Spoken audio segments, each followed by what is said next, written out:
All right, welcome to this video, and I hope you're ready to learn the most valuable skill that I truly believe this is the most valuable skill you can learn. If anyone was to ask me, what is the number one skill right now that you think is the most important for anyone that wants to be an entrepreneur or make money as a consultant to other businesses, I would absolutely tell you that Google, learning how to generate leads via Google, is the number one tool, number one skill that you should learn. Now, the reason is because it works for just about any business. I mean, let's just think about this. Take away all the hype of, everybody says that their way is best. I want you to think about this objectively, okay?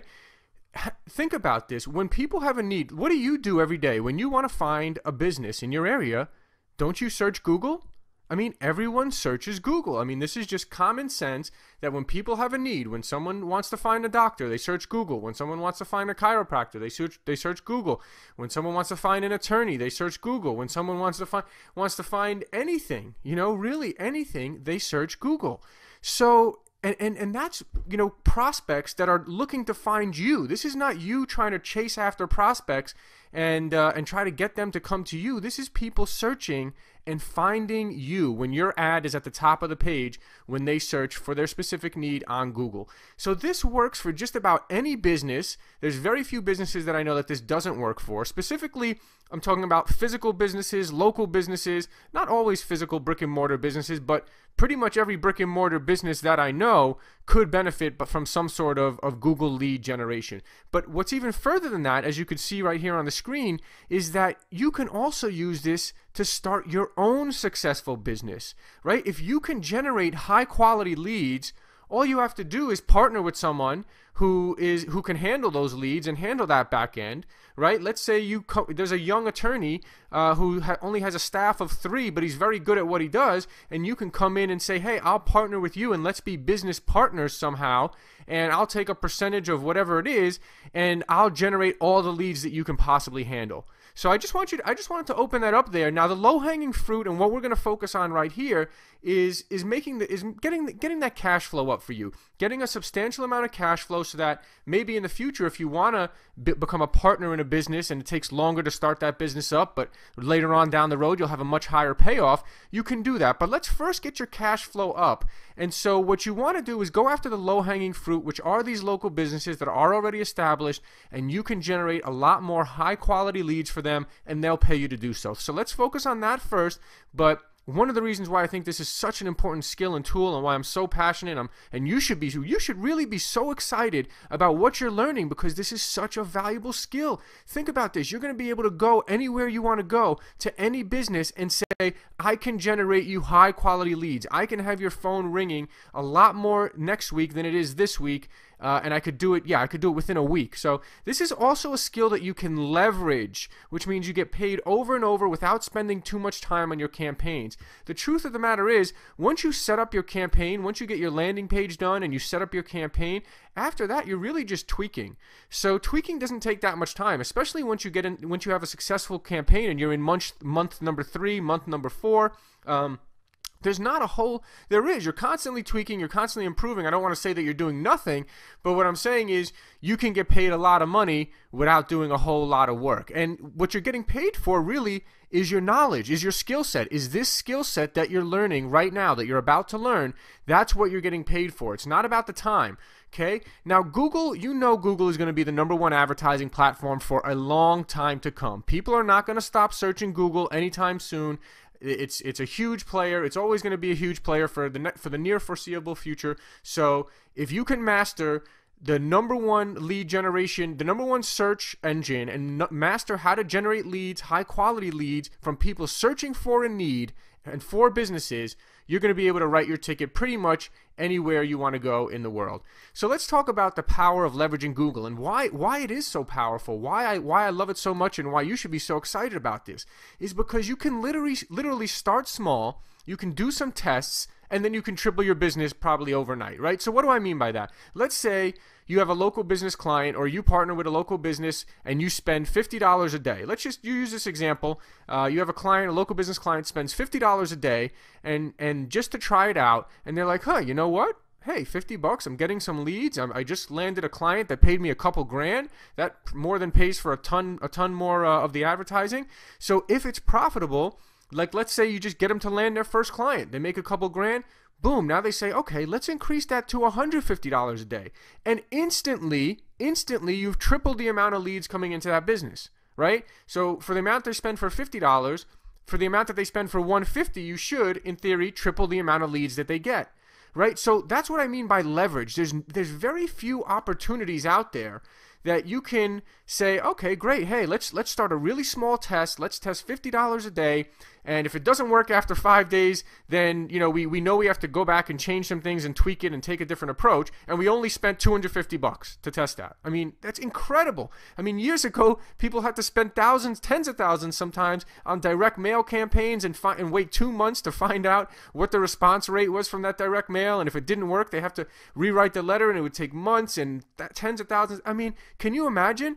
And now for 50 bucks a day, and within a few days you can tell if it's profitable or if you need to go back and rework a few things. And if it is profitable, you increase your spend to $150 a day, and you just triple the amount of leads coming into that business. So, and then guess what?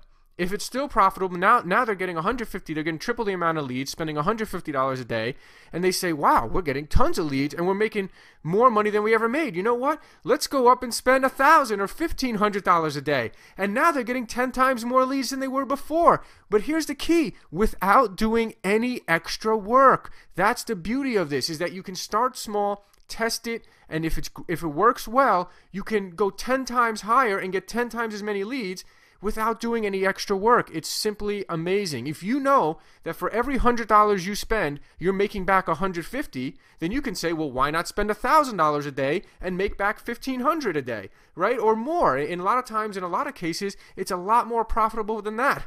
I can tell you there's a lot of attorneys and doctors and people like that make a lot more than $500 a day. They make sometimes $5,000, $10,000 a day off of spending of a very little amount. Maybe let's say $500 or $1,000 could turn into $10,000 for them. Obviously, it depends on the situation, but I'm just giving you examples here. So I hope you're as excited as I am about this. As you can see, I feel very strongly that you're about to be the master of your own future. And what I mean by that is that when you go through this entire program and master this skill of generating tons of new leads via Google, you will be able to write your own ticket for the rest of your life. I truly believe that. And we're going to go more advanced than just Google. We're going to go further than that and talk about other ways to generate leads as well, and how to really maximize to expand your campaigns. Once you start with a small campaign, which we'll go over, and then we'll talk about very focused, very niche, very high quality. Then as you see that's working, you're going to expand a little more, and I'll tell you exactly each step how to expand out further to the point where they'll have more leads than they could ever imagine that they were going to get. So think about that. If you have this skill where you can generate tons of leads, high quality leads from people searching for a specific need and finding that business at the top of the page, you can walk into any business anywhere in the world and say, hey, I can generate tons of new high quality leads for your business. And you can literally, I believe, write your ticket for the rest of your life. Think about this, and I see this is interesting. I see this at a lot of the local businesses where I work at. A salesperson that works there 9 to 5 or, longer than 9 to 5 every day, working 40, 50, 60 hours a week. And they're great salespeople. They're very talented and they make a lot of sales and they bring in the money. But think about this. When you master Google lead generation and you leverage it, you can make more money while working less. Once you learn this tool now and you become a marketing master because you've mastered lead generation from Google, the #1 source of high quality traffic, you can make more money while learning less. So, this is really, really incredible. I really believe you're about to be the master of your own future. I really believe you're about to learn the most valuable skill, and I'm going to do my best to support you in every way possible. I'm going to give you all the information. I'm not going to leave anything back. I'm not going to hold back at all. And I just really hope that you appreciate and enjoy this, and just stay focused, stick with it, and trust me when I tell you that you're learning the most valuable skill that I could possibly recommend to anyone. Alright, now in this video we're going to talk about what resources you now have at your disposal and how to pitch it. Now, it's very important that you really realize what you have and the power behind what you have at your disposal now that you have this program. And when confidence is the number one thing here, okay? Confidence sells. And here's why you should be confident right now. I have a number of reasons for you. The first reason is you have a professional copywriter on your team that helps you create the landing pages and your ads that you're going to be using. Now, as you already know, the landing page, the conversion on your landing page, as opposed to what probably most of their competitors have or what most of your clients are using right now, when they start sending traffic to a landing page, they could easily double their conversion. And with the ads that you're going to learn as well, they could probably double their click-through rate on their ads, which will lower their cost per click. We'll get to all this stuff later. When they have a higher converting ad, more people clicking on their ad, it increases their click-through rate, which gives them a lower cost per click with Google. Again, you'll learn all those details later. But the bottom line is, if you get an ad that gets clicked on twice as much as their old ad, because their old ad was not very good, and the new ad that you wrote with proven copy that has been proven to work for local businesses before, that's the advantage you'll have. So let's say you get double the amount of people clicking the ads and double the conversion of people on your landing page, and obviously tripling a business just like that. Okay, so that's the power behind having a professional copywriter on your team that helps you create the landing pages and the ads. And so you need to really portray that. So there's a reason why a lot of times when I speak with people, most times that I speak with people and they're a good prospect for me, why I close a sale. And the reason is because I have a lot of confidence. I know it works. When people hear me talk, when I talk with a potential client, they know that I'm the real deal. They know that I've done this before. They know that this works. They know. And so what I want for you is, even if you haven't done this before, you need to have that confidence because you have someone behind you now and you have a program that's putting you leaps and bounds above anyone else. So you have a professional copywriter on your team. You have the landing page templates that are proven. These are the landing page templates you're going to learn that are proven to convert for local businesses. So you're going to be getting your clients a much higher conversion than most of their competitors, and probably higher than they would ever be able to get the way that they were previously doing things. You're going to come in, get them a much higher conversion, and thus they're going to dominate their market. So remember, you got to be really, really confident, and you have so many reasons to be confident. I have so many reasons when I'm talking to a client that I am confident. I know that the copy I'm going to write is going to convert. I know the landing page templates are going to convert.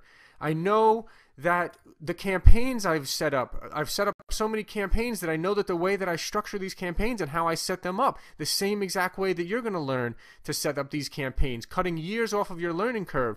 I know that this works. So when you have that confidence, it's very different when you walk into a business and they can tell that this is your first rodeo. They can tell that you aren't extremely confident. Literally when I am talking to people, and we'll get to this soon, when I'm talking to people, I am so confident that if this doesn't work for them, nothing will. I mean, that's how confident I am. I've seen behind the scenes of many local business clients. I've seen their billboards and TV and radio, and I've seen the results they get, and I just know that the amount of leads that people get from the internet for the amount of money that they pay is a way higher return on investment than anything else they're going to get.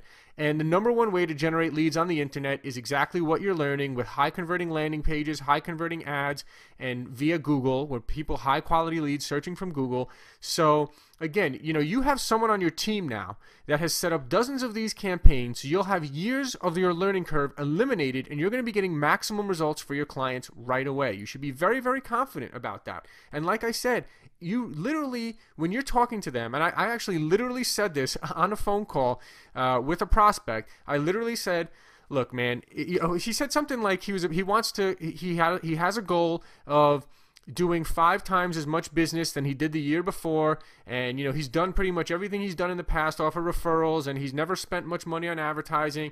And I said, look, man, if you're serious about getting 5 times as many, closing 5 times as many deals next year and making 5 times as much money and all that, that's great. I go, you've obviously done really great for yourself with your business just by referral and all that, but if you're really expecting to go 5 times, then you know you're going to have to do a little bit of advertising. You know you're going to have to do some sort of advertising.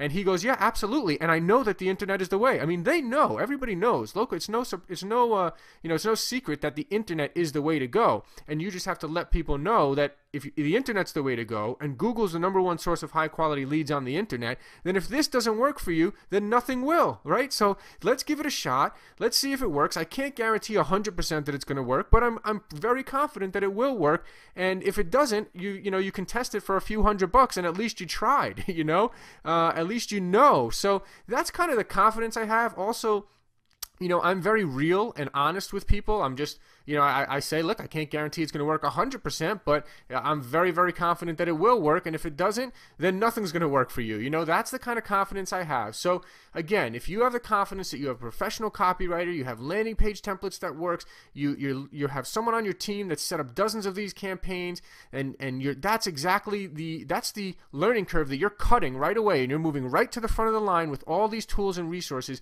These are really, really important things for you to realize and be confident about. And when you have that confidence and it projects out onto your clients, they're going to hire you because they're going to know you're for real. They're going to see your confidence, and you're going to be able to back up that confidence. This is not just talking the talk. You're going to walk the walk too with what you're going to learn in this program. So really ingrain that in your mind. Really be confident, because you are learning a skill that really can greatly increase their business. I'm talking about, you might be able to take a business that has 5 people on their staff and take them to 20 or 30 or 40 or 50 people on their staff. That's the potential that you have to bring to this business. And so when you walk into that business, you can't just be like one of the other 10 people that have tried to solicit from them recently. You have to be the confident guy that knows the value of what you can bring to the table for them. And when you show that confidence, you're going to see results. Okay, this is just a really quick video. I just wanted to show you and tell you a little bit about Google Places. You've probably already heard of Google Places. Pretty much every business owner, I hope most business owners have heard of Google Places and have a Google Places account set up. But you'd be pretty surprised. You'd be amazed when you go out there and talk to a lot of these local business owners. A lot of them don't know anything about advertising, let alone internet advertising. So one of the first questions you want to ask them is if they have a Google Places account set up. And if not, you just go to places.google.com or google.com. Here I'm at google.com/places. Or just type into Google Places. You'll find Google Places. You'll get to this page, and then if for the business, you just click Get Started Now here, claim your free listing. You just sign in. You go through the process of filling out some basic information on Google Places, and that obviously will get them their Google Places account. Now, the reason why I'm telling you about this right up front, if you don't already know, if they don't have a Google Places account, it'll probably take a couple of weeks. Google has to, once you sign up for this Google Places account, Google mails a postcard to the actual physical address of the business with a PIN code, a PIN number on that postcard. So it probably takes about 2 to 3 weeks for Google to send that postcard. Then the client has to give you that PIN number, and then you can, once you enter that, then you go back into this Google Places account, you enter the PIN number, and that finally verifies the Google Places account. So the reason why I'm telling you this now is because that takes 2 to 3 weeks for that whole postcard and the PIN number to verify it. And I want you to get this set up right away, because quite frankly, I would not want you to start the AdWords campaign for any client without having a Google Places account for that client that you can integrate into your AdWords account, because I'll show you why. Let me show you exactly why. So you see this right here? I typed in here, and by the way, this is a pretty big business, so you might want to look into these fertility clinics in your area as well. But Fertility Clinic Las Vegas, I just used a random example, and here I am. I typed it into Google. Now look at these ads here. Look at this ad number 1. They have the Google Places integrated with their Google AdWords ad, and as you see, you have the ad. It has the map. It has their Google reviews. It has a phone number in the ad. So actually, they actually wasted a line here. When we start talking about writing the ad copy, I'll start showing you some of the things people do good, like having the word free in your ad is a good thing. But having the phone number for people to call when you already have the phone number in the Google Places that's going to be integrated with your Google AdWords, that's really a waste of a line here. But we'll get to all that later. We'll talk about how they could have made this better by, instead of putting a phone number, the phone number is already in their Google Places, so they could have had a better line of copy there at the bottom. But the point here is for you to look at. Look at this. Number one. Number two, these guys did not integrate their Google Places with their AdWords account. And actually, if you look here, it says in the ad, locate specialists in your area. So basically, this tells me that they're not a local business. And this is when I say what a huge advantage local businesses have advertising on Google over all their competitors. This is exactly what I mean. I mean, when you hit this page and you see this and then this, who are you going to call? I mean, who do you think is getting more clicks? Who do you think is getting more calls? Who do you think is getting more leads? And ultimately, who do you think is generating the most business? Of course these people are. They have their phone number in the ad, which, by the way, I'll explain this even further as we get deeper into the program. But having this phone number in your ad, I had tons of people. I did a test, and I found that I had just as many people call this number right here in the ad as I did have people click and call the number on the landing page. So basically, and you don't get charged. When someone picks up the phone and calls this number, you don't even get charged for the Google click. So you can literally double your amount of ads here, and it has the map, and it just looks so much more official. Anyone who's in Las Vegas is going to most likely go for this one as opposed to this one or this one. And I know because I've tried it multiple ways. I've seen the results. This will increase your click-through rate dramatically, and it'll get you tons of leads from having the phone number in the ad. So again, we're going to go into all the ad writing, and I'll show you exactly step by step how you integrate Google Places into your Google AdWords account so that your ad appears twice the size like this here on the page. I'll show you how to do all that later on, but I wanted to tell you this now because you need that. It's one of the first things you need to ask them is, do you have a Google Places account? And if they don't, you need to get one set up right away because it's going to take the 2 to 3 weeks to get the postcard. And I wouldn't want you to start your campaign without this, because this makes such a huge difference in your campaign that if you did it without this, they might not get good enough results to continue, right? It's possible. It's not that they probably would still get good enough results, but this is just going to blow their mind how many leads they get with their ad when their ad is this size. So I wouldn't want you to start a campaign for a local business without having Google Places integrated into the ad, just like you see here. And I mean, look at this advantage. Out of the top 6 people here, 1, 2, 3, which, as I'm going to talk about, it's really important that your ad be one of the top 3 here on the page, and preferably number 1 or 2, if you ask me. But look at, this is what's going to catch people's eye. These ones on the right-hand side, they don't really catch people's eyes. They don't get lots of clicks or lots of leads, so you're always going to want to shoot to be in these top 3, which we'll get into exactly how to do that later on. But look at these top 3. Only one of them has the Google Places integrated. These guys do not, and these guys are a local business here. They have Las Vegas in the name of their domain, so I'm assuming they are a local business. They're just missing out big time by not having their Google Places account in there. This is not a local business, but this one is, and look at the advantage in the ad. I can tell you from experience that these people are getting the lion's share of the business, way more than these people and these people, and it's really simply because they have their Google Places there. So that's the importance of that. I think you can see that, and also when you're talking to local business clients, you might want to show them what it's going to look like. Type in something. You can type in chiropractor in your area, you could type in doctor, you could type in mortgage company, whatever it is, you could type in a bunch of different local businesses, and I'm sure that some of them will have their Google Places integrated with their ad, and it will look great, just like this one does. So if you want to show your clients, your potential clients, and say, hey, we're going to integrate your Google Places with your Google ad, and look how big it's going to be. You're going to get people calling you off the phone number without even clicking on your ad. Look how big the ad is. Look how good it looks. It has your address right there in the ad. Sometimes people click and just get the directions right away. So it could be a selling point. It does get results, and it's something that you need to get to right away, setting up the Google Places account so that you can integrate it with your AdWords account and start running this campaign from the start as a huge ad like this. And that'll really, really multiply your results and ensure that your client is happy with their results and continues to pay you over and over and over every month. So we'll go into more details about integrating those two later, but I wanted to show you and tell you to get it set up, Google Places, right away. One of the first things you should do when you land a new client, make sure they have it set up or get it set up right away, because it's going to take a couple weeks and you don't want to start your campaign without it.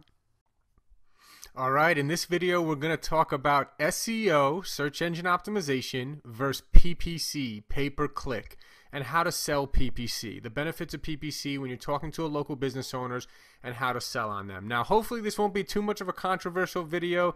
Please don't send me emails telling me that you think SEO is better for some reason or whatever. You know, everyone has their right to their opinion. I think I get into a lot of debates at internet marketing seminars with SEO guys who think SEO is great, and obviously I've made a living for a long time off of PPC. So obviously I believe PPC is the best thing. So what we want to talk about here and what we want to look at is the real difference. Now, the key thing, and the reason why we have to go through this, even if you know what SEO and PPC is and you know the difference, this video is still important because a lot of local business owners actually don't know the difference between SEO and PPC. Yeah, you might not believe that, but a lot of them actually refer, I've heard many local business owners just refer to internet marketing as SEO. You're going to get me leads from the internet? Oh, so how much is it going to cost for the SEO? I mean, literally, like, they think SEO is internet marketing a lot of times. So not in all cases, some of them know, but a lot of them have heard of SEO. A lot of them really haven't heard the term PPC. PPC is pay-per-click. If I talk about Google AdWords is pay-per-click. Facebook advertising, so if you're running ads on Facebook, the ads on the side, which we'll get into later on, if you run ads on Facebook, that's also PPC. You pay per click. And pay-per-click is very simple. When someone clicks on your ad, you get charged. That you only get charged if someone clicks on your ad. So SEO, search engine optimization, this is a process that takes many months to see results and to get to page 1 of the organic rankings in Google. And in just a second, I'm going to take you over, we're going to go into Google and we'll take a look and I'll show you which is the organic rankings, which ones is the Google AdWords PPC rankings, the 3 ads at the top in the yellow section at the top and all the ads along the right side, those are PPC. And I'll show you that in a second. Now, again, SEO takes a long time. I mean, anyone who says they can get you to the top of page 1 in a month or 2 months, it's either not a very competitive keyword. So, for example, yes, someone can get you to the top of Google for a keyword like chiropractor on Eastern Avenue in Las Vegas, right? Something like that. Someone can get you to the top of a long tail keyword, but if you're talking chiropractor Las Vegas, you're not getting up to the top of the organic rankings in a month or two. It's going to take a long time. It's going to take a few months. Let's say if you have a really good SEO guy for a good, valuable keyword, maybe he can get you onto page 1 within 3 months. But really, in order to get organic traffic, you not only have to be on page 1, but you have to be one of the top 3 organic results on page 1. And we'll show you that in just a second, what that looks like. And to get to one of the top 3 organic results on page 1 of Google often takes several months, if not more. And just think about it. We'll get, you know what, I'm going to save the rest about that to when we get to the screenshot in Google so you can see. Now, pay-per-click, on the other hand, is advertising on Google. And you can be at the top of page 1 of Google for hundreds of different keywords as soon as your campaign goes live. So if you have a landing page done already today, you could set up the Google campaign today. It'll probably be approved by tomorrow, probably usually within 24 hours, but let's say 48 hours or less. Your campaign is live, people are clicking on your ad, people are going to your landing page, and you're getting leads right away. For any keyword, you can bid on any keyword that you want in Google. You could bid on hundreds of keywords. So that's another big difference here. So looking into SEO, you really have to understand this. SEO is a long-term investment, and like I said, often takes at least 3 months to get to page 1 for a valuable, and it could take several months to get to one of the top 3 spots on page 1 or more. And even then, here's the thing, and here's why I've personally never got into SEO myself. The reason why is because there's no guarantee. And for me, I'm not going to pay someone several months. I'm not going to pay, let's say, $1,000 a month for 7 months to maybe get to the top of page of Google. Now, don't get me wrong. SEO is, if you should have SEO in your toolbox. I mean, there are a lot of local business owners that want SEO. They have the budget for SEO, and they should do both. I mean, ideally, someone should be doing PPC to get the immediate leads right now and do SEO as the long-term investment. But they need to know that they're not going to probably see a return on their investment for several months. And so for me, I'm a very kind of, direct response marketer. I want results now, and the results need to be measurable. I don't like leaving things to chance. So when someone says, oh yeah, it'll be $1,000 a month to do SEO, and within a few months we should get you to the bottom of page one, and within several months you'll be at the top of page one, maybe. So no guarantees. So it's like, okay, I'm gonna wait I don't even know what I'm gonna be doing in 7 months from now. That's the kind of person I am.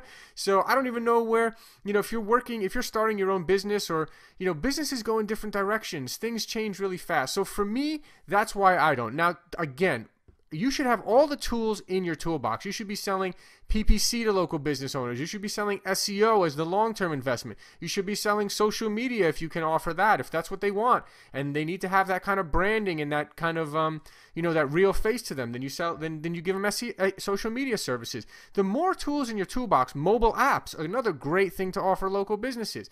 So the more tools you have in your toolbox, the more money you'll make with a local business, right? Better to provide 4 different services to a local business than 1. So I don't want to sound like I'm not bashing SEO at all. I think it's a great long-term investment.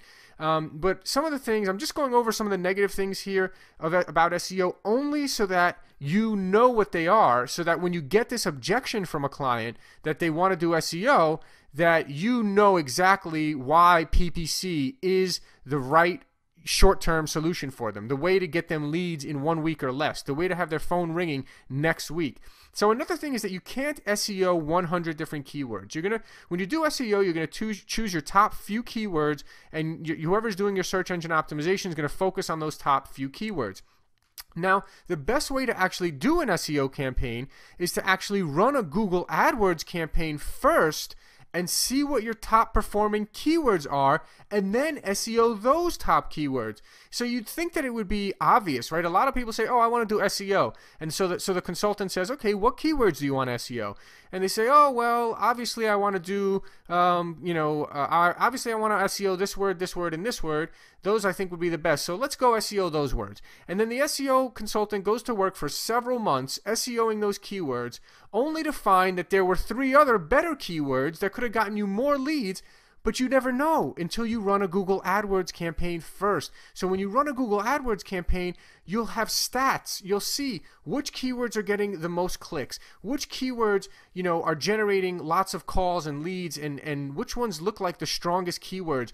Sometimes you find keywords that are not as competitive to do SEO on as other keywords are. And you won't be able to know that until you do your Google AdWords campaign first and test to see what your top performing keywords are. So that's a response I love to give to people. If they say, well, what about SEO?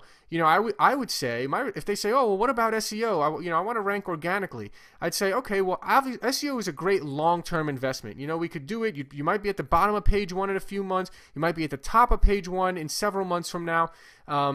But we have to choose only a few words, so you're going to get a lot less traffic. And again, it's going to take a long time. So let's make that long-term investment. But what we should do first here is get you leads, get your phone ringing next week. And another really important thing here is that whenever you do SEO, you always want to run a Google AdWords campaign first, so you can find out what your top performing keywords are, and then go SEO those top performing keywords. And that's how you're going to have the most success with SEO. So that's a common thing and a great answer to that question here. Now, again, as I said, PPC gets immediate results. Once that landing page is done, you can set up your AdWords campaign. Typically, the next day you'll start getting clicks, but definitely within 48 hours, you should start getting clicks to your landing page. And again, the big difference is you can bid on hundreds of different keywords. When you do SEO, you're going to be SEOing maybe 2, 3, 4, 5 keywords, maybe 10 keywords, let's say, the most. But when you're doing PPC, you could bid on hundreds, including your competitors' names. You'd be amazed how much traffic you can get. This is a little secret. I might be getting ahead of myself here, but I like to sneak in some valuable golden nuggets here early on. We'll get into this more when we talk about setting up your Google AdWords campaigns. The power of bidding on some of your competitors' names and how to utilize that to get really cheap clicks and to get a lot of leads piggybacking off your competitors. Now, when you're doing SEO, you're not going to be able to SEO your competitors' names. So that's just one small example. You're also not going to be able to SEO a lot of different variations of words or keywords or ways that people type things into Google that you will be able to bid on with PPC, with Google AdWords. Again, whenever I talk about PPC, pay-per-click, that's the same as Google AdWords. Google AdWords and pay-per-click are kind of like an interchangeable word. Pay-per-click stands for any type of pay-per-click marketing. So Facebook advertising is also pay-per-click. You only get charged when someone clicks on your ad, but Google AdWords is the most well-known and the biggest pay-per-click platform by far. Now, another great advantage is that you can pause and unpause your campaign at any time you want and only schedule the ads to run on the days that you want, days and times that you want. So if someone only wants their ads to run from 8 a.m. to 6 p.m. when there's someone in their office to answer the phones, then you can schedule it to run Monday through Friday from 8 a.m. to 6 p.m., which means they'll never be getting clicks at a bad time. So you remember, you only get charged per click, and you're setting the exact times that you want to run, you're setting the exact keywords you want to bid on, and you're able to get leads by next week. So I think you're starting to see the power here. Another thing, the big difference is that you can scale up fast and double your leads with PPC. It's something you can't really do with SEO, right? So let's say in several months from now, you are ranking near the top of Google and you are getting leads from that. Now you say, wow, this is going great. I wish I could just double this amount of leads. Well, you can't really do that. You'd probably have to start, maybe try buying a new domain and start SEOing that domain for several more months, and maybe you can get another one up there.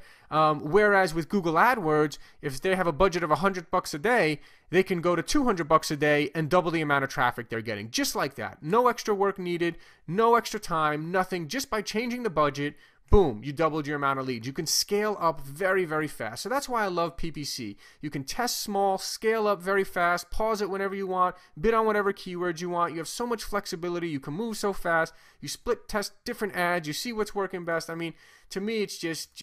So let's look right now. I want to show you here inside of Google so you can get a visual here of the difference. So PPC, Google AdWords here is these top 3 results. You can see there's a slight tint of yellow in the background. I don't know if you could see it in the video, but whenever you search Google for any term, you'll see a slight tint of yellow in the background, and these first 3 ads here are the Google ads, the PPC, and all these ads down the right side are Google ads. Again, when you're bidding, we want to try to be in these top 3 here in Google.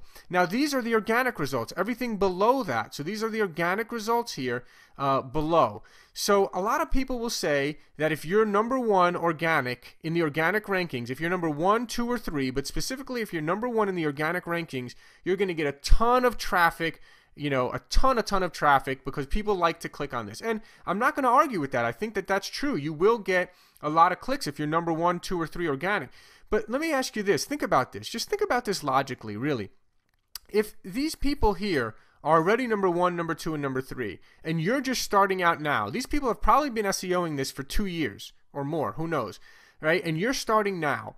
In several months from now, these people are not stopping their SEO. They're still going to be SEOing too. So even if you're really counting on the fact that your SEO guy is going to be that much better than all of these guys, that he's going to be able to make up, a year or 2 years worth of ground on them and actually surpass them to get into the number 1 spot. So to me, it just sounds like it's going to be very difficult to do, very long-term thing. And for expensive, valuable keywords, like criminal attorney in Reno is what I typed in here. It's a pretty valuable keyword, that one. It's going to be very, very difficult. Now, you might be able to get to the bottom here, but really, when people hit this page, they're looking at above the fold. They're going to look here, they're going to look here, they're going to look here maybe a little bit, but really to get down here, so, that's why I really think. So the difference is, with PPC, you can be here, you can be in the top 3 here next week, right away. You could bid on for hundreds of different keywords. You can pause in your campaign anytime, test different ads, all sorts of things like that. So that's the difference between SEO and PPC.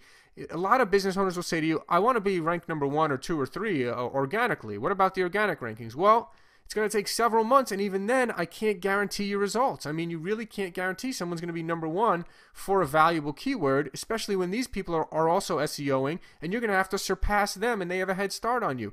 Whereas, if you're doing this, we can get you to the top. We can get you to the top here. And so what I would do personally is I would tell them, let's get you started. Let's get you to the top of Google for lots of keywords. Let's get you a profitable Google AdWords campaign up and running and get you some new clients, get some money in your pocket, and then let's start doing the long-term investment for SEO. Or if you got the budget right now and you want to do the long-term investment, let's do the long-term investment in SEO, but let's get your phone ringing next week and let's get you high-quality leads by doing the PPC right now. So I just wanted to show you here. I'm not trying to bash SEO. Like I said, it's a great long-term play, but and again, to do SEO the right way, you want to do Google AdWords first, find your best keywords, then do SEO.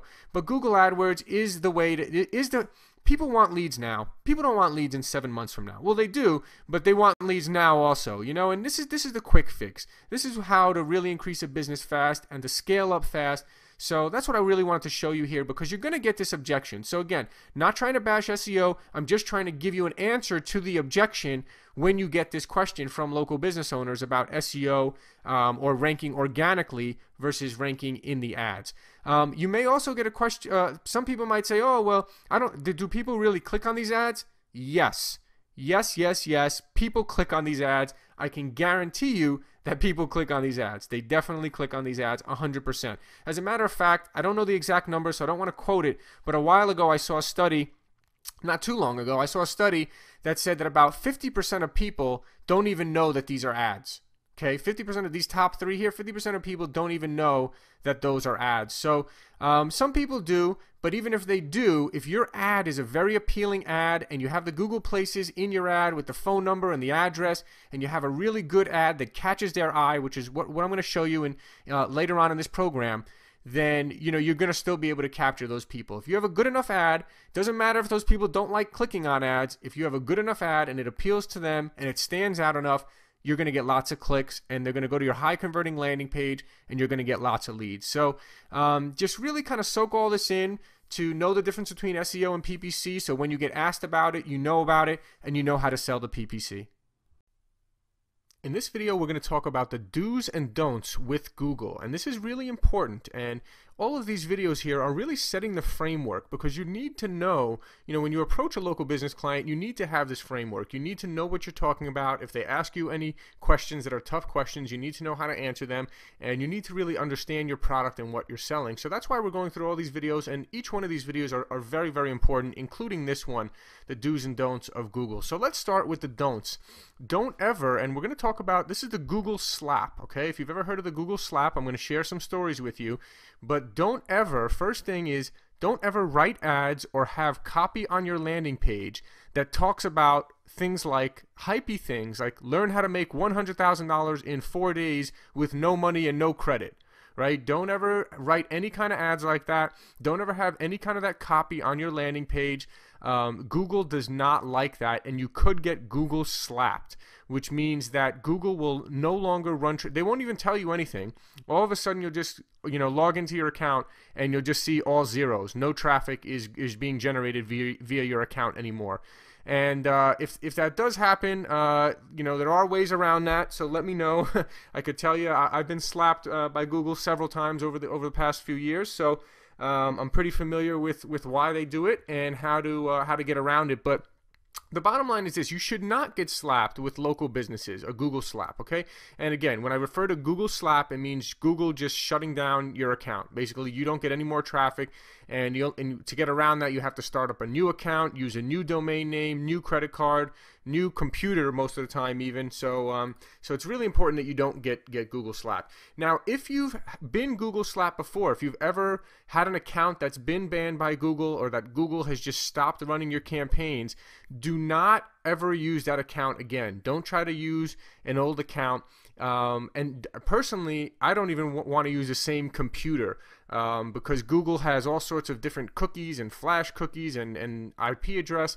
So a lot of times, and maybe this is me just being a little paranoid here, but at the same time, I know what a pain it is once Google slaps you to get back up and running, and you could lose, it could take you a couple weeks, and that's a client that doesn't have any leads for a couple weeks. That's a big deal.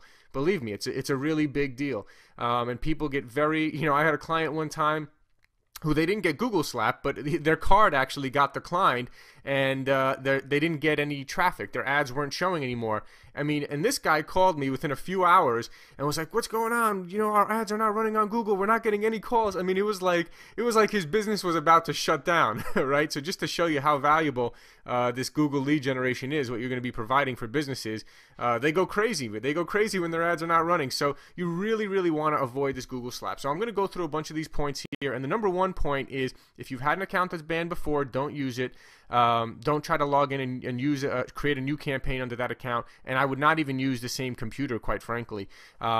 Now, again, the number one reason why people get Google slap is because they have things that are too hypey, like learn how to make $100,000 with no money and no credit. Even some of the weight loss things, like lose 30 pounds in 3 days, you know, guaranteed. You know, if you start doing really, and the acai berry offers, all these kind of things like, you know, acai berry will cure cancer and save your life, and you know, all these kind of things that are really hypey and seem kind of too good to be true. Google says, you know what, it is too good to be true, and we're not letting you run traffic to that. So you can get banned for that.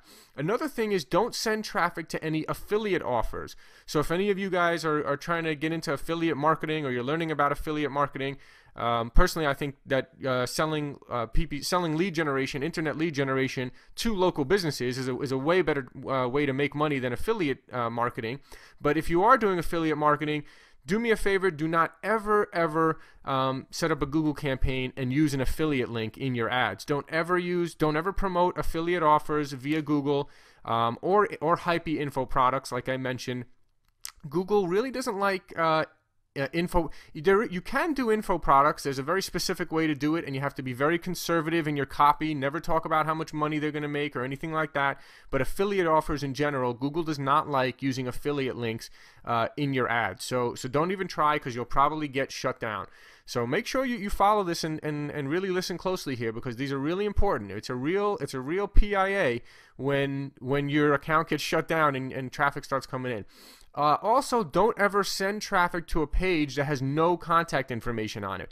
Every landing page, and when we get to the landing pages here in the upcoming videos, we're going to show how, you know, every landing page has the business name and logo, has a phone number, has a link that has their contact information, including their phone number, address. All of this stuff is very, very important. Google loves transparency. If you show that you're a real business, you have your real business information, your phone number, your address, they like that. You're almost never going to have a problem driving traffic to a page like that. So those are important. Now let's talk about what you should do really quick. You should, and I'm going to show you exactly what this looks like when we get into the videos about landing pages, but you should have 4 small links at the bottom of your landing page. And again, I'll show you when we get into the landing page, because it's different than a normal website. Just 4 small links at the bottom. A home link, so obviously people click on that, it goes back to the home page of the website. A terms and a privacy policy, so terms and privacy links, and I'll give you the exact wording that you can use on those. You can feel free to edit it, but I pretty much have some generic terms and privacy verbiage that I use, and I'm going to give that to you as well in the upcoming videos. And a contact tab. Obviously, a contact takes them to the Contact Us page of the website, and it's very important to have these 4 links. You don't want to just send people to a landing page that has absolutely no links on it. Google does not like that. Again, Google really likes transparency. They like dealing with real businesses who can prove that they're a real business and don't look like they're doing anything shady. Now, here's one thing, and again, maybe this is me being a little paranoid, but I always log into my Google account via Google Chrome incognito browser or some other sort. If that's what I use, if you have some other, I've heard that Safari has private browsing. I'm sure that probably Internet Explorer and Firefox do too. I'm not sure. But if you're in doubt, just download Google Chrome. Google it, Google Chrome, download the browser, and there's a way that you can open up incognito windows. And these Google incognito browsers, they don't allow any cookies, they don't save your history. There's a lot less tracking. So maybe I'm a little paranoid, like I said, but the bottom line is this: I log into a lot of different accounts. And one time, a few years ago, I think it was probably back in 2009, 2010, and so things changed since then, but you still want to be very, very careful. So back in 2009, 2010, I can't remember exactly when it was, I actually had a business partner of mine who got Google slapped for a totally separate business, totally unrelated to the business that we were working on together, and got Google slapped for that, and logged in from the same computer. He logged into our Google account, and then our account got slapped. And it turns out he had like 2 other accounts that he'd logged into within a few week period, and all the accounts got slapped across the board. Google just associated his computer, they had cookies on his computer, and because he had logged into one account that was slapped, then logged into other accounts, they slapped them all. They stopped running traffic to all of the accounts. So better safe than sorry, and I'm always very safe. I always log in through Google Chrome Incognito. It just feels like there is less of a chance of Google knowing that, if you're logging into bunches of different accounts. So bottom line is this, is if you have one client that goes down for being too hypey or just gets Google slapped for whatever reason, you don't want that to affect anything else. And I don't think it will, but I'm just being very, very cautious here, and so I highly recommend that you log in through Google Chrome Incognito browser or some other private browsing just to be safe, just to be on the safe side. Give yourself a little extra layer of protection that Google, that there aren't cookies and everything being stored, and they're not checking and seeing that you logged into 7 different Google accounts in one day, and all sorts of things like that. So those are just some quick do's and don'ts, but really important ones for you to keep in mind. And again, we're really just building up your knowledge here, building the framework. You have to know your product, you have to know all the ins and outs, and that's what we're teaching you now, so that you know exactly what you need to do here. You're prepared to answer any questions that any local business owners have, and you know what you're talking about. So that's what we're doing. Let's finish up. Let's keep moving forward with this education here, and then pretty soon we're going to be getting into the landing pages and setting up the campaigns and a lot more of the juicy stuff. Facebook, and why you almost always are going to start with Google. Now, you've probably heard Google and Facebook, I believe, if I'm not mistaken, they are the 2 biggest advertising platforms on the internet, as far as where you can get the most traffic from. I know when I think of any kind of business I'm starting, anytime I'm doing any consulting for anyone who wants to generate more leads, I look at Google first, and I look at Facebook after that. So these are really the 2 biggest source of leads, and they're both pay-per-click. You could both, if you have your landing page done, you set up a Google campaign or a Facebook campaign, and then both of them are usually approved the next day, and within 24 to 48 hours, you have leads coming in. And I'll talk about kind of the differences here, but I almost always start with Google. And here's the thing, is that there's just no higher quality lead than Google. When someone's typing in a need into Google, into the search box, that is the highest quality lead, period. So that's where you want to start. It's the most focused, and typically, when we start our campaigns, when I get into your Google campaign setup, I'm going to also have you start with the most focused keywords as well. So they're highest quality keywords that are going to generate the highest quality leads. You start with those. Just like, when you're thinking of which advertising platform you want to start with, you want to start with Google, because people are searching on Google. You know that's a high quality client. You know that's someone who's looking for a need right then and there, right? Someone types in chiropractor Cleveland into Google, and you're a chiropractor in Cleveland, and they find your ad at the top of the page and go onto your high converting landing page, you're not going to find a hotter lead than that, period. So start there and expand later. If your clients want more leads and you've expanded the search campaign as much as you can, then Google image ads, banner ads that run on websites that allow Google ads, is the next best way to expand. So we'll get into this more again when we start talking about the Google campaign setup, but there's a Google search network, which is basically when you go to google.com and you type into the search box, that's a Google search campaign when the ads appear there. Now, another thing that Google has is called the Google Display Network, and the Google Display Network runs ads on websites, and there are tons and tons and tons of websites that allow Google ads. And obviously when people click on the ads, the website owner makes some money, Google makes some money, and you get charged when people click on your ad. So without getting too much into that, Google search is number one because people are actually searching for the need. Google image ads are banner ads, and you're basically going to have those ads placed on sites that have the keywords you're looking for on that site or in that industry. You can actually pick which sites you want your ads to run on and exclude sites that you don't want your banner ads to run on. So for me, typically, On the next slide, I'm going to show you some cool things about Facebook and when I would use Facebook, and potentially where I would use Facebook first. But here, I almost always just want to get into your head that, especially with a local business client, you're going to want to start with a Google search first, and then you're going to go to Google image ads, and I'm going to give you the high converting Google image ad, a proven high converting image ad that you can use across any niche, and it's going to convert really well for you. That would be number 2. And then number 3, Facebook is usually my number 3 option, except let me show you some cool things about Facebook here. Cool things about Facebook ads is that you can target. Facebook has a lot of information about their users that Google doesn't have, right? If you go on a Google search, Google doesn't know if you're a male or a female. Google doesn't know if you're, between the age of 20 and 30 or between the age of 50 and 60. But Facebook knows this stuff because when you fill out your Facebook profile, you say if you're a male or a female. You say what your age is. You give your date of birth. And also, you say in your profile, you're going to say you tell some stuff about you. And when you click the like button, a lot of people don't know this, but if you're on Facebook and you click that you like something, let's say you click that you like, BMWs, it's going to, then someone afterwards can run Facebook ads targeting people that like BMWs. And those ads would only appear to people that either clicked the like button on something to do with BMW or actually have the word BMW in their profile.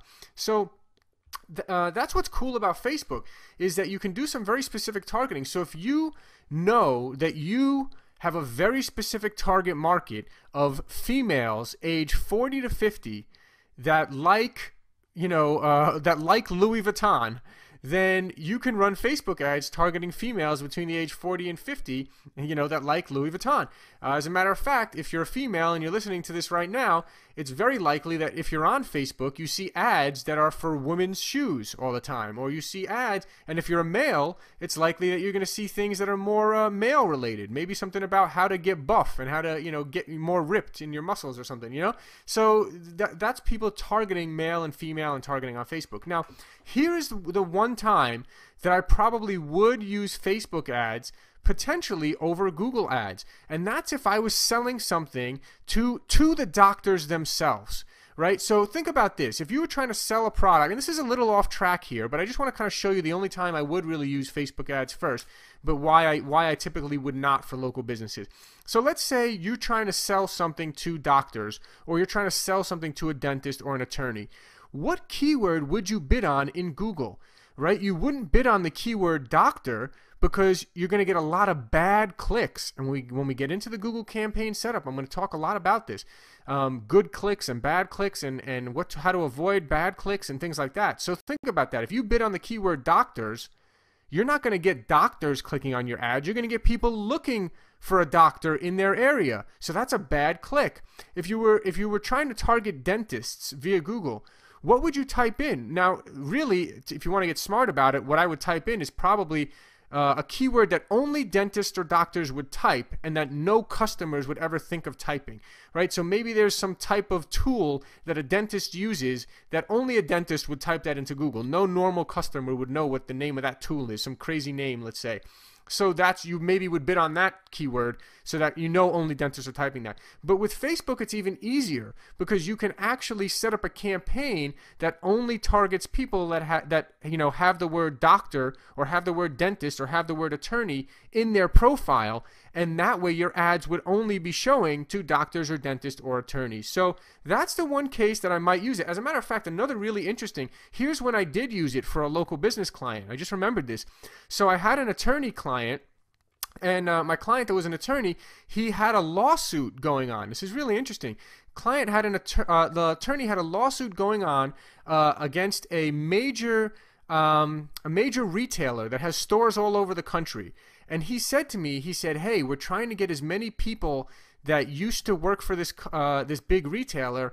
I'm trying to get a hold of these people, as many of them as possible. We need to get them involved in this lawsuit. They could all be, they could all benefit and make money from this lawsuit we have going against this big retailer, right? So in that case, I was like, well, how do you target? So let's say it wasn't Walmart, but let's say it was Walmart, right? How would you target that? So you could set up a Facebook campaign that targets people that have Walmart in their profile. Though Walmart's probably not a good example, because if you work at Walmart, you might not be putting that in your profile, your Facebook profile. You might not be proud of that. Maybe you are. I don't know. But another thing is that some weird people might be clicking on things that they like for Walmart. So Walmart may not be a good example. But if you had a more specific example, let's say, for example, here's a good one. Let's say you want to target people that work for Merrill Lynch or something, right? You wanted to target, you had a lawsuit going against Merrill Lynch, and you wanted to target people that worked at Merrill Lynch. Well, you probably, people who work at Merrill Lynch probably almost definitely have that in their profile on Facebook, right? Especially if they're like a financial consultant or something for Merrill Lynch, they'd have that in their profile. So basically, Merrill Lynch is now together with Bank of America, so that might not be a good example either, but you get my point here. So let's say it was Goldman Sachs instead. So you could actually set up a Facebook campaign that targets people that have Goldman Sachs in their profile, and that would actually only show ads to those people. So that's an instance where I did use Facebook for a local business clients. But for generating local business leads, Google search is almost always more effective. So someone who's looking for a doctor, someone who's looking for a dentist, someone who's looking for an attorney, Google search, as I mentioned on the last slide, is almost always more effective. So you're not really right now, you're looking to land clients that are doctors, dentists, attorneys, etc. But once you land them as your clients, the campaigns you're going to set up for them are typically going to be the Google search campaign first, Google banner ad campaign second, and Facebook ad campaign third. And typically you get enough traffic from the Google search campaign that you might not need to even go to the second or third. So I don't use Facebook as my #1 option, but it's a good backup, and there's some cool things about it, and it's good to know. It's good to know about this targeting. It's good for you to learn what I just shared with you and the instances where you might want to use Facebook ads. But typically you have a client that's a local business, you're going to start with Google search first and then go on to the Google banner ads second. Alright, in this video we're going to talk about the best clients and niches for Google lead generation. So this is important for you to know. I can only speak from my past experience and kind of what I've been involved with myself. So I'm going to tell you a lot of the niches that I've been involved with and had success with, and some that were a little tougher than others. So I'm going to go through all that with you. And just so you know though too, there are way more clients and niches out there than what I'm going to share with you in this video. These are just an example of some that I've personally done and had success with, or others that I know I could have success with, and others that I've heard of a lot of people doing local business lead generation for. So let's get right into it. First things first, the ideal client here is one that offers some sort of free consultation or free quote. So basically someone who on the landing page, we're going to have a call to action of call now for your free consultation or call now for your free quote. So as we'll get into on the next page, you know, pretty much every attorney that I know offers a free consultation. So that's a perfect example. You know, pretty much every mortgage company or title loan company or anything like that, they offer a free quote. So it's like call now for your free quote. Right, a lot of chiropractors offer free consultations or free initial evaluation. Right, so these are types of these are really ideal. The point is for people to hit the landing page, and then the whole point of the landing page is to get people to call that local business for some sort of free consultation or free quote, which many of them, most of them already offer. So really, an ideal client. Someone actually recently said to me, you know, so what are your ideas, you know, what kind of people can I, you know, they were so happy with the job I did for them. They said, what kind of people can I refer to you? You know, I want to refer people. What type of clients should I refer?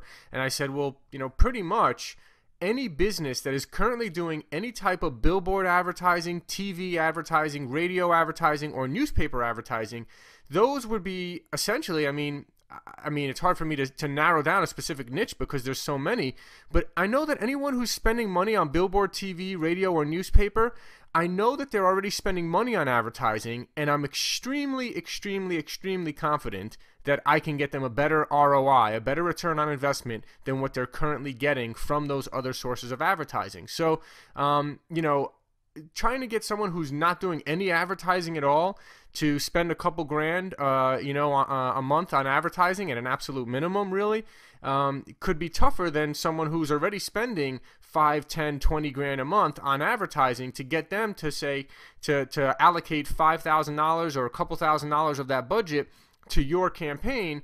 Just to give it a test run. And that's kind of what you're doing. You're getting your foot in the door. You're going to tell them, hey, give us a test run here. Let's allocate $5,000 of your budget for the next month to this. And I guarantee you, you're going to see, you shouldn't say I guarantee you. And I'm very confident that you're going to see a much better return on investment. Your phone's going to be ringing much more than what you're getting from these other sources. So anyone who's doing that type of advertising already. So, in my local market here, there's tons of attorneys.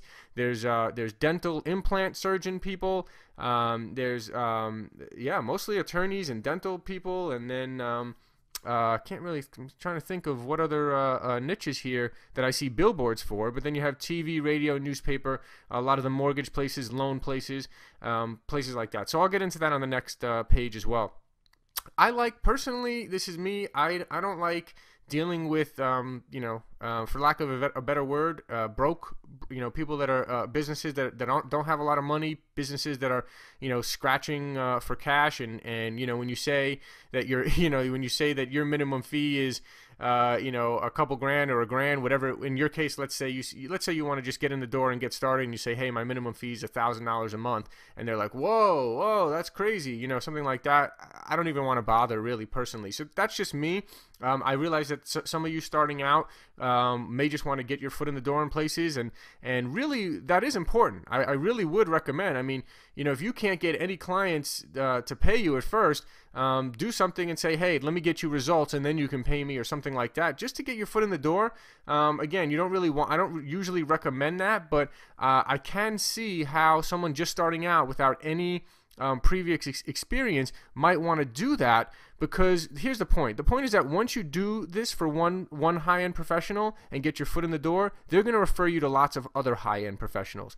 And so, these days I get tons of referrals, tons and tons of referrals. So that's what you do, a good job for one person, and when you use this system that you're going to learn here, you're going to do a great job you're going to get great results for them, and then they're going to refer you to other people and other people and other people. So just really do what you got to do to get your foot in the door, to land your first couple clients, and I believe that you're going to get incredible results for them with this system, and they're going to refer you to other people. But again, getting back to the point, I like dealing with higher end professionals, and I'll share some of those with you on the next slide. And really though, anyone who needs their phone to ring more. Okay, so some dentists don't offer free consultations or free quotes. Maybe they offer a free quote, but a dentist could still be a good client, right? Because a dentist needs people to pick up the phone and call them and schedule some cleaning or whatever that would be their first step there. So let's move right along here. Attorneys are great clients. I've had a success with attorneys. I've set up a lot of campaigns for attorneys. I'm going to go through, I believe, pretty much every single type of attorney I'm mentioning on this slide I've already set up a campaign for. So a criminal attorney is pretty easy to get good results for from my past experience. I got great results for a criminal defense attorney. A DUI attorney, again, DUI is a little more competitive, but I have seen great results for a DUI attorney that I set up a campaign for. IRS attorney, I've seen great results for IRS attorneys as well. And I like IRS attorney. These first three here I really like. Especially IRS and criminal attorney, I've gotten great results for, and the IRS in particular doesn't seem to be a ton of competition, so a little less competitive than DUI, let's say, where your cost per click is going to be higher. And again, when we start going into the Google campaigns and talking more about the campaign setup, I'll start getting into in these future videos more about the cost per click and what you should expect, and how different niches and different keywords have much higher cost per clicks than others, right? If it's a very valuable keyword, a very competitive keyword in Google, it's going to have a much higher cost per click, right? And I'm going to get into in just a second. Personal injury attorneys can sometimes cost $50 a click, $70 a click in some cases, depending on how competitive it is, because a personal injury attorney, if they land a client, that could be a huge case for them. They can make a ton of money on that. So a lot of personal injury attorneys are bidding. It's very competitive, very high cost per click. Whereas an IRS attorney, is going to have a much lower cost per click. There's going to be less competitive, not as many IRS attorneys out there. So I like these three niches a lot. Immigration attorney is another really, really good one. Very, not that competitive from what I've seen. Again, this all depends on your own market. Maybe some markets will be much more competitive than others. So cost per click is going to vary by market.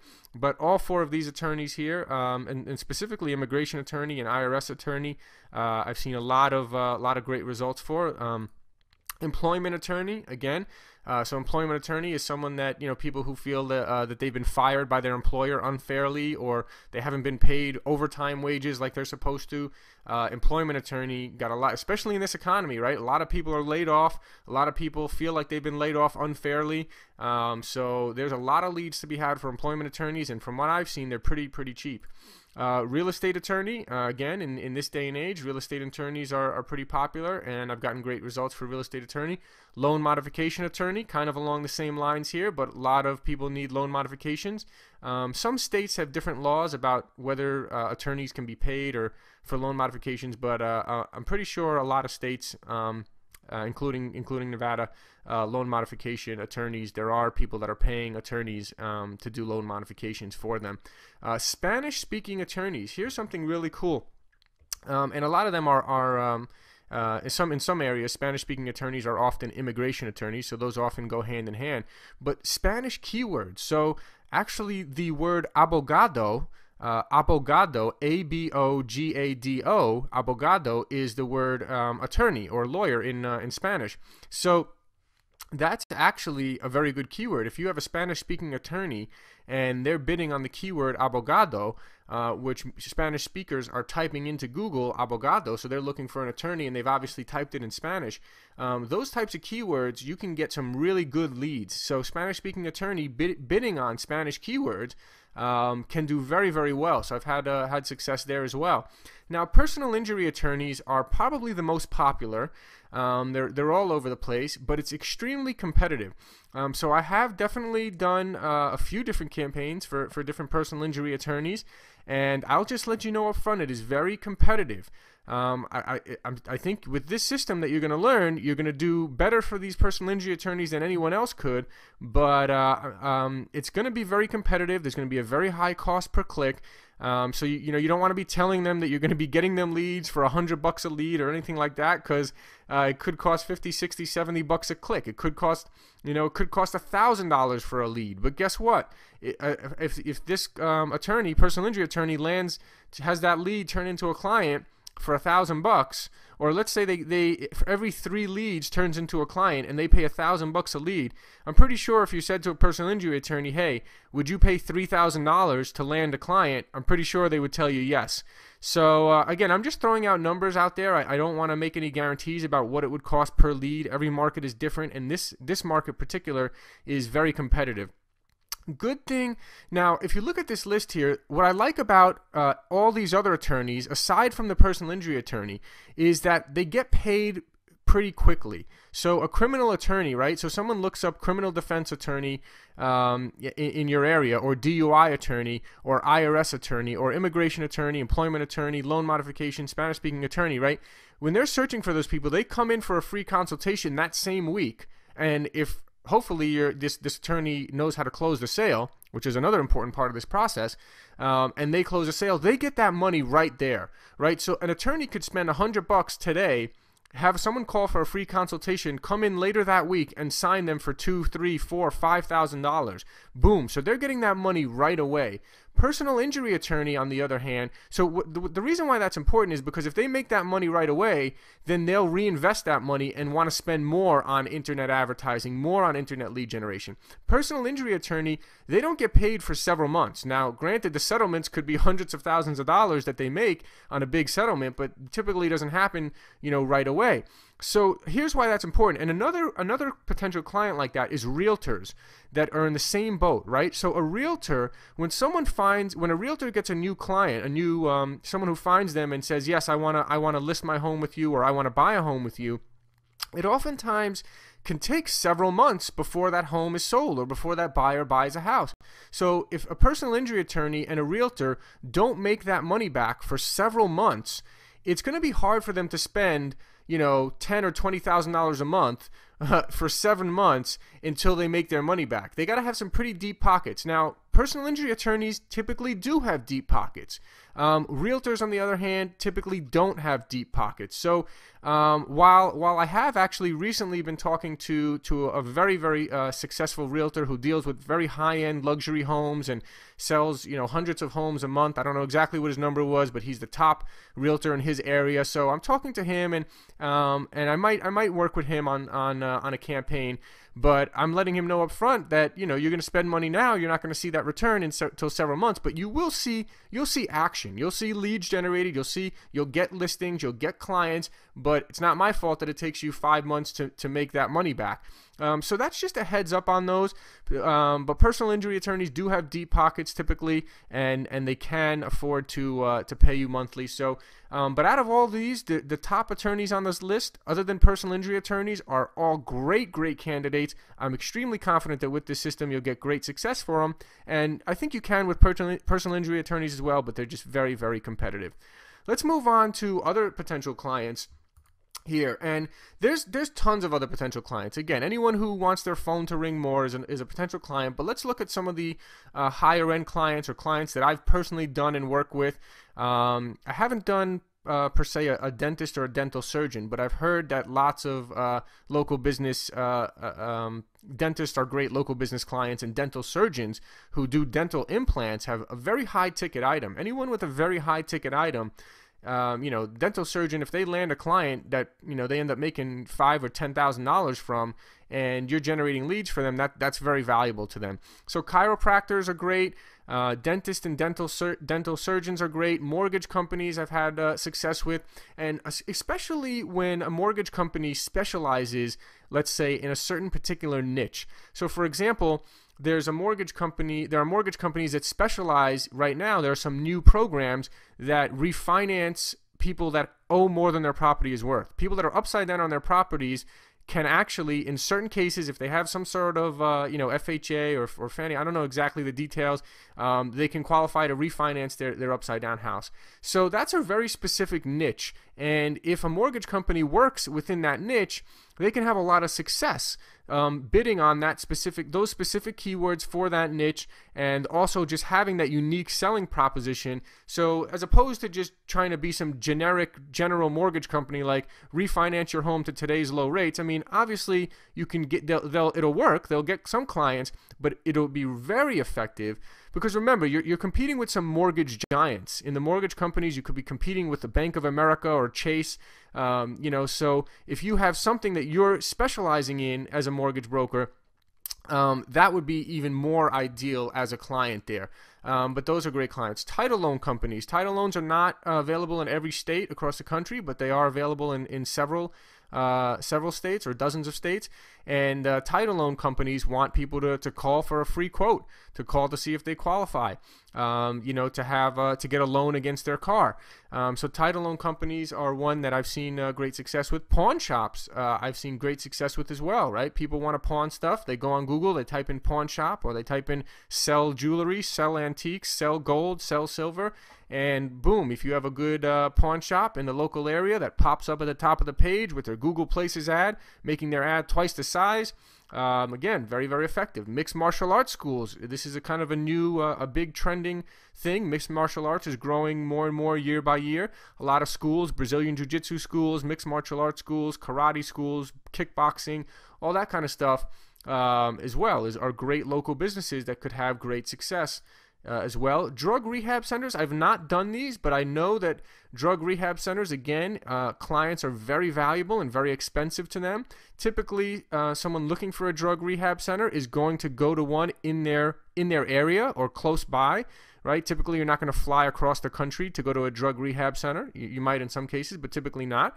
So again, it's great for a local business. If you're in the local area and someone types in drug rehab center or one of those many keywords that your prime prospect would be targeting there, and you pop up and you're a drug rehab center in the area, you have your Google Places, boom. So again, another good potential client. Now, credit repair is a tough one. I actually probably don't recommend going after credit repair. And here's why. Here's the difference between credit repair and all these other ones, right? Is chiropractors, dentists, mortgage company, title loan company, pawn shop, mixed martial arts, and drug rehab center. All of those types of clients, people locally are going to go to them. Right? People are gonna, if you're not gonna go, you're not gonna go to another state to find a chiropractor, right? You're not gonna fly across the country to go to a different dentist. You're not gonna travel far to go to a pawn shop or a mixed martial arts school. But credit repair is a huge industry that's extremely competitive. And so you have all these nationwide credit repair companies that are advertising across the country and really bidding up the prices and making it difficult. And credit repair is something that you don't really need to go to your local credit repair guy. A lot of times you just go on the internet and find a credit repair place and you hire them over the internet, or you call them up and hire them. So that's a tough one because it's a nationwide, very competitive on a nationwide scale. Credit repair. So I hope you're starting to see kind of the difference here between these local businesses and some of the ones that might be tougher. And I think this video is actually should help you get a really good understanding of who the best potential clients are, which again is really anyone who just wants their phone ringing. Now here's another really cool thing that I am just starting to get into myself is nonprofits. You can actually help out a nonprofit and get paid. Now before you think that you shouldn't get paid for helping a nonprofit, let me tell you something that I just recently learned not too long ago, and I'm in the process right now of the first nonprofit getting set up to get approved. You have to apply and get approved and show Google proof. Obviously, Google is not just going to let any Joe Schmo say that they're a nonprofit and give them $10,000 a month in free advertising, but Google does offer up to $10,000 a month in free advertising to nonprofits that qualify. So it does take a while to get approved, so you want to have your nonprofit apply right away. Right now, I think we're probably a few weeks into the process and still haven't been approved. There's actually 2 steps here, and I don't know the exact link off the top of my head here, but you could easily Google it.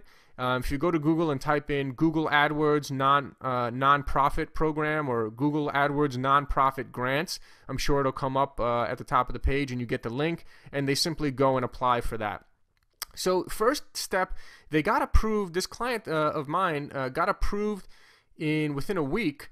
I think it was about a week or so. They got approved as a nonprofit, and then after they got approved as a nonprofit, then you actually have to apply for the specific Google program that you're looking for a grant for. And they say that could take up to a couple of months to get approved. So it's been a few weeks since they applied for the Google AdWords grant to get the $10,000 a month free in advertising, and they're still not approved. So hopefully within a couple months they'll be approved, and then hopefully they get $10,000 a month in free advertising. So imagine saying to a client that they can pay you that you're going to get them, I'm going to get you $10,000 a month in free advertising, and I'm going to set up your campaign and create your landing page and manage it for them, and you just pay me $2,000 a month, right? Let's say that, I mean, that's kind of a no-brainer, right? Hey, you pay me $2,000 a month, but you're getting $10,000 a month in free advertising, plus I'm giving you this landing page and setting it up for you and managing the entire campaign. So to me, it's a win-win. You can help out nonprofits, get free advertising, and get more business, and in return, they can pay you. Or if there's a nonprofit that you just want to contribute to and be a nice person, and instead of donating, you want to donate your time instead of your money, this could be a great way to do that as well. So I actually, when I first heard about this, I sent out an email to everybody I know that is involved in nonprofits or might know a nonprofit, and I said, hey, make sure you check this out. If you know of any nonprofits, tell them to apply for this right now. And if they get approved, tell them to let me know, and I'll help them get it all set up and everything like that. Really, I was kind of doing it out of goodwill. I just wanted to help nonprofits get a lot of free advertising. My mom is involved in a lot of nonprofits, and so I specifically told her, hey, your list of top nonprofits, let's get them all to apply for this and see which ones, see if they get approved. And so this is kind of new to me, but I know actually I've heard of someone else, someone that I mastermind with, who said that they're actually going to go after this as a business model. And it's amazing that so many of these nonprofits don't even know that this is available. And so you can approach them, let them know, and most of them will be like, wow, I had no clue, which is amazing. And so you let them know about this, and let them know about the free advertising. Tell them to apply right away, and if they get approved, you can set it all up and either do it for goodwill, or I think it's a great business model to get paid and create a win-win. So another cool thing that you can get involved with as well. And so in this video, I really just wanted to give you kind of a summary here. There's much more niches, much more clients you can go after, but I wanted to teach from my experience and tell you some cool things about nonprofits, tell you who some of the tougher clients were, who some of the ideal clients are. But obviously, there's much more. You have a huge market for you here, but I hope this video just kind of helped you learn a little bit more about this. Alright, in this video we're going to talk about pricing strategies and whatever it takes to land your first few clients. Now, I've really been thinking a lot about this, and what I'm realizing here is that you really just need to get in the door and land your first few clients and start getting great results for them, which I'm very confident you're going to do when you follow the system, and then you're going to generate a lot of referrals. So I'm going to talk about all of that in detail in this video, but let's start off with your optimal pricing structure. Ideally, you should be getting $500 upfront fee for the landing page. I mean, this is cheap. For the landing page you're providing for them, I've commonly seen these landing pages sell for $1,000, $700, $800. So at $500 for the landing page, which again can be created so easily with the landing page generator, as you know, that's really cheap. I mean, you should feel extremely confident that they're not going to get a better deal than that on this kind of a landing page. So that's ideally what you would want to charge up front, and ideally you want to have a minimum of $1,000 per month as a management fee to you. Now, a couple of people have asked, well, why on the webinar I heard a couple of people asking things like, well, why would they keep paying you month after month? Here's the thing. You're going to be doing a lot of ongoing optimization, split testing, and improving the campaign. You're going to be constantly improving the campaign. Now, again, once the campaign's up and running, it doesn't take that long to improve, but it's the knowledge of what to do. It might only take you a couple hours a month, but it's the knowledge of what you're doing, which you're going to learn, again, in the future videos here. So here's the thing, is that this is standard. So just so you know for yourself, PPC managers, again, I don't like to be called a PPC manager because I think we're way more than that. PPC managers don't make high converting landing pages, they don't split test ads, and they're not copywriters, and they don't know what good ads are. So we're way more than a PPC manager. That's why I don't like to be called that. But normal PPC managers, they charge these fees and they get it all day long. So this is standard, an ongoing monthly fee for PPC management, which I guess is what a lot of people will call this. So you should get familiar with that term, PPC management, pay-per-click management. That's essentially what you're doing here. Google AdWords is the #1 pay-per-click engine, a search engine advertising platform. So whenever someone says PPC, they're typically referring to Google AdWords. They could also be talking about Facebook ads. That's probably the second biggest source of PPC. But ideally, when generally they're talking about PPC, they're talking about Google ads. So this is standard. So just so you know and feel confident that a $500 fee for the landing page is cheap, and $1,000 per month as a management fee to you for the ongoing optimization, split testing, everything I'm going to show you in the future videos, that is cheap. That in of itself is cheap. However, even though that's cheap, and even though that's the optimal pricing structure, and as you start getting referrals, you'll be able to charge that all day easily. That's a cheap fee. When you come highly recommended, from an attorney to a doctor or from someone else, that's going to be a piece of cake to get those fees right there.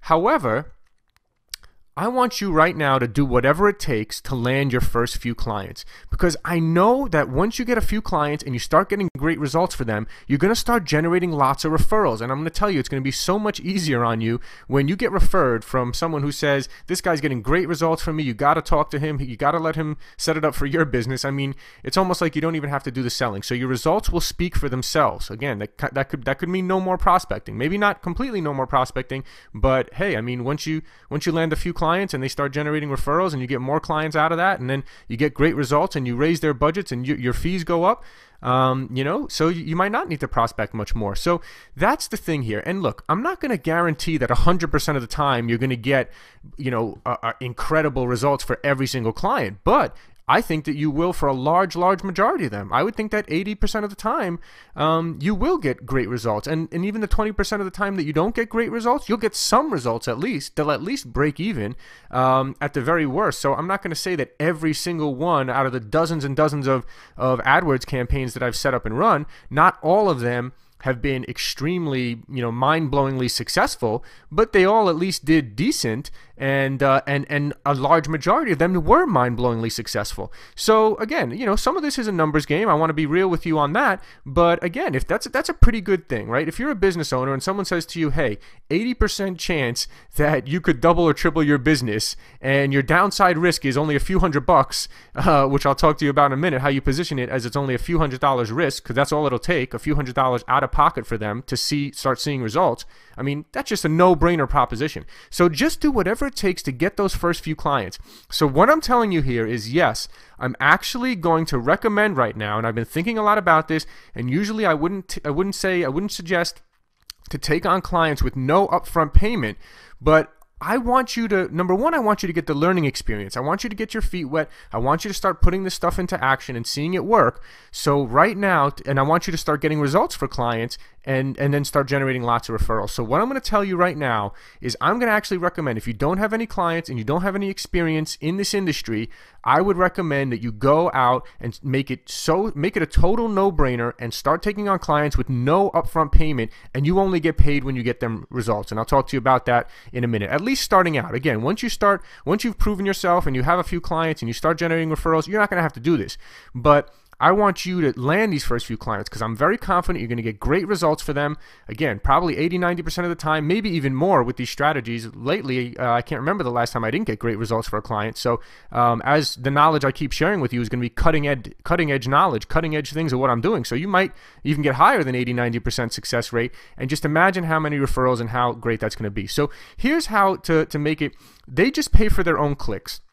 Here's how you make it very low risk, right? So the landing page doesn't cost you anything to create, right? The Google campaign doesn't cost you any money to set up on your end. So all you're investing here is a little bit of time, right? To get the landing page done, which is really not long at all, and to set up the campaigns, which again is not really that long at all. And I'll show you that in the future videos. So really what you're going to say to them is, look, I'll create the landing page for you. I'm so confident that this is going to get results that I'll let you pay me at the end of the month after 30 days when you see results. If you want to continue the campaign, you just pay me my fee and we'll continue it. That's how confident I am that you're going to see results. And you're going to set up and manage the campaign. All they need to do, and we'll talk about exactly, I'll show you this when I show you the walkthrough of the campaigns in future videos. All they have to do is enter their billing information into the account and you set up and manage the account. And also, just so you know, their privacy is protected. Once they enter their billing info in there, you can't see their information. All it shows is the last 4 digits of the credit card and the name on the card. So you won't be able to see there's no privacy concerns there. So they just enter their billing info, you manage and set up the account, and you tell them that, look, let's spend $50 a day or $100 a day for the next 3-4 days, or $50 a day for the next week, and $350 budget, and you're going to start to see results. And if you don't, you can pause the campaign right there. But I mean, think about how powerful that's going to be at the top of Google for your top keywords, and you don't have to pay me anything. I'm setting up the landing page, I'm setting up the campaign, and so your downside risk here, if all else fails, it was a $350 investment to see what Google advertising would give you as a return on investment. I mean, to me, that's a total no-brainer to get someone to do that. So that, I think that is just a really, really easy way in the door. And you just tell them at the end of the month, if you're happy with the results, you pay me my $1,000 fee, and we'll continue it on a month-to-month basis. And then so I guess they'll be paying you at the end of the month in that case. But this is really their only risk is $350, and they have a huge upside potential. This is a total no-brainer, if you ask me. Okay, so again, like I said, they can pay you the $1,000 in 30 days if they're happy and they want to continue running it, which I'm very confident that they will. Worst case scenario for you, you get some great free practice that will make you better prepared to succeed the next time, right? Doesn't cost you anything really to put up the landing page or set up the campaign other than your time. And this is a great, great learning experience for you. The only way to really learn, as you know, anything you want to do, if you want to really learn it, the way to learn it is to actually do it. So this is a way for you to actually do it and get some great free practice. And I'll tell you something, every time every new campaign that I do and every new campaign that I set up, I even still to this day, there's a lot of times where I learn new things here and there, whether it be an ad that works, something that worked in an ad that I wrote, or a certain way that I set it up, or certain keywords that I did. There's always little things you'll keep learning. So, I mean, so here's it's like a win-win, right? If they get great results, you get paid. If not, then you got some great free practice, and their only risk is $350. And I truly believe that when you follow the system, they will see results with that $350. They'll tell you, let's keep it running. And at the end of the month, they'll be happy. They'll pay you your money, and you'll keep going on. You'll have a happy client. You'll be able to generate some referrals and testimonials. So that's what I really think is a great way for you to get started, especially if you've never done this before. So this puts your money where your mouth is and makes you a real pay-per-performance marketer. There's a lot of marketers out there, but there's not very many marketers that really put their money where their mouth is and are performance-based. And that's something that I really pride myself on. And I'll tell you, I truly believe that's why I've been able to earn a full-time living as an internet entrepreneur for a long, long time, because people get results when they hire me. And that's going to be what you're going to be showing people is you're going to get them results, and that's a real pay performance marketer. That's going to be your way in the door.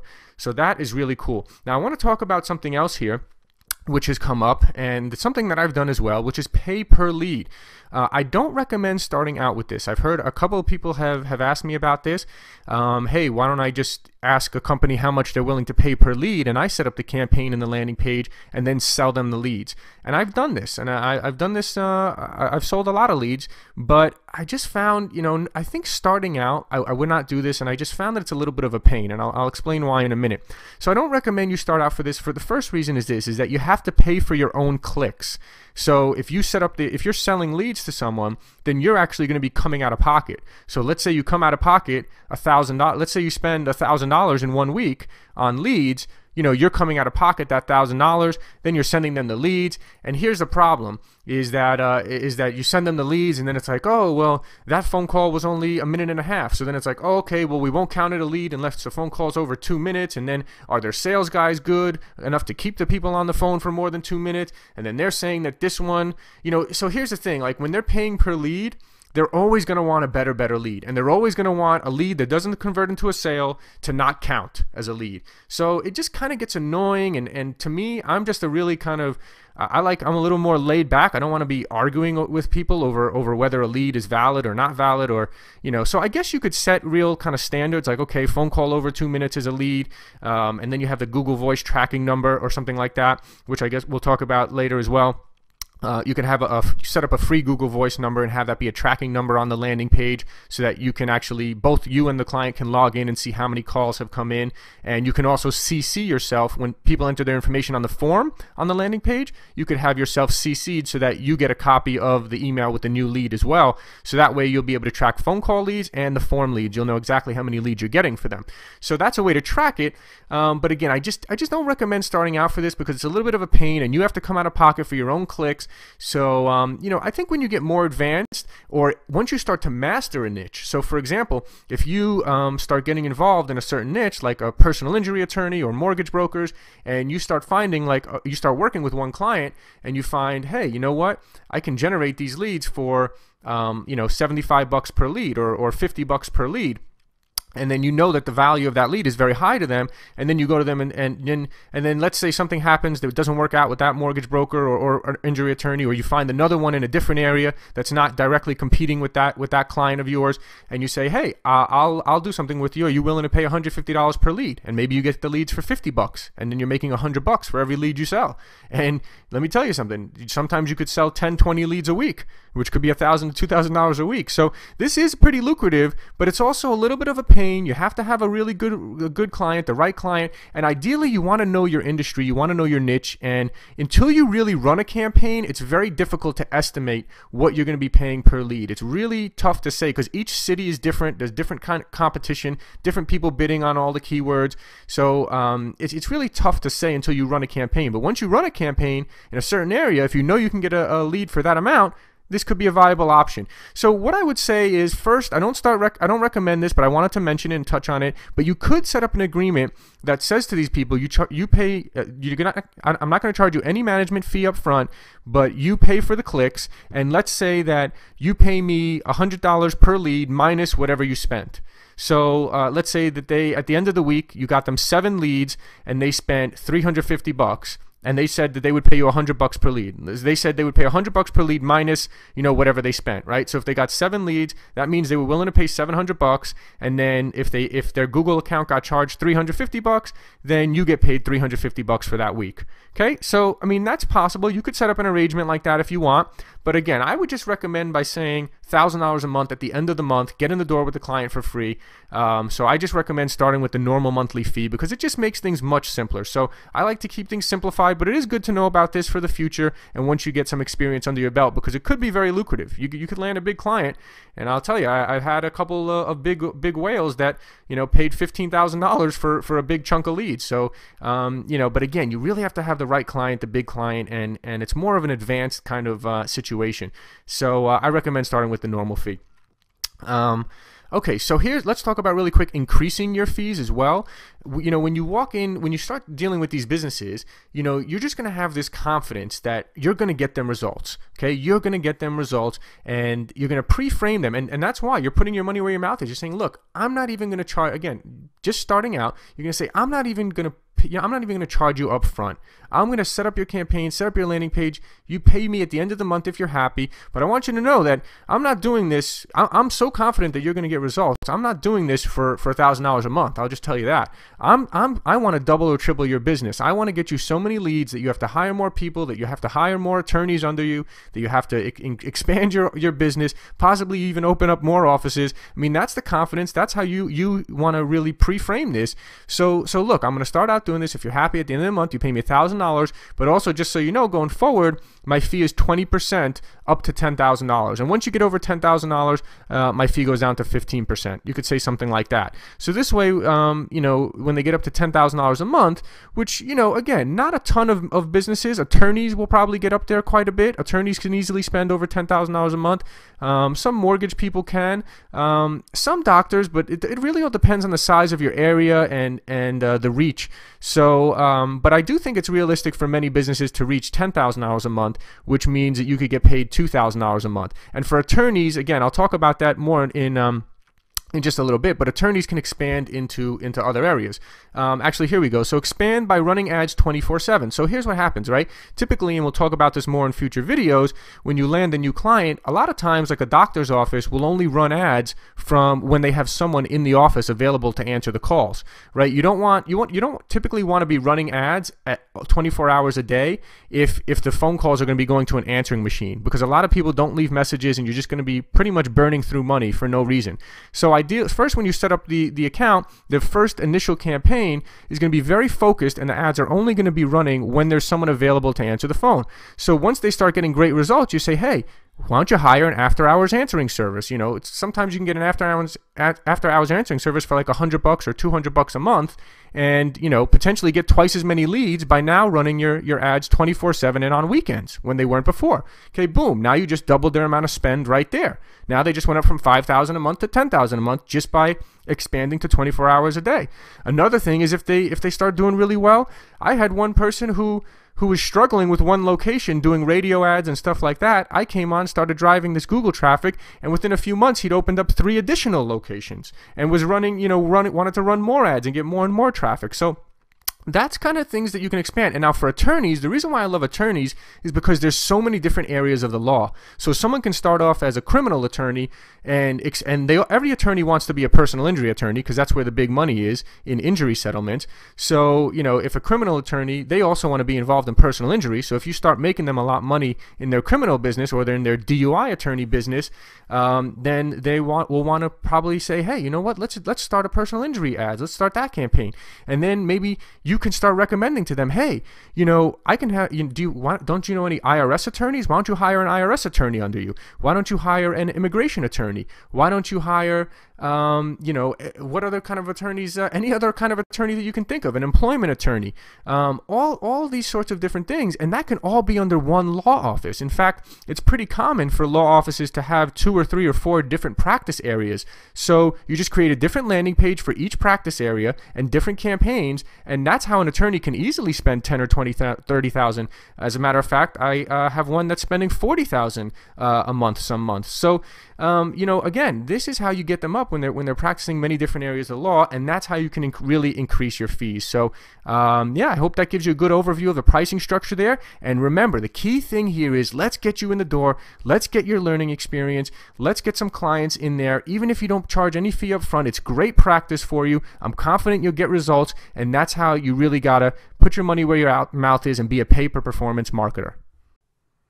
Alright, now in this quick video, I'm going to be sharing with you the proven local business landing page formula. So this is obviously the template that the landing page generator builds, and I want to basically just go through it with you really quick so that you understand all the components of what makes this a successful high converting page, so that, you know, whether or not you use the landing page generator, which obviously I would assume you would, either way though, you got to understand what this is. So you might come across a client who has some sort of page or landing page or whatever, but it's just not good, and you might just be able to move some things around if they want to keep it on their specific background or do something that's specific to their company, or keep it on their own their own pattern or branding or whatever it is.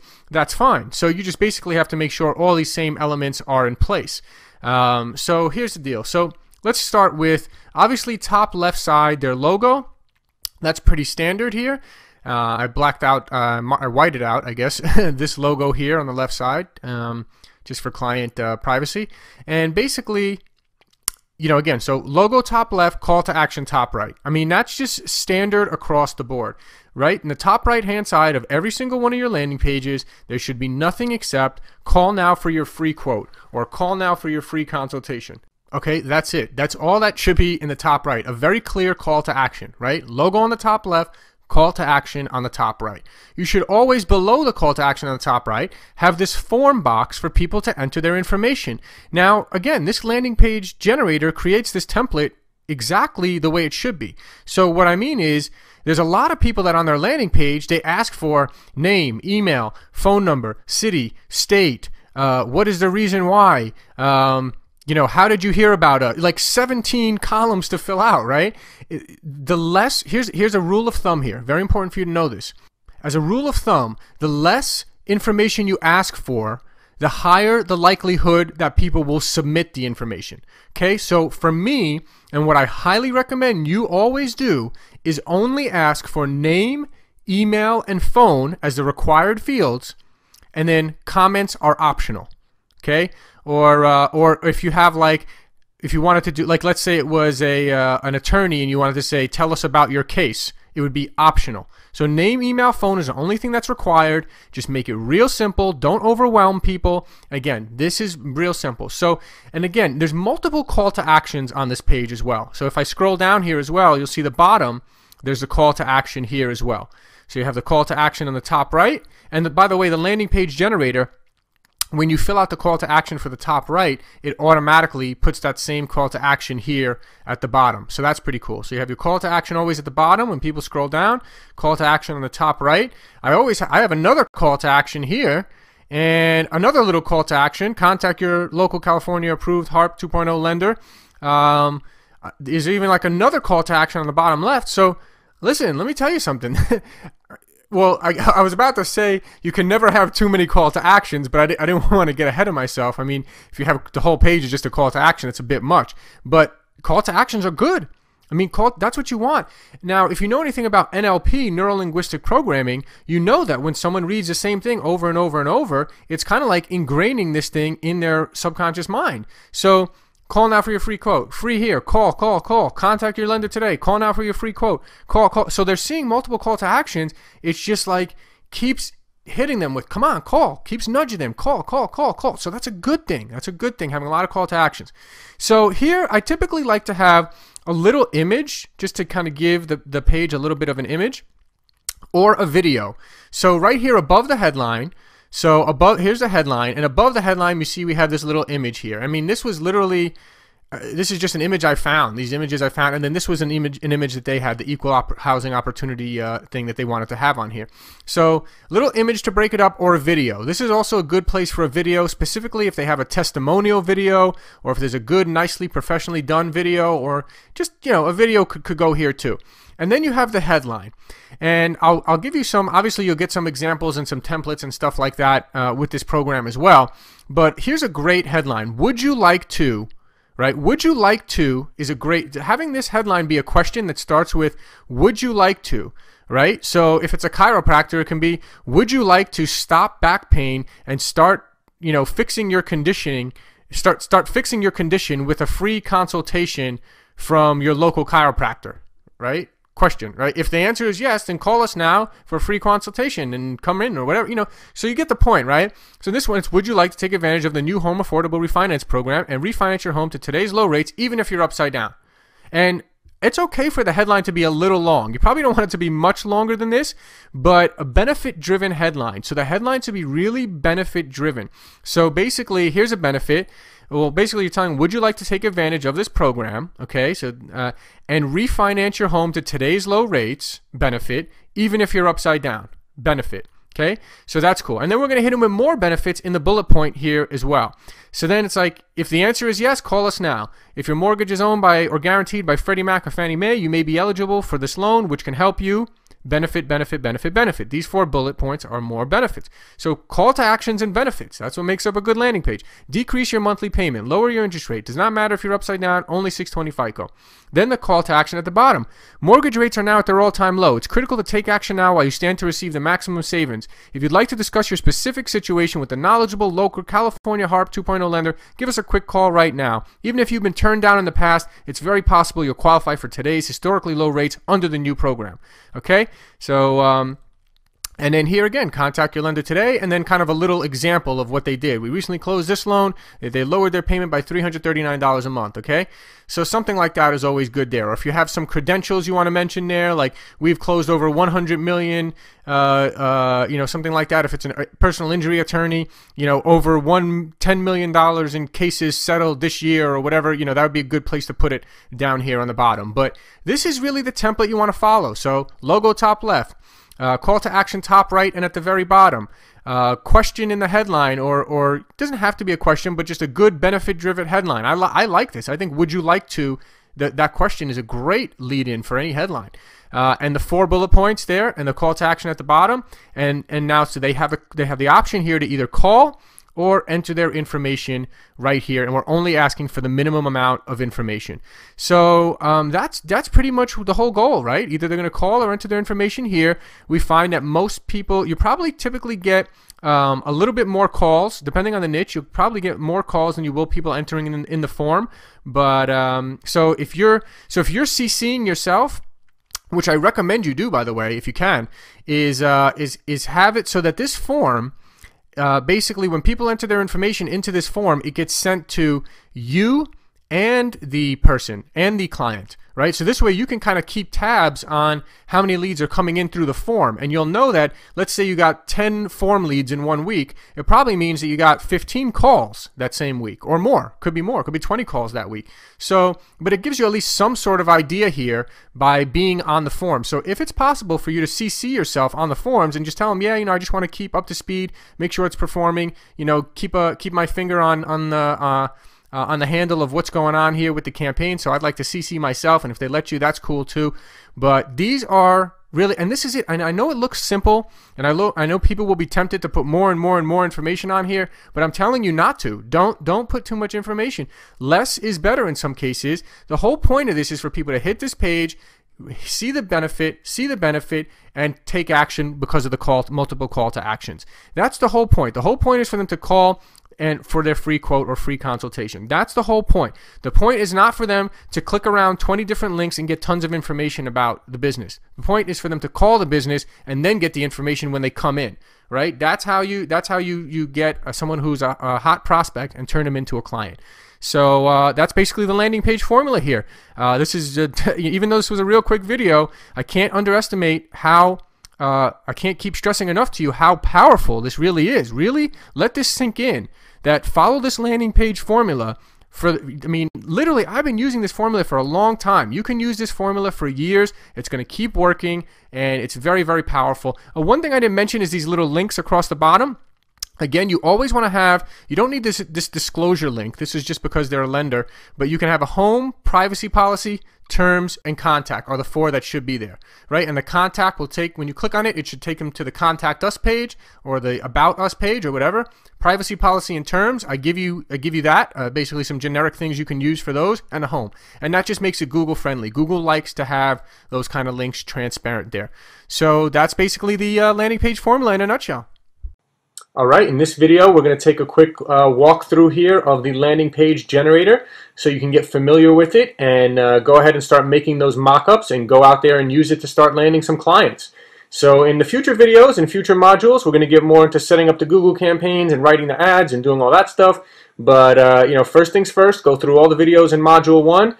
And then also keep learning here about landing pages and start making these demos to go out, start landing those clients. And by the time you land them, you'll have all the training and everything ready and available for you about setting up the campaigns and writing ads and everything you need. So let's take it step by step. Let's take action each step of the way. Stay focused on each step of the way. And that's the best way that I've seen people get results. So let's get into this here. Starting with I'm going to walk you through kind of each one of these fields just so you get familiar with them. And you should have a couple, at least a couple of different pre-written landing pages and for a couple of different niches here, like the mortgage niche here, which is what we're going to type in here and just use as the example. And in the next video, I'll show you another example, okay, as well, of the landing page generator using a video on the page. But for this one here, let's first go through this template. And here I already created the page, and as you can see, the first thing here is to choose your template. Template 1 is black, template 2 is white. Okay, this is what that means is the header. That's the header. So you see the header here is black. So for this company, they had a white logo on a black background. So basically, if that's the case, you're going to use the black template. Now, if you look at this one, for example, this one has a white background. So if you were using that logo, you would use the white template because it was on a white background. Okay. Next thing here is and that's 2 different landing page templates there, which is cool because if you're doing you know, just cool to switch it up, not always use the same exact template. And as you start building out a lot of these landing pages, when you land clients, obviously you're probably not going to want to use the same exact color and everything for each client that you have, especially if you start getting referrals from people that know each other. So it's cool to have a couple different options, and they're both very clean looking. The white template has like a light baby blue background, it's still very, very professional and very good looking, and a white header there instead of the black header here. So that's pretty cool, that works. Now, let's take a look here at the next thing is a title tag. A title tag is not really that important for what we're doing, other than it's what people see in their browser, right? So when people, if someone goes to this page, if this page is published and someone went to that page, the title tag would be what they see in their browser, at the top of their browser, just a little thing like the name of the page. So again, for a demo or a mock-up, it's not that important. But it's in there anyway. So next thing is the logo. I've already uploaded the logo for this demo here. And then the next thing is the optional media. So you can see here you have a choice of either choosing a JPEG or a video. I'll show you the video in the next one, how you basically, so easy to just go to YouTube and get the embed code and paste it in here, and boom, you have a video. So I'll show you that in the next video, how to do that and how to grab that embed code. It's super easy. I'm not technical at all, and I can do it, so I know you can do it. Real simple, just cut and paste from under the YouTube video in a certain section. Now, where that goes is right here. So this is the optional image, and again, it's optional. You actually don't need it. I think it's nice. For example, if you have if you're going to approach an attorney or a doctor or someone, and they have a picture of themselves on a website, maybe that kind of fits this area nicely. Maybe you can grab that picture and put it in here. So they see, you know, they might like that. They see a picture of themselves there. So you have their logo, a little picture of themselves. In this case, you know, this was a mortgage lender, so we use kind of these things here. And so that's the optional image. Now again, in the next one, I'll show you the video, and this is where the video would go as well. So either you have a video above the headline or this optional image, or just don't enter anything into this optional image. If you can't find a good image and they don't have a video, just don't worry about it. Don't enter anything. here. Again, I think it looks a little nicer when you have one, but otherwise this headline would just be moved up a little. So if you didn't have the image of the video, this headline would just be moved up a little higher. If you had the video would be here and the headline would be right below the video. So another thing you want to note here, what I did is, you see how I put 3 different lines here: call now, for your, and then free quote is on the next line, and then the phone number. So that makes it appear like this. I kind of like the way that this was spaced out here on the right hand side. Call now for your free quote on 3 lines. So just a note, because the first time I tested this builder, I had it all on 1 line, call now for your free quote, and it came out looking not the way I wanted it to over here. So just know that you can actually put as many words on the line the same way you'd like it to appear over here. And the cool thing is that when you put this here in the top right call to action, it also automatically puts it at the bottom here. So whatever your top right call to action is here, it's going to automatically go in the bottom right down there. So again, the next, moving right along down the line here, headline. Obviously that's the headline right here. This is the sub-headline part 1. This is the sub-headline part 2.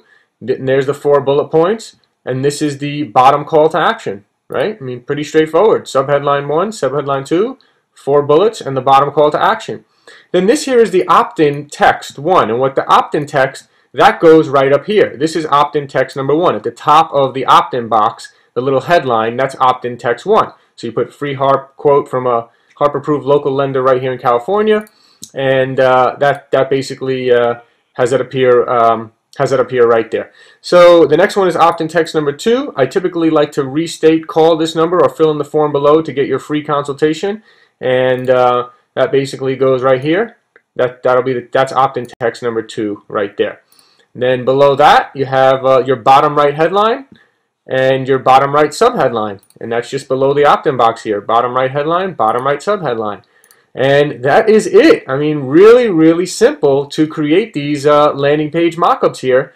Really, really simple. So I think you got what you need. You have some pre-written copy for a couple different niches to use and plug in right away, and start taking action and making these mockups and going and showing it to the businesses, and start landing these first few clients. And then we'll get to how to get them tons of leads in the future videos. In this quick video, I just wanted to show you how to grab a video code if you want to throw a video on a landing page. And so basically, I also wanted to show you the template number 2, which is the white template. So let me just show you again what it looks like at a glance here. So this is the white template, has a white header with this baby blue kind of background here, and this is what it looks like with a video in there. And I'm actually I'm having my developer work on this right now. Probably by the time you watch this video, this will be formatted a little bit better. The video I think could be formatted on the page a little bit better. So hopefully by the time you watch this video, that's already taken care of, and this video is formatted a little better. But either way, it still looks nice. Still looks like a good page. Here as well, you know, at least to make this mock-up here and go in and show it to them. So this is a personal injury one with the pre-written copy already in there, and the only difference here is that this is template 2, the white one, and then for the optional media, instead of the JPEG, we have a video here. And let me show you how this works. So you just basically, you go to YouTube. I typed in injury attorney Dallas into YouTube, and you find the video here, and well, you know what? Let me show you. Let me start from scratch so you can see how it looks from scratch. Okay. So basically, okay. So you get to this page here. Every single video page looks like this and has this little share button below it in YouTube. Okay. And so you can just click this share button, and if you have other video code too, you can grab it from anywhere. If you have videos that are on an Amazon S3, but for this demo, for the mock-ups, you're going to look if they have a video on YouTube, and if so, you go to the video, you click the little share button below. Then when you click the share button, it has a link. Don't grab that link. What you want to do is click this embed button here. Okay, you click the embed button, so you click share, then you click embed, and then boom, the code goes right there. It's already highlighted. You just hit copy, go to the landing page generator, and paste it right in there. That's it. I mean, that's how simple it is to grab the YouTube video and put it on the landing page there as well. And again, this is optional. You could have this page with just a headline up on the top of the page. You could have just a picture here, maybe a little bit of a smaller picture. You could have the video, whatever the case may be. And this video plays, by the way, on this mock-up. So that's pretty cool too. The video actually does play. So basically that is it. That is I wanted you to see the white template with the baby blue background. And again, if you want to grab the videos from YouTube, if they have one to make a mock-ups, that's pretty cool. And everything else is pretty much standard and the same as what I showed you in the last video. So you've seen a couple of different templates. You've seen what it looks like with video, without video. And again, more ammo for you to go ahead and get started and start creating those mock-ups and go out there and use it to land clients. And then in the future videos, we're going to talk about how to blow these clients away by generating tons of new business for them. Alright, in this quick video, I just wanted to tell you really quick about the mock-ups. I just wanted to show you actually. Here's a mock-up that I just created using the exact personal injury attorney pre-written copy, and I just went and grabbed the video from YouTube here and put it here. And man, this page looks really good. You can see the video is formatted perfectly here on the page.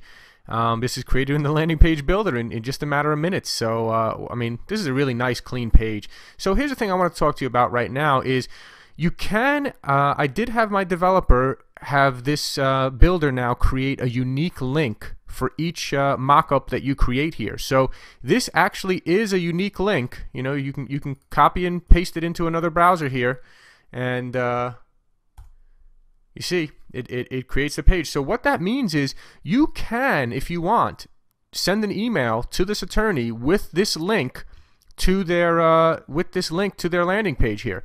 So again, you can do that if you want to, but I don't know if I'm kind of have mixed feelings about that, because well, it does make it pretty easy if you just, you know, put the link in the email and all they have to do is click it and they can view their page and they see their video on it and everything already done already. So it is pretty simple, so you may want to use it, but I guess there is some caution here that you need to take, because bottom line is they could just show this to their webmaster and say, hey, copy this page and use it for ourselves. Now, I'd like to think that most potential clients would not do that. I'd like to think that, you know, this will help you land more clients, but, you know, you are taking that risk, and there's really nothing we can do about that. So I did want to let you know about that, but I think it is a good tool to be able to use the link and just put that link in the email if you want to, especially if you trust the person or if you've been going back and forth with them or anything like that. Really does show them some stuff up front, shows them some results in advance of what you'll do for them. So I think that's pretty cool. So again, you can use the link. The other option here that I wanted to tell you about was, and maybe it's a better option, is to just take a screenshot. Okay, so there's lots of free screen capture tools. I'll have some links here for you, either near this video or in the resources section for some free screen capture plugins that you can download for different browsers, and they're really simple to use. Actually, you can even annotate some of them. From what I hear, I've never done that, but I know you can. But you know, again, you just take a simple screenshot here of this page, and then you can save it as a JPEG and attach it to the email. And if you do that, then you know they can't send it to their webmaster and say copy the code. I guess they could still see the copy and potentially recreate the page on their own, but I doubt many of them will actually do that. I mean, maybe they'll use some of the pieces of the copy on the page. Maybe they'll like it, but overall, I think you're safer if you take a screenshot and save it as a JPEG and email them that as an attachment, as opposed to sending them this link. You're a lot more exposed if you send them this link. So just wanted to tell you about that. But I mean, look at this, man. This looks really clean. This looks better than what 95% of attorneys or more out there have right now. So make sure you use these mock-ups. Save a screenshot and send it to them, or print it out if you're going to go meet with them in person. If you can get a color printer, or find a local I don't know, Kinko's or something near you. If you don't have a color printer to print some of these color landing pages out, if you want to print them and go meet with them in person, or again, you could email them the link, but you'll be a little exposed if you do that. So again, this is the power of the mock-up and showing people results in advance, and that's a great way to land new clients, is by showing people results in advance. You know, I will tell you that a lot of these attorneys, they're being solicited by people, mostly by SEO people, mostly by people saying, let us help you rank higher in the search engines. And by the way, the reason I know this is because I'm CC'd on our, you know, on the attorneys that I work with landing pages. I'm CC'd, so I get when people enter stuff into the comment box, and a lot of times you get these people soliciting them for SEO.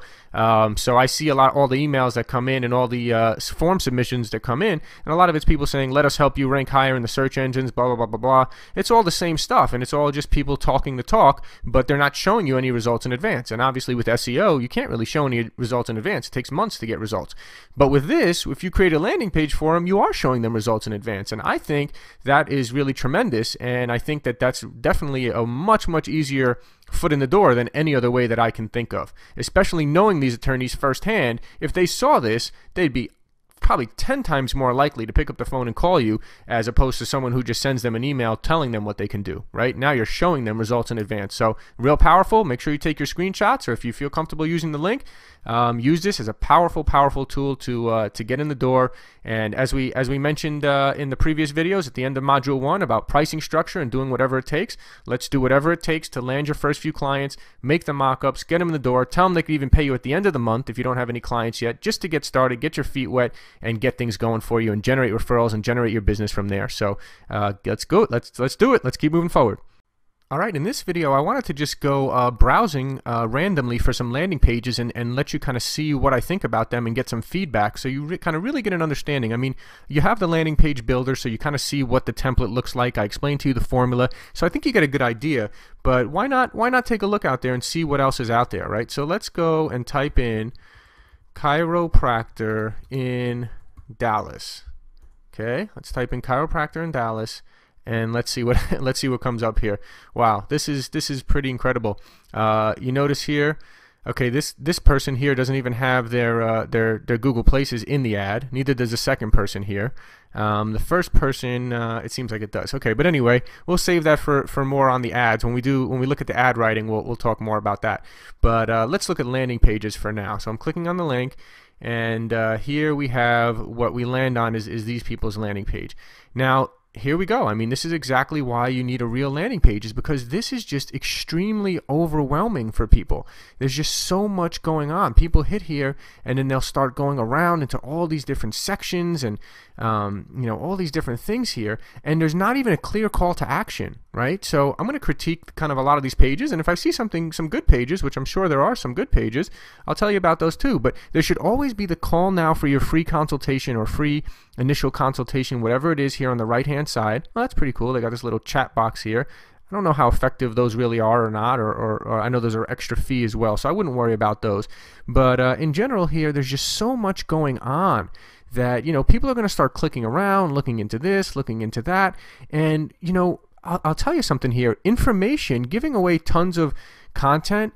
You'd rather people call and get that information. You'd rather people come into your office. If you give people so much information that they don't, that they don't even need to call you or come into your office a lot of times, you're really going to be missing out on a lot of leads. And that's why I believe that our landing page will get a lot more leads than this, because it's going to give them a headline, a strong headline, some benefits, strong call to actions, and there's nowhere else for them to go, right? They just click, they either call. And that's what it is. People have what I call online ADD, right? They'll start looking around, searching here, then their phone will ring, they'll go check their email, something will happen, and they'll never even call, right? So the landing page is so simple. They get there, there's nowhere to go, they see the headline, they see the benefits, they see the call to action, and they call, and a lot of times within 1 minute of hitting the page, they could call. That's how simple it is. That's how easy it is. So, okay, let's keep searching around. Let's see what else, what some other landing pages look like here. Let's click on this one. And let's see here. Okay, whoa, this is weird. Okay, this kind of hit me in the face. Introductory price $19. So this is where my eyes first went. The join here, visit one of our 5 locations. Okay, if you have multiple locations, sometimes that helps. But again, up here should be call to action. Call now for your free consultation. There's not a call to action even here. I guess there's this one that I guess maybe they don't do an introductory consultation. Maybe they just do an introductory price of $19 for the first visit. So I guess that's okay. But again, the joint in Texas, a new vision for an old practice. Look how small this text is here too. This is very, very difficult to read. Small text that is all bunched together, not broken up into separate paragraphs, is very, very difficult to read here. And they have a map. I mean, okay, great, that's fine. But this is the most prominent kind of area in on your landing page, and you're using it just for a map. So it just again, there could be a lot of work and a lot of improvement done to this landing page. Let's go search a different practice. Okay, let's go search for a personal injury attorney in Dallas, Texas. Okay, and let's see what this guy here. Look, Texas injury lawyers. No Google Places in his ad. Does not know how to write an ad at all. I mean, this is just one of the most awful ads here. This second ad on the page. So let's click on that because I'm dying to see what his landing page looks like. I was hoping he would surprise me with a great landing page, but he did not. At least there's this a call to, sort of a call to action, call today for your free consultation, but it's in such small letters at the top. And this just, if you've been injured in an accident, you should hire the Willington Law Firm. Okay, but it's more about the benefit. Again, headline and bullet points are much easier for people to read than all this. And look, the headline is jumbled together with the paragraph. Gosh, I tell you, a lot of times I look to try to find good landing page examples to show people, and it's so hard to find. So by using the landing page generator with your landing pages, you'll have such an advantage.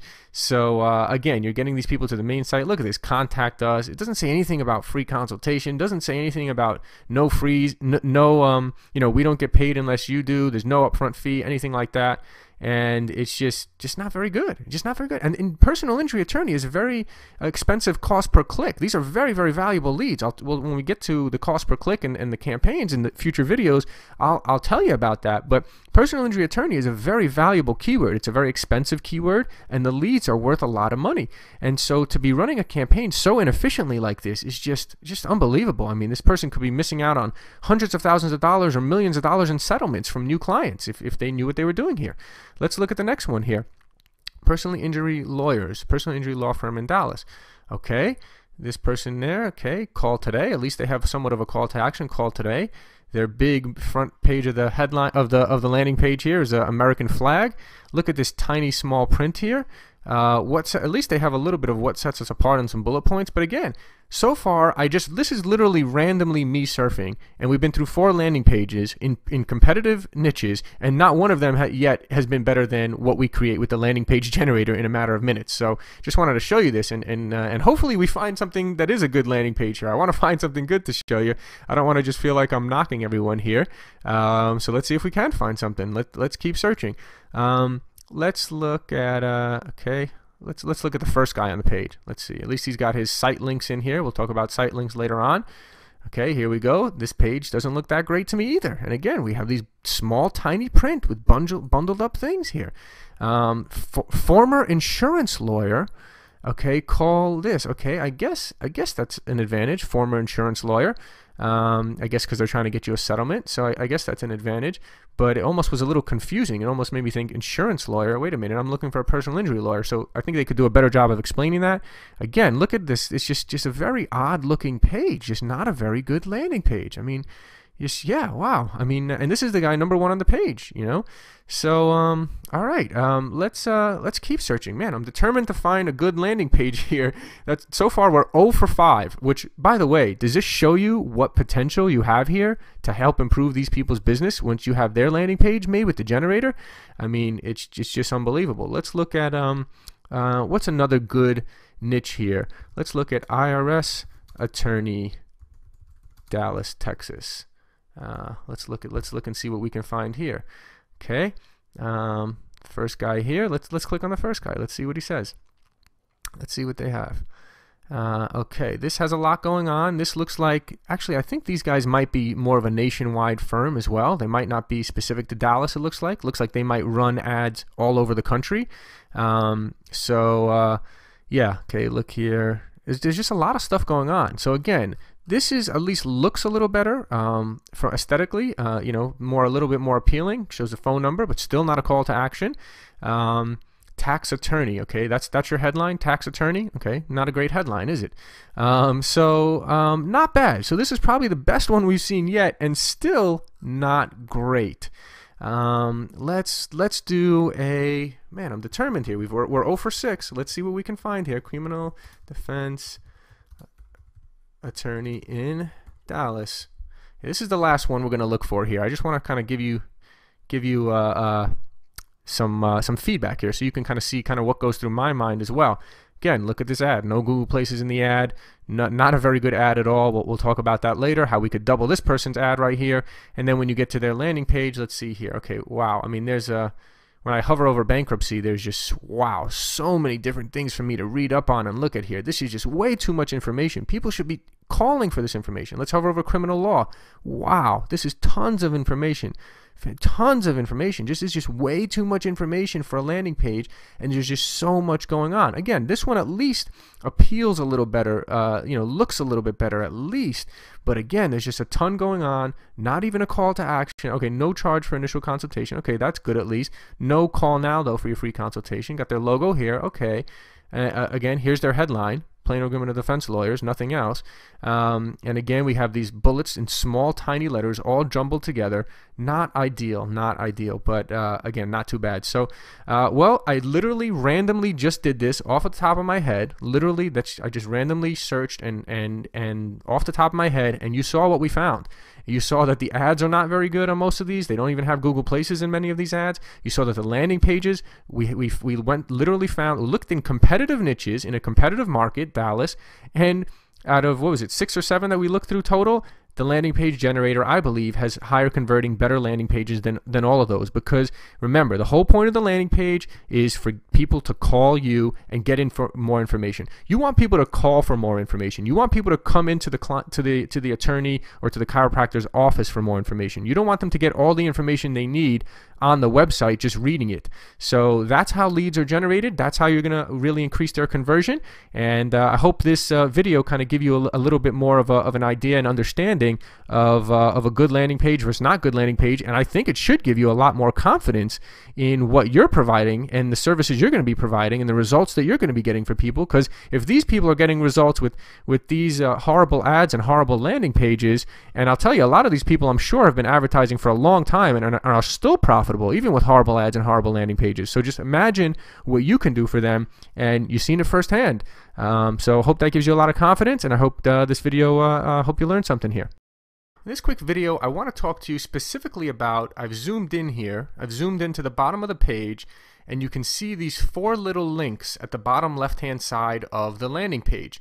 Now again, these landing pages follow something called one-decision marketing. One-decision marketing, meaning people hit this page and they have all the info they need, the headline, attention-grabbing headline, benefits, call to action, and there's one decision for them to make. They either call or enter their info, right? So maybe there's 2 decisions, but those are both what we want, right? Either them to call or enter their info here, right? So this is one decision marketing. If it was up to me, there would be no links at all on this page, really. But Google does like to have privacy policy terms, and these 4 little links across the bottom. Now, typically, let me go through each one of these. Okay, so the home link here, when you actually eventually publish this. So when you're doing mock-ups and stuff, don't worry about this. Doesn't matter for a mock-up or for a demo or whatever. It's not gonna do anything. Okay, so it'll take you to a 404 error, I guess, if you click on it. But so if you send someone the link and they click on it, it's going to show them an error. So it doesn't really matter. It's not for the mock-up. It's only for when you really publish a page here. So here's the thing. When you publish a page, a lot of times, most clients that you're going to come across, most local businesses have a website, right? So a lot of times when you publish it, you're going to put it on their website as /free consultation, right? So let's say their website is Chiropractor Las Vegas. Then you'd put this landing page up on chiropractorlasvegas.com /free consultation, right? So then, and when you drive traffic from your Google ads, you're going to drive traffic from your Google ads directly to the /free consultation page.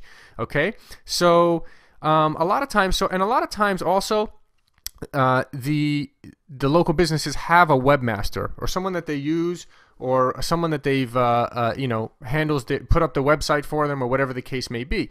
If that's the case, you essentially, the easiest thing for you to do would be to download the zip file and send it to them to have their web guy put up a page called, you just say, hey, put up a page on your website called /free consultation. Here's the zip file with the landing page, everything you need, and put it up there. Okay, that's the easiest way to do it. I personally myself, I've never used even FTP. I have webmasters and stuff I've always had do that for me, and most of the time you're gonna find that these clients have a webmaster or a website or something that they use. If that's the case, again, download the zip file, send it to them, let them put it up on a page called /free consultation.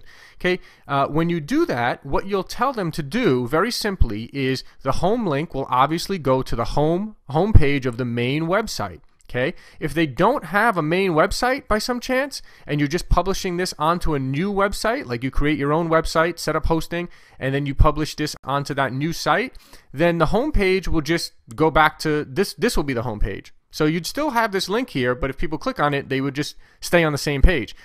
Privacy policy, by the time you watch this video, in the resources section, there will be a privacy policy and a terms, just a generic privacy policy and a generic terms that I pretty much use the same generic language for the privacy policy and terms and on all my landing pages. So I got that for you, and that's in the resource center. So what you would tell them is, okay, create this page called /free consultation, have the home link to the home page at the bottom, have the privacy policy page, please create a new page called /privacy policy, and here's all the words that, here's the document that of the words that should go on that page, just a generic page. Here's the terms. Here's another attachment with the terms. Please have a page called /terms that when people click on this, it goes to that page, and it has just the words from this document on it. And the last thing is contact. So most websites have a contact us or an about us page that has their phone number and address on it. So the contact would go to the main contact page on their main site. Okay, again, and if they don't have a main site, then you would just create a very simple contact page. So a page called /contact, and that would just have their basic information, just their address, their phone number, just basic information. Doesn't have to be anything fancy at all. Very few people are going to click on these links. They're purposely hidden at the very bottom of the page here, and very few people will click on them. They're really just to please Google. So again, home. Typically, you're going to put this on a /free consultation on their main site. The home goes to their main home page. Privacy policy and terms, I'll give you the generic language to use for that in the resources section. And the contact page would go to their contact or about us page on their main site. Or again, if they don't have a main site, you just create some very simple contact page that has their address and phone number and all that on it. So I just wanted to go over these little 4 links here below and let you know that most of the time they'll have a webmaster. You just download the zip file, send it to them. If you know how to do FTP yourself, and if you have your own website with hosting, you can just publish it yourself. It's pretty simple and self-explanatory if you've ever used that before. If you haven't, again, you can download the zip file and send it to someone else to do it for you. But those are just going over these 4 little links in case you were wondering about those. And that's it for this video. Okay, let's get started setting up our first Google AdWords campaign specifically for local businesses. And again, I want to just reiterate a couple things. Number one, in Google AdWords, little things, little changes, little things that are checked or unchecked make a big difference. Literally could be making or breaking an account. Can be the difference between a client that stays with you for a couple years because you got them such great results, or a client that doesn't stay with you because some little thing wasn't done the right way. So it is very important that you really watch this video closely, follow this instructions closely throughout all the program, all the instructions on the landing pages, on setting up the campaign, on writing ads. It's very important that you really watch this, take notes, and follow instructions very carefully. And when you do, and when you have success, I want to tell you that this is going to be one of the most important skills that you'll be able to use. I mean, think about it. Google is not going anywhere, and you're going to learn the #1 way, Google, to generate business for really any business. And that's going to be for a long time to come. So I just wanted to reiterate the importance here and the importance of also you following instructions very carefully here. Okay, so let's get started. And I'm in here. I just created a brand new Google AdWords account just to kind of show you these demos here and do these walkthroughs for you. And so let's just start from scratch. I'll just show you what you would do. You would go to adwords.google.com. You'd enter your information to set up a new account. I didn't want to do the basic stuff for you. I'm sure you know how to enter your information and set up an account. And then you get to this page where you create your first campaign. Okay, so here's the thing. With local businesses, I'm going to recommend, this is very important just to start. You're going to name your campaign a search campaign. And here's the thing. When you're starting out for a local business, it's very important that you do not do anything starting out except for the search network. Okay, remember, follow these instructions very carefully. So what you're going to do is you name the campaign here. Then the next thing under here is going to ask you what type. Okay, you're going to click this drop down. Matter of fact, let me zoom in a little here, make it easier for you to see here. Okay, so here's this drop down here. And you're going to only do search network only. That's what you're going to click, search network only. Okay, Okay, so here you are, and we're only doing search. Now let me explain the difference just in case you're interested. You see there's the options of search and display networks. You're going to always only do search network only, okay? Search network means that people are actually typing into a search box. So people are on google.com and they type into a search box, or Google Partners as well, which is just someone that has a Google search box on their website. So these are people typing in a very specific search. So that's why you only want to start with that. Display network basically means that your ads, have you ever seen little text ads on the bottom of a blog? Let's say you're reading a blog and there's either banner ads or text ads there. That's what display network is, and that's a lot less targeted, right? Because someone's just on a web page and they see your ad on the bottom of the page or on the right side of the page or somewhere on the page. That's not as hot of a prospect as someone that's going into a search engine and typing in, you know, attorney Dallas, Texas, or, you know, mortgage lender in Reno, Nevada, right? Whatever the case may be, that's something that they're typing in a very specific need into Google. So that's why we only want to start with search, and we can always expand out. And I'm going to show you how to expand out later on, but you always start with search. And then the other next important thing to know is you want to always click this button for all features, okay? So all features, and it keeps changing the name there. It's funny how it does that. So I'm going to rename it again just to search, just so I know for my own records if I start creating later campaigns, at least I'll know this one is a search network campaign. You can always change the name later, by the way. So search network only and all features, okay? Let's keep moving along. I don't want to move through this a little quicker than this. Include search partners. Now here's the thing. I personally, for a local business campaign, I will just leave this checkbox checked and include search partners. Some people, and I think just for right now, getting started, I want you to do the same. It's just easier, and I think we want to include search partners. Now, a lot of people, what they'll do, a lot of really advanced campaigns will break out and do a separate campaign that's only for search partners and keep the Google separate. But I don't want to overcomplicate things for you, because really, this is the way I usually set it up. I include search partners, and I've always had great results. So let's just keep it simple for you. Okay, search network only, the all features button. It's very important that you have this all features button checked. It usually starts with the standard. You got to always click the all features button. I would include search partners, yes. On devices, you could do all available devices, or here it says let you choose, okay? So I would start with all three of these, because we're doing a very focused local business campaign here. Now later on, if your client starts spending more and more money and you notice that a lot of traffic is coming from mobile devices, you'll probably break out this mobile campaign into a separate campaign. You'll probably want to get them their own specific mobile website, but that's a little further down the line. Again, I only have done that with a couple of really advanced, high-paying clients that spend a lot of money on traffic and got tons of clicks. And with ones that did not, I've always just set it up this way, and it's always worked fine. Because here's the thing to remember. This is a very focused local business campaign where people from only in that area are going to be searching, okay? We're going to go over that in just a little bit. You're only going to be targeting people within a 100-mile radius of the location to start out. You're only going to target people. So you're going to have your Google Places integrated with the ad, and you're only going to target people in a 100-mile radius, and I'll get to that in a little bit. But so if your target is that kind of focused, I would just do all three of these. And again, later on, as we get to more advanced strategies as well, in the later videos, I'll talk about breaking the mobile campaigns out into their own campaigns and using a mobile website. But to start out, as long as their website is viewable on a mobile device, make sure they don't have some flash website or something that's not viewable on a smartphone. So just if you have a smartphone, just check, make sure their website's viewable.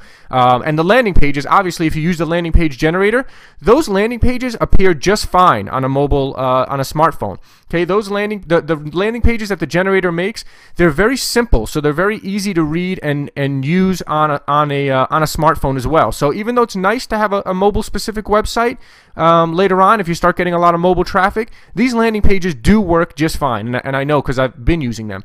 Okay, the next thing you're going to do is you're going to keep scrolling down here. So I would leave those all checked for now, because you're targeting such a specific area. Now, a lot of people might argue with me on this again. They would say, oh, you got to break out mobile into a separate campaign and this and that. But because we're doing such a focused local business campaign, I'm going to leave them all checked, and I'm going to make it simple for you too. Just leave them all checked to start out. When we expand out, we'll go more into that. Now here, you're going to go and let me choose your specific area, okay? So if you're a specific area, you don't want to target the entire country. This is very important. Don't target United States and Canada, not United States, not your whole country. If you're in Australia or UK, you only want to target your very specific area. So here, if you're in the States, okay, let's say we want to target Miami, Florida. And here's the thing. So when you target a city like this, you can target a very specific, like Miami Beach, and you see the reach is only 153,000, or the entire city of Miami, which is 4,730,000 people. So it really all depends on how far your reach is and where the location is. Is it really only in one location, or is it kind of near a lot of different locations within a major city? So typically I would go with the bigger one, because again, we're going to set it later on when we in the future videos. I'm going to show you when you set it up, your ads are only going to be targeting people in a 100-mile radius. So if you're targeting this entire city, you still don't have to worry. If you go, you're not going to be targeting people 200 miles away from you. Okay, so I would pick the entire city. So let's just say I'm going to pick the entire Miami city here. Okay, what languages do your customers speak? Again, you could leave this just to English, or you could put English and Spanish if you think that you have a lot of potential clients that are searching from a Spanish browser. So basically, that's what it says, what your browser preferences are. Most people have it set to English if you're in an English-speaking country. If you're in a Spanish-speaking country, you'll probably have your language set to Spanish. Okay, so it depends on who you want to target. If typically you would just leave this to whatever your native language is. Now the next thing you'll do is you're not going to let AdWords, bidding and budget is the next thing here. You're not going to let AdWords set your bids for you. You're always going to do, I'll manually set my bid clicks. And now as far as a default bid, I'm going to get to this more in the later videos, but I really typically set my bids very, very high. And I'm going to explain this to you a little bit more later on. It's going to make a lot more sense. I just want to show you the initial campaign setup in this video. In later videos, I'll go in exactly detail why I bid high, very high, because I want to be one of the top 3 ads at the top of the page. I typically want to be number 1. But I definitely want to make sure that I'm 100% in the top 3, because that's what I've found for local businesses. You get way, way better results if you're in the top 3, and if you're number 1, you typically get the best results by far, which makes sense. So you want to bid really high. Now, again, the cost per click, and we're going to get to this in future videos, really depends on the niche, right? A personal injury attorney, like if you're bidding on the keyword injury attorney, you could easily pay $50, $60, $70 a click, depending on what major area you're in and how competitive it is. So whereas a chiropractor might only pay $5, $6, $7 a click, whereas a mortgage lender might only pay depending on it really all depends. Some businesses could be paying a pawn shop, for example, could be paying $2 a click. Injury attorney could be $50, $60 a click. Okay, and everything else, chiropractor could be $7, $8 a click, depending on the area and the competition, and it all kind of varies from there. So because I want to ensure I'm going to be number 1, let's say if I was doing an injury attorney, believe it or not, I'd probably put this thing up to like $70 a click. Really, you might not believe me, but I know I want to be at the top of the page, and I know that's what it would take, so I would set it very high. I might even set it higher than $70 a click, just because in the first week, I want to ensure that I'm in the top of the ads, on the top of the page, and getting a high click-through rate, okay, because that sets the tone for the entire account. Let's say it's not. Let's say it's a chiropractor or a doctor or a mortgage lender, who's someone that's more around the $5 to $10 a click range. I'm still going to set my bid at, let's say, $31, okay? Way high, okay? And then let's set my budget per day. You could set it to whatever you want. $100 a day would mean that they're spending $3,000 a month. But again, when you present it to a client as, oh, it's $3,000 a month, they think, whoa, $3,000 a month, that's a lot of money. But $100 a day for 4 days is not a lot of money, right? $100 a day for 4 days, and that's typically, if you spend $100 a day for 4 days, I'm pretty sure that they're going to see some sort of results and potentially land a couple of new clients. So then it makes sense. So if you just say, oh, it's $100 a day and you're going to start seeing results after a few days, you'll see results, and if you don't see results, you can just pause it, and your risk is only a few $100s, right? So that's the way to present it. Don't present it as, we're going to spend $3,000 a month, or what's your monthly budget? Do you have a budget of $4,000 a month? They might say, whoa, that sounds like a lot. Some of them might not, but some might. So you really want to just kind of pre-frame it more of $100 a day. Okay, so remember, the bid is very high, $100 per day. Now the other thing, here's another interesting one, delivery method. Now, because we're going to be time scheduling, I always do accelerated, show ads as quickly as possible. Okay, I always do accelerated, show ads as quickly as possible, because I'm going to show you, we're going to be setting up the times, and actually that's right down the page, so I'm going to get to that in just a second. So accelerated, show ads as quickly as possible, because we're going to be setting the times that we want the ads to show, and we don't want Google to be holding back. Right? We want, within those time frames, whenever someone searches, we want our ad to always show. See, the thing is, if you have a $100 budget and you only show ads from 9 a.m. to 5 p.m., right? If you pick this option, the show ads evenly over time, if you got 2 clicks, if you got let's say spent $50 within the first hour, it would start slowing down people showing of your ads. You don't want that. If they get, if they spend $50 an hour and it takes 2 hours for the whole $100 a day budget to be taken up, that's usually not the case, but I would rather do that than have the ads not show ever. Okay, so I always choose accelerated. And okay, so now we're at the very, very important part of location, and this is the ad extensions here as well. So you're also able to do this from another screen, and I'll show you that later on.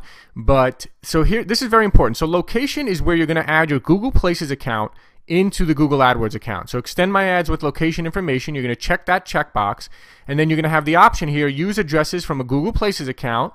Okay, and that's where you would check that. Now, if your Google Places account is not yet confirmed, you do not want to add this yet. Okay, you can always add it later on, but I would wait until the account is confirmed before you check that checkbox and associate it with the Google AdWords account.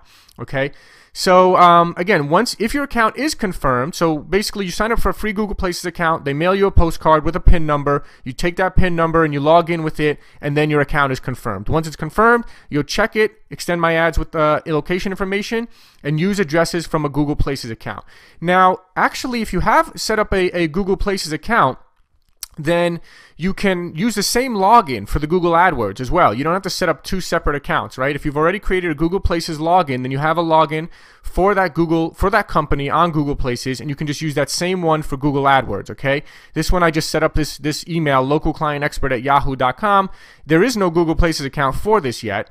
So it's not going to have a Google Places account. But if you use the same, if you have a Google Places account, it's very easy. It will either pop up here, or you'll just choose another one and enter the Google Places account name, the username, and the password, and boom.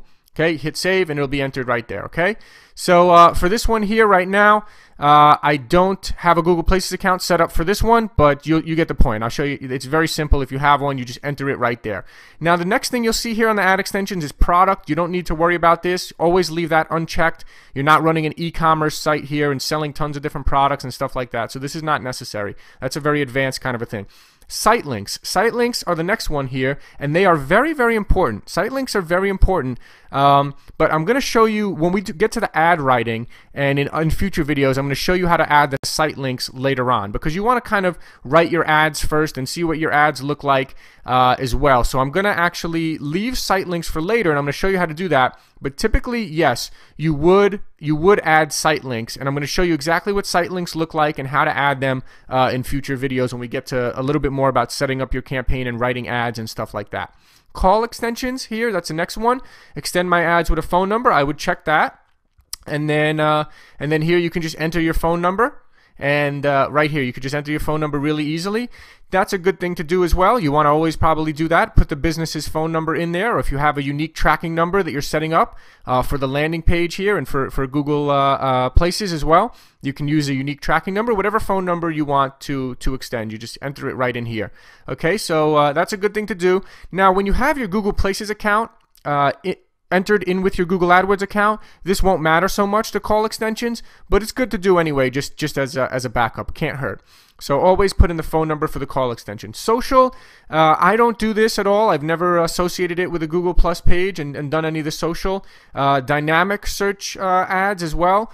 I don't use that, and I don't target mobile apps either. So the only ones that you would really use here are location and site links, and call ad extensions. For local business, remember, we're talking specifically about local business campaigns. There are There are tons of different campaigns that people run on Google, but we're talking specifically about local business campaigns, which are the easiest ones to have success with. You only need call extension, site links, and location. And I'm going to show you how to add these at a later time as well, especially the site links. Okay, the next thing you're going to do here is you're going to go to advanced settings, and you're going to look at the schedule, start date, and end date. Okay, well that actually should be, you're typically gonna want to just leave it with no end date. You'll just leave it like this. I don't recommend putting an end date here, because if you don't want your campaign starting and stopping and starting and stopping at specific times. And instead, what you're going to do is you're going to do ad scheduling. Okay. So this is real simple. So when you click this drop down in advanced settings, you'll see ad scheduling. And typically for a new local business, you're typically not going to show their ads all days and hours unless they have an after hours answering service. Okay. So I'll talk about that right now. You click that button here and you can easily see it says Monday running all day. Let's say this is a chiropractor's office and he only has someone in the office from 9 a.m. to 6 p.m. So you set the time 9 a.m. to 6 p.m. And then I'm going to go here, copy to weekdays. And then on Saturday, he's only running from 10 a.m. to 2 p.m. Okay, and then on Sunday he's closed. So Sunday not running. Okay, very simple, very self-explanatory to set the times here. Now, as we talk about in future videos, expanding your campaigns, this is how you're going to start. Okay, you start off with this very focused campaign, only running the ads at the times that they have someone in the office available to answer the phones. Okay, and you're also going to want to make sure the person who answers the phones is asking the people where they heard of them from. Okay, most businesses do this, or at least they should be, but you want to remind them and make sure, hey, make sure your person at the front desk who's answering all the calls, make sure they ask people when they call in for their free consultation or whatever, free quote, free consultation, whatever it is, make sure you ask where they heard of us, so that this way they get reinforced more and more that these leads are coming from Google, coming from the internet. So very important. Now, as you expand the campaign, you may want to ask them to hire an after-hours answering service. Okay, you never want to run ads 24 hours a day if it's going to go to a voicemail at night. Okay, if someone checks, Google's for a chiropractor at 9 o'clock at night and they call the number and it goes to a voicemail, that's bad. Some people will leave a voicemail, but a lot of people will not. So you're basically just burning through money and not getting any leads there. So what you want to do is have an after-hours live answering service, a live operator. You can typically get these for about $100 to $200 a month, depending on how many minutes you use and all this kind of stuff, which you're typically, for a normal local business, is not going to use all that many minutes. So it shouldn't be that much. And again, this is when you expand. So you start off with this focused campaign here, only running ads when there's someone in the office. And then as they start getting results and they say, hey, how can we increase this? How can we do more? Then you're going to recommend that they get an after hours answering service and run ads 24 hours a day, 7 days a week. But it's very key that someone is a live operator answering the calls, just taking down all of their information. If they can schedule an appointment for them, that's ideal. If they can't, at least just take down their information and then say, someone's going to call you back tomorrow during normal business hours, okay, to schedule your appointment. But ideally, they could schedule the appointment right then and there. So that's important. That way, at least you're capturing all the leads. And here's the other cool thing is that because a lot of businesses are doing this time scheduling, a lot of chiropractors only run their ads when their office is open. So once you start going 24/7, there might be a lot less competition. So they might be able to capture a lot more leads at nights and weekends when their competitors are not running. They also might have a cheaper cost per click because less people are bidding on those keywords at those times. You see, so expanding out to 24/7 is ideal as you start to expand the campaign out. But for now, you're going to start with a very focused campaign, only running ads when someone is there in the office. Okay, ad delivery, ad rotation, ad frequency. This is an interesting one. You're pretty much, I would always leave it at this starting out. Optimize for clicks, okay? Show ads expected to provide more clicks. Now, a lot of people would say to choose this one. You're not going to do optimize for conversions, okay? There's a lot more involved in that, and that's not needed for local business campaigns because most of the leads for local business campaigns are going to come from calls. So, tracking conversions, unfortunately, through Google is not easy to do when most of the leads are coming in via phone call. You kind of have to manually do it. So that's why you have a tracking number on the landing landing page, you can set up a Google Voice number for free and use that as the tracking number on the page. And then you can just manually check it. You know, at the end of the week, you see how much did you spend, how many clicks, how many calls came in. And then for the website, for the landing page, when people enter their information in the form on the page, let's say they don't call, they enter their information on the form on the page, their name, email, phone number, you could have yourself CC'd so that the lead goes to your client and also to you. So you know how many form leads came in, and you have the tracking number to see how many calls came in, and you know how many clicks and how much was spent. So that's how it's a little bit of a manual process for local businesses because most of the leads come via phone call, but that's just a way to do it. So I would optimize for clicks here because what it's going to do is your ads that are performing best, Google's going to show those a little bit more. Now, a lot of advanced marketers, they say, well, no, you should choose rotate evenly, show ads more evenly. And here's the thing, is that because they say that you don't get a good split test if you're optimizing for clicks, because Google is going to take out the one that initially starts out better and show that one more frequently. But I found that you do still get a good enough of a test, especially for local business campaigns. So I like to choose the optimize for clicks. If you do the rotate evenly, you got to really monitor it very closely. You know, you got to monitor it a couple times a day sometimes. Just make sure that, you know, the ads are performing or not performing. So I don't think that's necessary. So let's keep it simple and let's stick with what I've done and what's worked well for me, which is optimize for clicks. Okay, that's what you're going to have in the ad rotation. Keyword matching options. This is interesting. This is a new thing actually too. I would choose here, do not include close variants.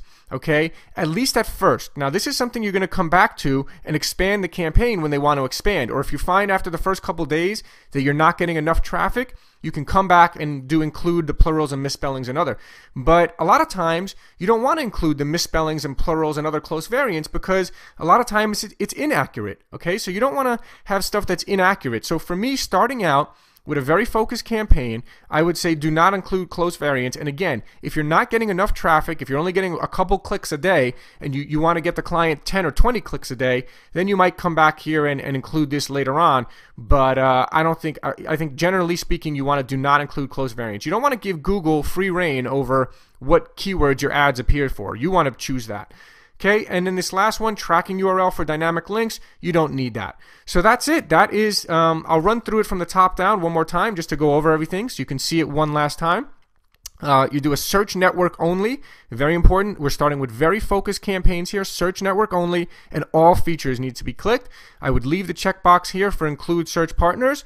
I would do all available devices here, so these are all checked. Actually, let's just choose all available devices there. Same thing, let me choose because these are all checked here, but we'll just do all available devices for now. Again, as we get more advanced, if you get a lot of mobile clicks, we'll break out a separate mobile campaign. You're going to only choose on your location. Let me choose your specific area here. Okay, only that. And then actually, I think I skipped this one, location options advanced. I would leave this here as target. Just keep it on what they recommend. Target people in searching for or viewing pages about my targeted location. So just leave that as it is, the location options there. Your languages are going to be English, or if you want to target English and Spanish or whatever other languages you think your clients might be have in their browser, set as their default primary language. Okay, bidding option, you're always going to manually set your own bids. I bid very, very high for a campaign where I think it might only take $10 to get to the top 3 on the page. I might bid $31 just to ensure that I'm at the very top of the page, especially starting out your campaign. It's great to set out on the right foot. If you bid high, you appear number 1 on the page, you get a lot higher click-through rate, more people clicking on your ads, gives you a better quality score. We'll talk about this later on, and just gives you the highest quality leads. That's what I found. You can always lower your bid later, but it's not good to start out low and try to raise it high. I start out high, and if I need to lower it, I monitor it carefully the first couple days, and I can lower it if I need to. But start out high to ensure you get at the top of the page and get your campaign off on the right foot. Okay, budget, let's say $100 a day might be a good budget for many clients. Some clients, really small ones, might only be $50 a day, but set it for $100 a day. You might not spend it all some days you might, some days you might not. But that's a decent budget, and again, if they want to spend more or they already have campaigns running, you can always raise this. And this is the beauty, is if they're having success at $100 a day, you can easily just come in here and change it to $500 a day, and boom, they get a lot more leads just like that. Okay, moving right along again, going over everything one final time. Delivery method, you can always choose accelerated because we're specifying what times we want it to run. So we want it to run as fast as possible, show our ads as quickly as possible during that time frame. For ad extensions, again, this is where you integrate your Google Places into the location. Site links we'll go over a little bit later, and you will do the call extension and enter the phone number there as well. For ad scheduling, you want to show, you could leave it running with no end date. That's what I recommend. Just monitor it, and you can always pause it whenever you want to stop it, if you ever want to stop it. The ad scheduling, only show ads at selected times, right? It's saying scheduled to run 29% of the time because I have it only 9 a.m. to 6 p.m. Monday through Friday and 10 a.m. to 2 p.m. on Saturday. Okay? And again, ad delivery rotation, we're optimizing for clicks, and keyword options, we're choosing do not include close variants. And that's it. You will save your campaign, and that is how you do the initial setup of the campaign. And there's just one more thing that I wanted to show you here as well. In just a moment, we'll discuss how to set up your ad groups the right way and break out different ad groups.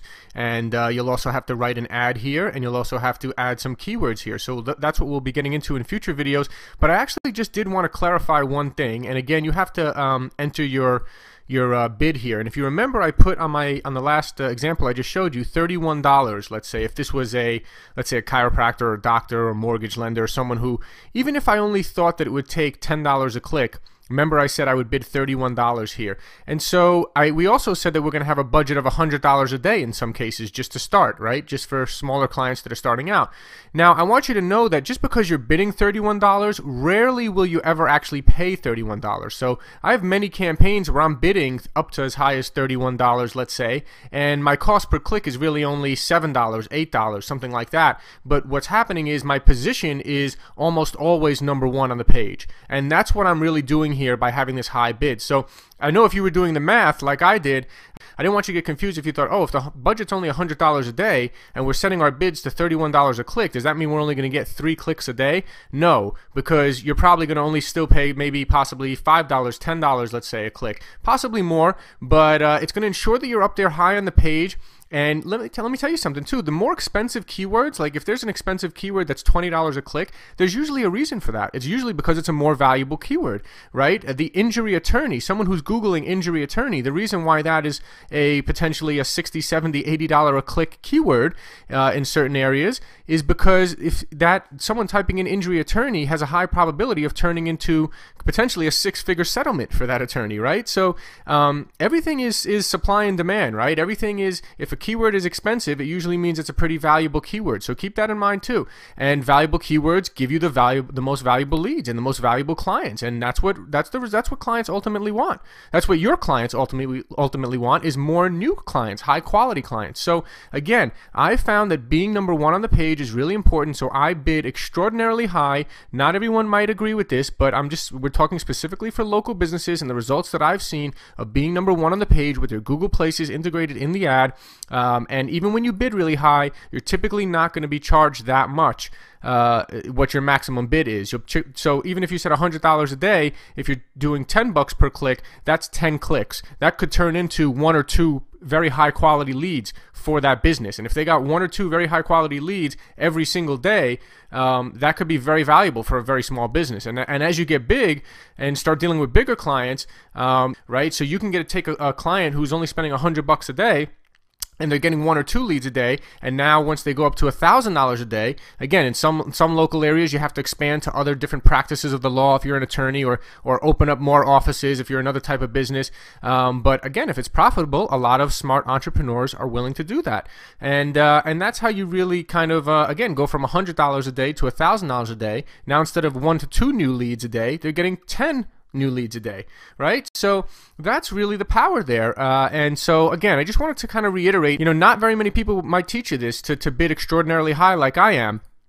So I just wanted to kind of really clarify that. So I hope you understand, and this is based on the results that I've gotten being number one on the page and bidding very high to ensure that I'm number one on the page. especially starting out. This first week of your campaign, things get easier after the first week. I'm glad I actually just thought of telling you this as well. Things get easier. The first week is typically the toughest week, especially the first couple of days.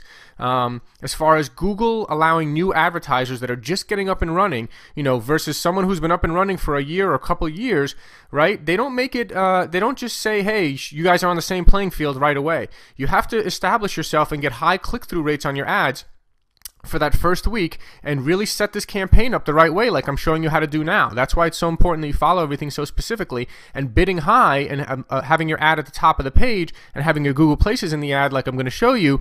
That's very, very important to getting a high click-through rate, which keeps you at the top and just really gets you off on the right foot. So I hope you can kind of understand that, and I just wanted to kind of give you a little more information about why I felt so strongly about bidding so high, even if you've never heard that strategy before. Okay, moving right along into ad groups. Now we're getting into some really juicy stuff.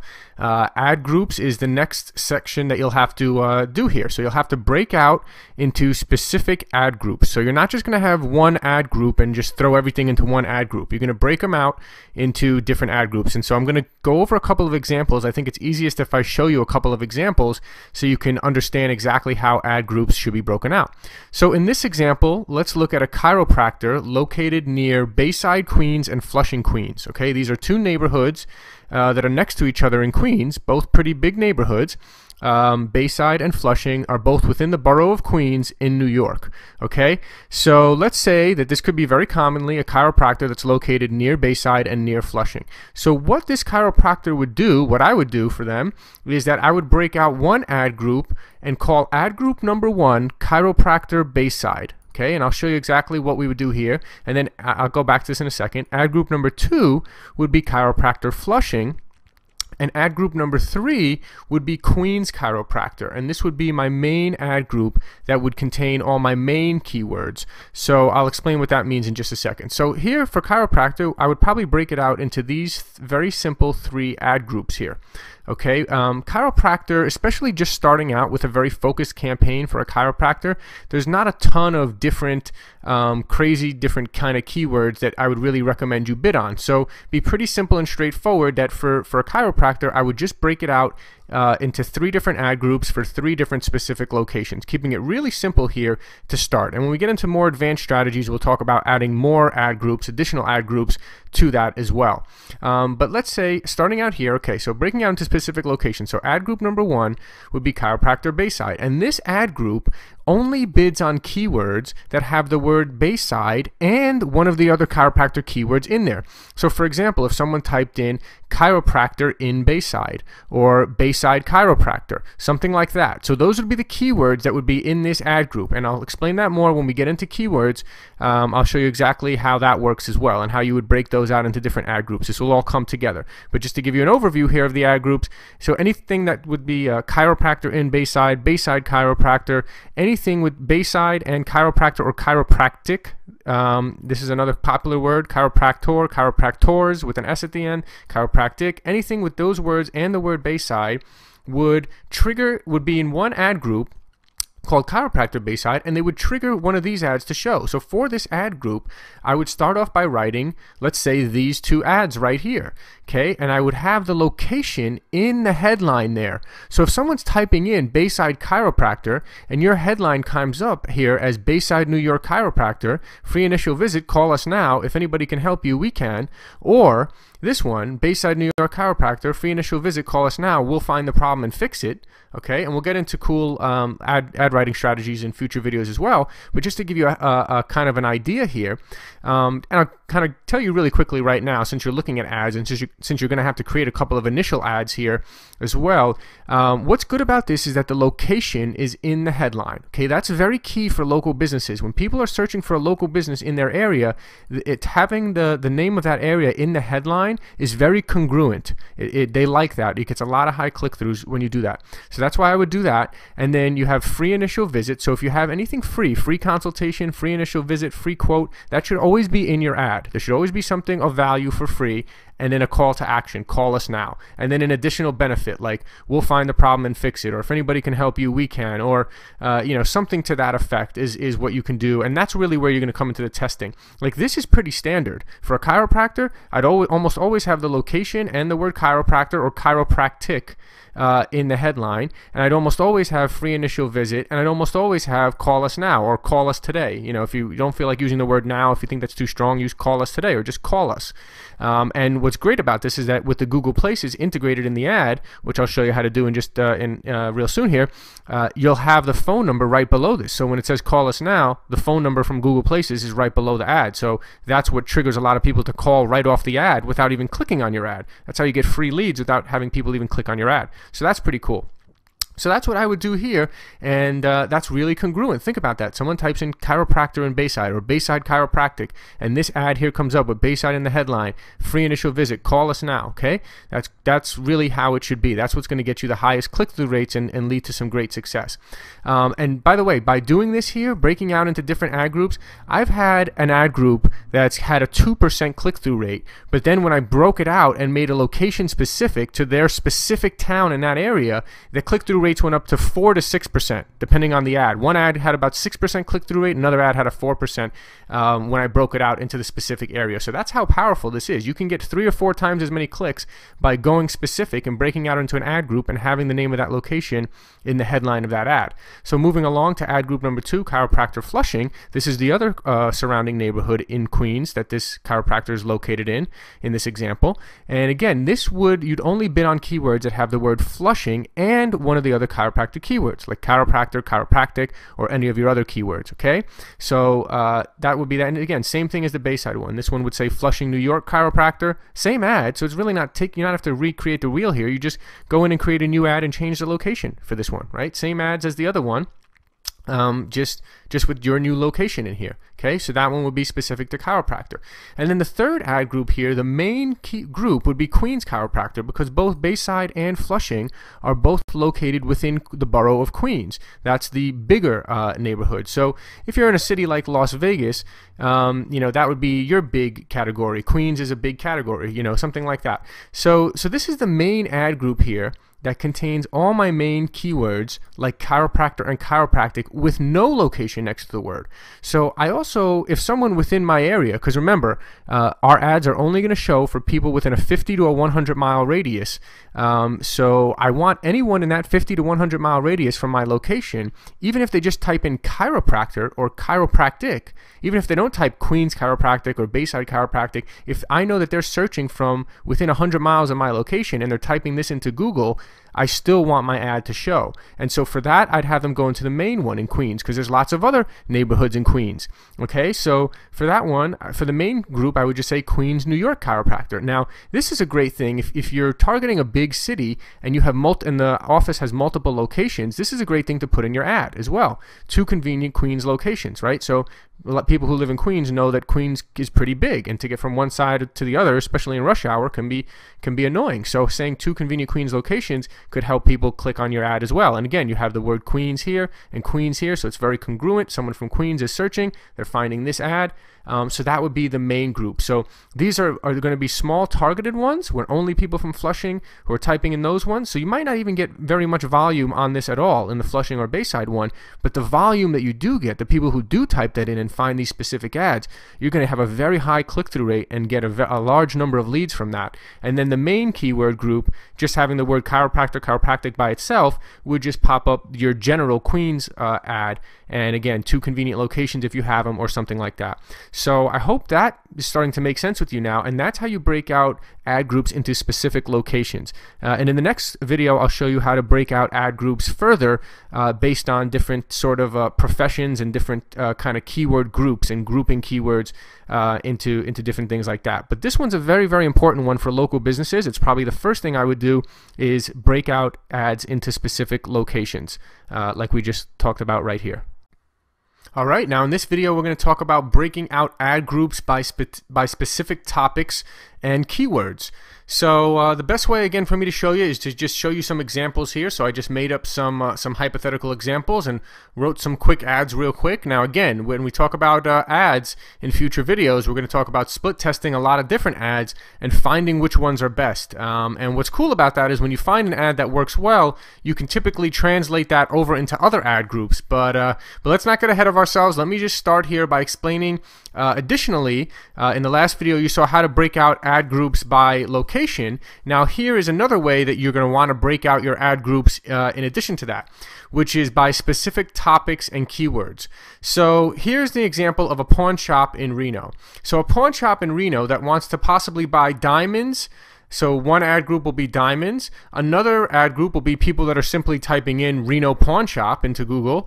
And another one is they want to buy jewelry. So they want to target that niche as well of jewelry. Okay, so let's start with the first one. The first ad group, they want to target people who want to sell diamonds. They said diamonds is very profitable for them, right?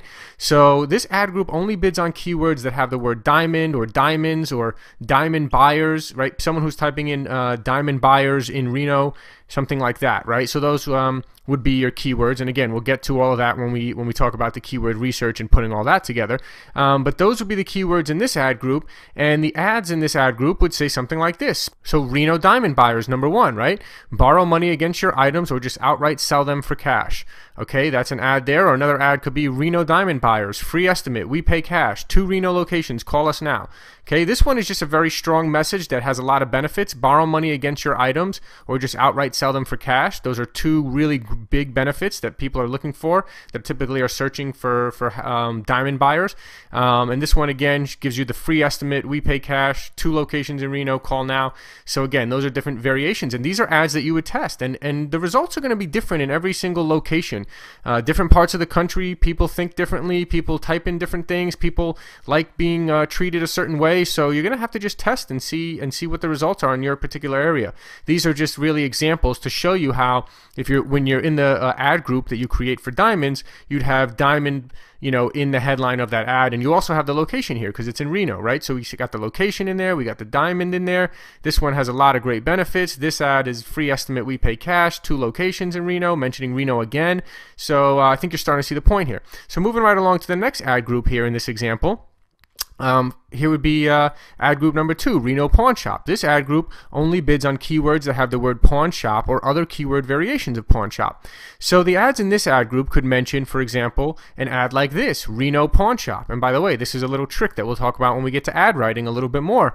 If you have a short word, you can actually put it in all caps. Long words, they won't let you, but a short word like Reno, and it actually does help catch attention and draw attention to your ad. So it's definitely something worth split testing that I've seen a lot of times works really well. So Reno pawn shop has the word pawn shop in the headline here. And again, the body of the ad can be the same. We're really just for each ad group, for the most part, and you're going to test different things too, but for the most part, we're going to be changing the headline to match what this ad group is, right? What the keywords in that ad group. So someone typing in Reno pawn shop, we want the headline of our ad to pop up as Reno pawn shop. Let's go on to the next ad group. Someone's typing in for jewelry, someone's typing in sell jewelry in Reno, then it'd be Reno, we buy jewelry. And again, the ads can be simply pretty much the same, especially if you find that these ads are converting well in one ad group, then you just kind of change the headline. Here's another one, Reno jewelry buyers, if someone's typing in sell jewelry. Okay, so I think you're kind of starting to get the point there. Let's move on to another example. The more examples I think I can show you, the better understanding of this you'll get for continuing to break out into ad groups when you create your campaigns. So here's example number 2. This is going to be a mixed martial arts school in Reno that teaches jiu-jitsu and kickboxing, let's say. Okay, so one topic, ad group number 1 is going to be jiu-jitsu. Ad group number 2 we'll do as kickboxing, and ad group number 3 we'll do as mixed martial arts. So some people might be typing in jiu-jitsu. So first ad group, jiu-jitsu. This ad group only bids on keywords that have the word jiu-jitsu or Brazilian jiu-jitsu or BJJ school. A lot of jiu-jitsu people type in BJJ, short for Brazilian jiu-jitsu, or other keyword variations. And the ads in this ad group, again, would mention something like Reno Jiu-Jitsu School, right? Mentioning jiu-jitsu. Free intro class, call us. Learn from BJJ black belts, okay? A benefit, has a call to action, free intro class. Okay, the next one, ad group here, moving right along, would be kickboxing. This ad group's only going to bid on keyword variations of the word kickboxing when people are searching for kickboxing in that area. So the ads in here, again, Reno kickboxing classes, free intro session, calls today, start kickboxing today. So, you know, things like that. So again, mentioning the location, mentioning the topic in the headline, giving them the free intro, giving the call to action. So moving right along, next ad group number 3, mixed martial arts. This ad group only is going to bid on keyword variations of when people are typing in mixed martial arts or MMA. Those are going to be the keywords that we put in for this ad group. And the ads in this ad group, again, are going to have mixed martial arts in the headline. Reno mixed martial arts. Okay, free intro class. Call us. Learn MMA from the best. Okay, so just kind of, I think you're really starting to get the point here. Now, one more example here I made for you so you can see for an attorney. So 3 kind of very different niches that I picked here to show you examples of. Let's say there's an IRS attorney in Reno, okay? Ad group number 1 might be IRS settlement. He might be trying to find people that want to do a settlement with the IRS, and then they pay him to settle with the IRS. So this ad group's only going to bid on keywords like IRS settlement or settle with the IRS or similar keyword variations. And the headline could be Reno IRS settlement. Again, we have the keyword, the IRS settlement in the headline because this is going to be those types of keywords. Settle your IRS debt fast. And again, we're mentioning settle your debt fast. Free consultation, call us. Okay, next ad group might be IRS offering compromise. That's a common term that people might be typing in if they want to do an offer and compromise, which is similar to an IRS settlement. But if someone's specifically looking for an offer and compromise, why not have your ad pop up that says IRS offer and compromise? Get help from a local attorney. Reno free consultation. Call us. Right? Okay, so next ad group would be IRS attorney. And this is interesting here. You see, ad group number 3 is IRS attorney. Ad group number 4 in this example is IRS lawyer.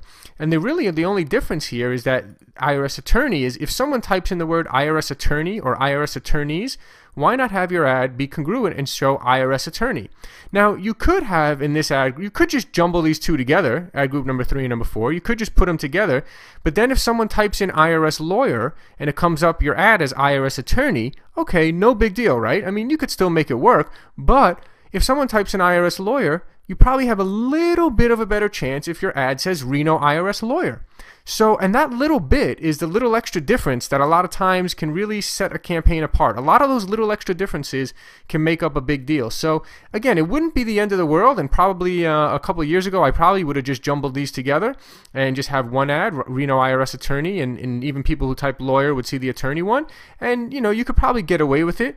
But if you really want to be a perfectionist, like I tend to be sometimes, you would put IRS attorney and this one in its own ad group and have this headline for that, and IRS lawyer would be its own ad group, and those keywords would trigger this ad. So I think you're starting to really get the point now of how to set up these ad groups, and now I think you can probably start getting ready to gather your keywords, which we'll talk more about in the next videos, and put them together in ad groups here and start separating out different ad groups within each campaign. One more thing I want to mention here is if someone, let's say for an attorney, if an attorney is practicing different areas of the law, then you probably want to set up a different campaign entirely. So not just a different ad group.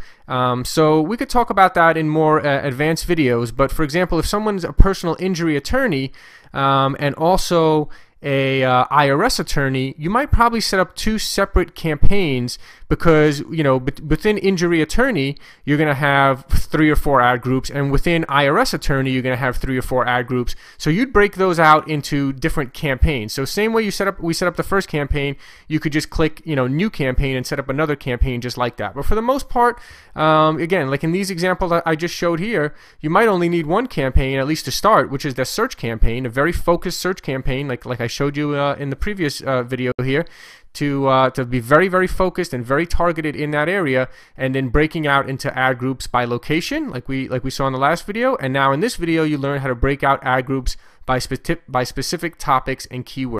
Okay, so now we're back where we left off, and we're going to discuss setting up the keywords in your ad group here.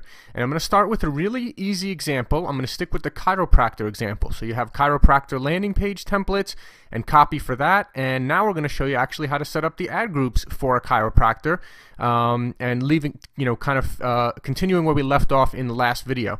So what I did is I'm just going to find a chiropractor in Reno, and since last time I set up this group for Miami, Florida, I could just easily go back to the settings, right? So I'll go back to the search, to the campaign level. I click on search here. Then I can just go back to the settings here. And in the settings, we previously were targeting Miami, Florida. So I'm going to just go in here and I'm going to remove Miami, Florida. And instead I'm going to target Reno. Okay, so Reno, I'm going to go after the entire city here. Here we go, Reno. So you gotta really look and find here. There's Reno, Nevada, the city. That's 284,000, but I want the whole Reno Nielsen region, which is 402,000. So a bigger area there. So that's what I want. I want Reno. I'm going to add that. Okay, then I'll go and save that. And now we're going to create the ad groups. And I actually just found a random chiropractor's website from Reno, and I'm going to actually just set up this campaign as if I was setting it up for them. So now I go back to the ad groups. We change the settings to Reno. Now we're back where we were here. Okay, so we're back in the ad group level. So I'm going to call this ad group here Reno Chiropractor. And the ad, you know what I'm going to do? I'm going to actually just pull up the document from our last document. I'm just going to fill in the ad here real quick using the same ads that we used last time. So we had, so what I'll put here in the headline is I'll just using the same ad as before, Reno NV Chiropractor. And then we had here in the ad, free initial visit, call us now. Okay, so we'll do free initial visit, call us now.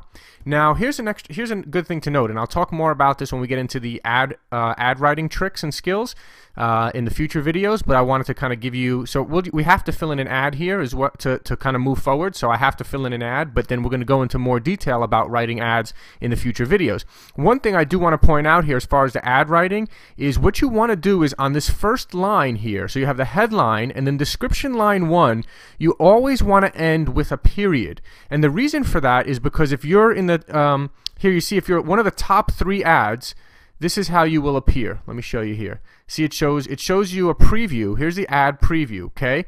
Now, if you were on the side, if you were in position number 4 through 9, it would appear like this one here, okay? It would appear like this if you were on the side. However, if you are the top ad, if you have a period at the end of the first line, it'll appear like this. You see how it has the long first line here? Now, if you take away this period, look what happens if I take away this period.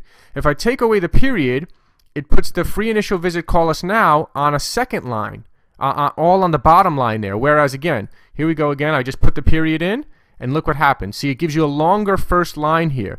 Makes this first line here longer when you put the period at the end of your description line 1. So remember that. If you don't put a period, your first line, your headline is not as long. So very important, you always want to put a period here at the end of the first line. Now you can test that. You can test period versus no period, but I can tell you for the most part, having the period there is better because when people see the headline of your ad, it's good for them to see one long line as opposed to, again, I'll take away the period and you see the headline is much smaller. Now this line becomes longer, but remember the headline is more prominent and stands out more. So again, I'm going to put the period there, free initial visit, call us now.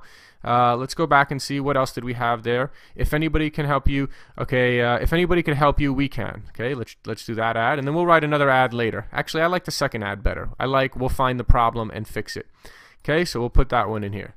We'll find the problem and fix it. And I like to end with an exclamation point a lot of times in the bottom line. Now the display URL, this is actually a website I just found on page 2 of Google. I googled Reno chiropractors or chiropractor in Reno, and I went to page 2 and I found this company here, RenoSparksChiro.com. Okay, and actually what I'm going to do here is I'm going to put free initial / free initial visit. Free, oh, it doesn't let me take that. So I'll just do free consultation. Oh, it's still too long. Okay, so we'll do free visit. There you go. That fits in there. So this is the display URL, and again, we're going to get into more into this. We're going to get more into this as we talk into the ad writing, but display URL, you can pretty much, as long as your domain name is accurate, you can pretty much put whatever you want on the forward slash. So even if your page is not called / free visit, you can put whatever you want in the display URL. So I like to just put something that's catchy, right? So if someone sees renosparkschiro.com / free visit, I think that makes them a little more likely to click on it. As opposed to, I mean, see, most people would just do this. Most people would just have renosparkschiro.com as a display URL. But again, I like to add a little something on the end, free visit, because you're allowed to.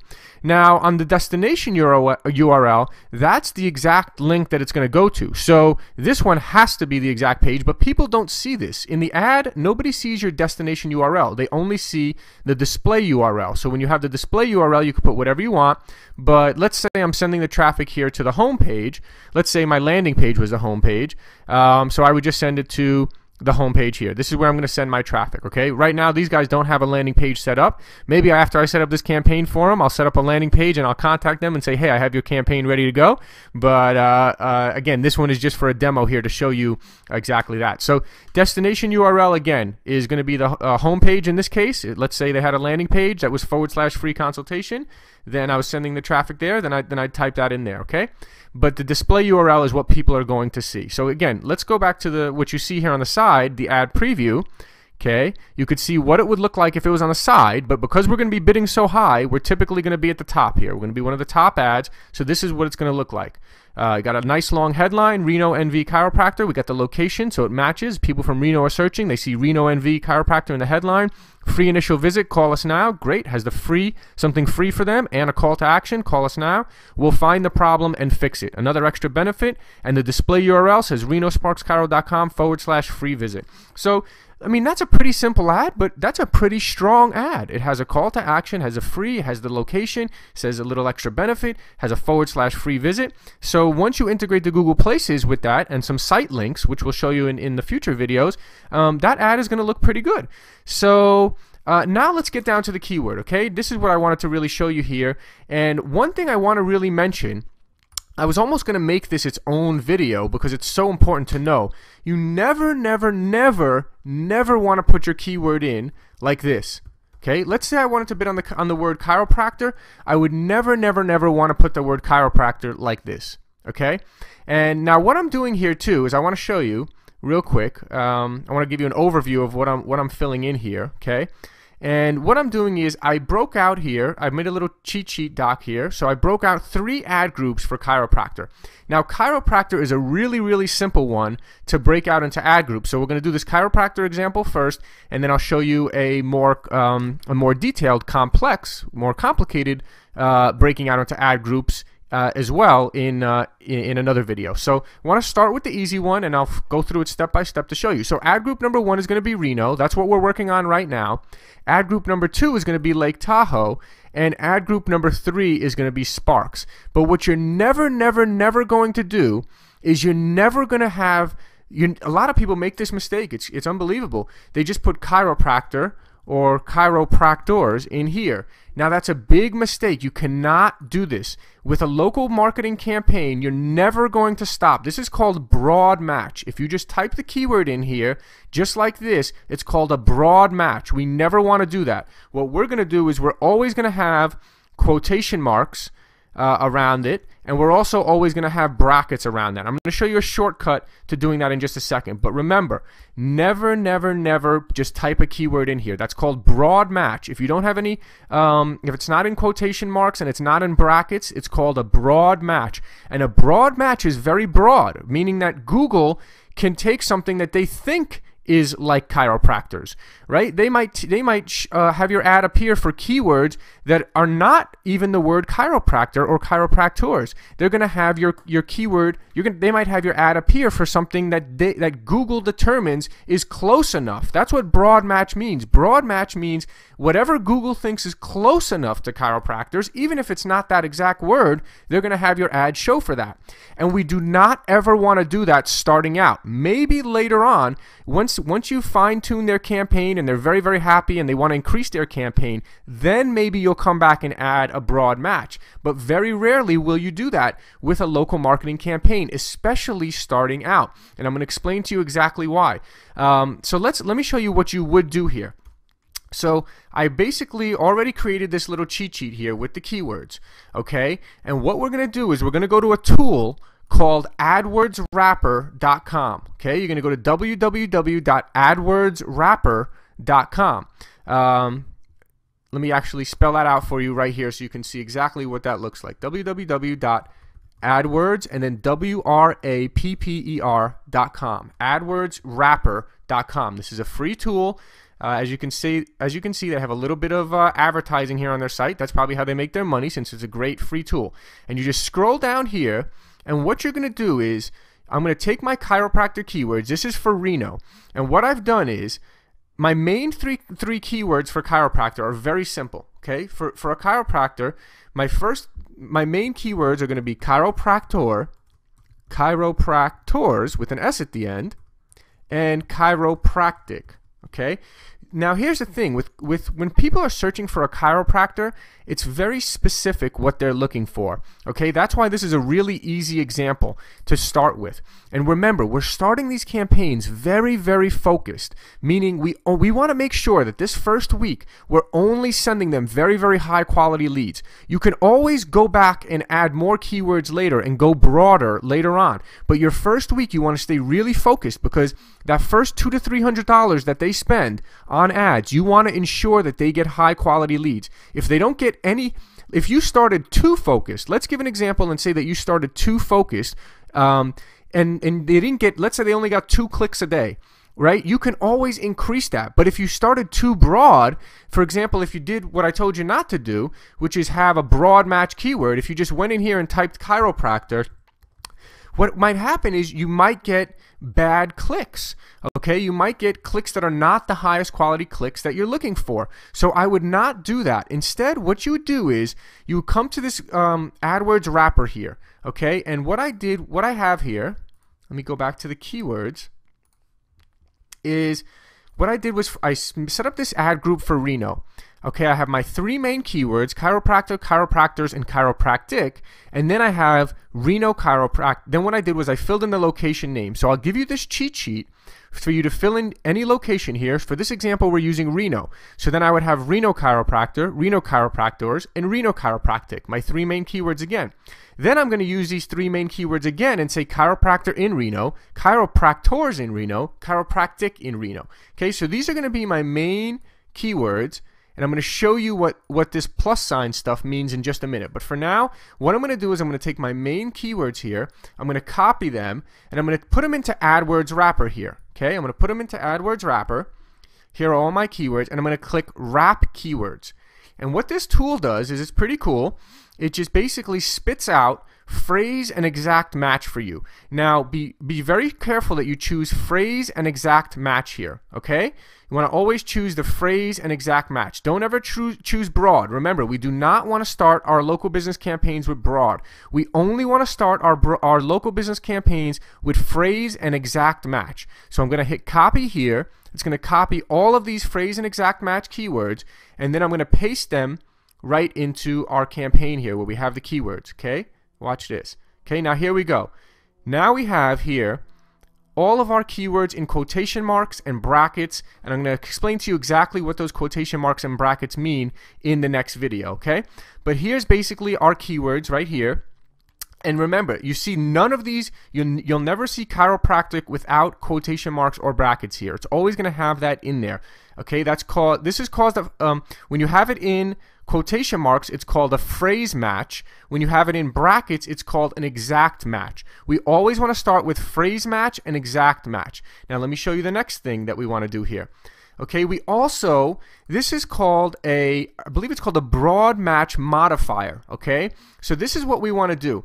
Now, remember how I told you broad match is going to take anything that Google thinks is similar to chiropractor. Well, what this broad match modifier is, this is actually fairly new to Google AdWords. A lot of people don't even know about it or use it, but it's very powerful. You put plus chiropractor plus Reno, plus chiropractors plus Reno, plus chiropractic plus Reno. Now the AdWords Wrapper tool does not do this broad match modifier for you, so you have to do those separate. So you see I broke those out here, and I'm going to add them to the top here. I'm going to add them to my keyword list. Okay, so now I have the plus chiropractor plus Reno plus chiropractors plus Reno plus chiropractic plus Reno. My three main keywords plus Reno. Now what this means is that if anyone types in any variation of plus chiropractor and plus Reno plus chiropractors and plus Reno plus chiropractic plus Reno, any variation. So if they type in chiropractic in Reno, Nevada, Reno chiropractic, or best Reno chiropractic, best Reno chiropractors, any time that someone types in a phrase that has the word Reno and chiropractor or chiropractors or chiropractic, right? Because I have the broad match modifier for all three of those. So I'm going to actually create another video right after this to explain to you a little more detail exactly what those phrase matches mean and how that works. But for now, I want to just go finish setting up this first ad group here. So now I'm going to set my max cost per click. And I'm going to, again, remember, I'm going to set it extraordinarily high. So I'm going to put $32.05 here because I want to ensure that they're always number one on the page. Now, here's the thing. I just looked at one of my accounts where I had the max bid set to $32.05, and most of the time, I'm still only paying $7 a click or $8 a click. Okay, so even if you're bidding very high here, $32, your max cost per click does not mean that it's going to be this high. But it's going to ensure that you are probably going to be number 1 or 2 on the page pretty much at all time. So now I'm going to say set up billing later. So I'm not setting up billing in this account because this is just a demo account. So typically you would just do, so you just save it here. You could either save and continue to billing, or I'll just do set up billing later. So I save it and I'll set up billing later because this is just a demo account. And there you go. Now we've got our first ad group set up, Reno Chiropractor. Now we're going to go back here. We go back and click on the campaign here, all on the left-hand side. You go back and click on the search thing here. Okay, and now we're going to go, we have our one ad group here, Reno Chiropractor. Okay, so now we're going to set up our second ad group. And we're going to click on new ad group here. And this is going to be our second new ad group here. And what we're going to do is, this one's going to be called Lake Tahoe Chiropractor. Okay, because Lake Tahoe is right next to Reno. So basically, this chiropractor may be located near Reno and near Lake Tahoe. And they want to target people that are searching from Lake Tahoe as well. Now, because remember in the campaign settings, we checked that we want to target the entire metropolitan area of Reno. So Lake Tahoe is probably included there. However, what we want to do is we want to create this specific ad group because when someone's searching from Lake Tahoe, we don't want them to see an ad that says Reno NV Chiropractor, right? This is, you can see it pre-filled the ad that we had last time. We want for this new ad group called Lake Tahoe Chiropractor, we're going to have the headline say Lake Tahoe Chiropractor. Okay, so this is going to be only when people type in Lake Tahoe Chiropractor or one of those variations, we want them to see this ad, Lake Tahoe Chiropractor. And the rest of the ad can stay the same. Free initial visit, call us now. We'll find the problem and fix it. The display URL can stay the same, /free visit. So here's the only difference now. So we changed the headline of the ad. So when someone is searching for Lake Tahoe Chiropractor, they see the ad pops up at the top of the page, Lake Tahoe Chiropractor. That's much better than this saying Reno. And then what we're going to do is we're going to add our keywords. So let's go back to the AdWords wrapper here, and let's go back to the chiropractor keyword. So you see, ad group number 1, the Reno group, was the main ad group. So we have everything, all the keywords searching for Reno, plus we also had our 3 main keywords, chiropractor, chiropractors, and chiropractic. So if someone just types in chiropractor, then they're going to see the Reno ad, which is good because Reno is the main metropolitan area, the main city. So, however, if they type in Lake Tahoe, if they type in any of these variations here, Lake Tahoe Chiropractor, Lake Tahoe Chiropractors, Lake Tahoe Chiropractic, Chiropractor in Lake Tahoe, Chiropractors in Lake Tahoe, Chiropractic in Lake Tahoe, any of those, let's copy those. And we're going to, because we're creating a separate ad group for those. And then let's go back to the AdWords wrapper here where it says enter keywords. And we're going to replace these keywords with the Lake Tahoe keywords. And then we're going to say wrap keywords here. So now it's going to wrap it. Okay.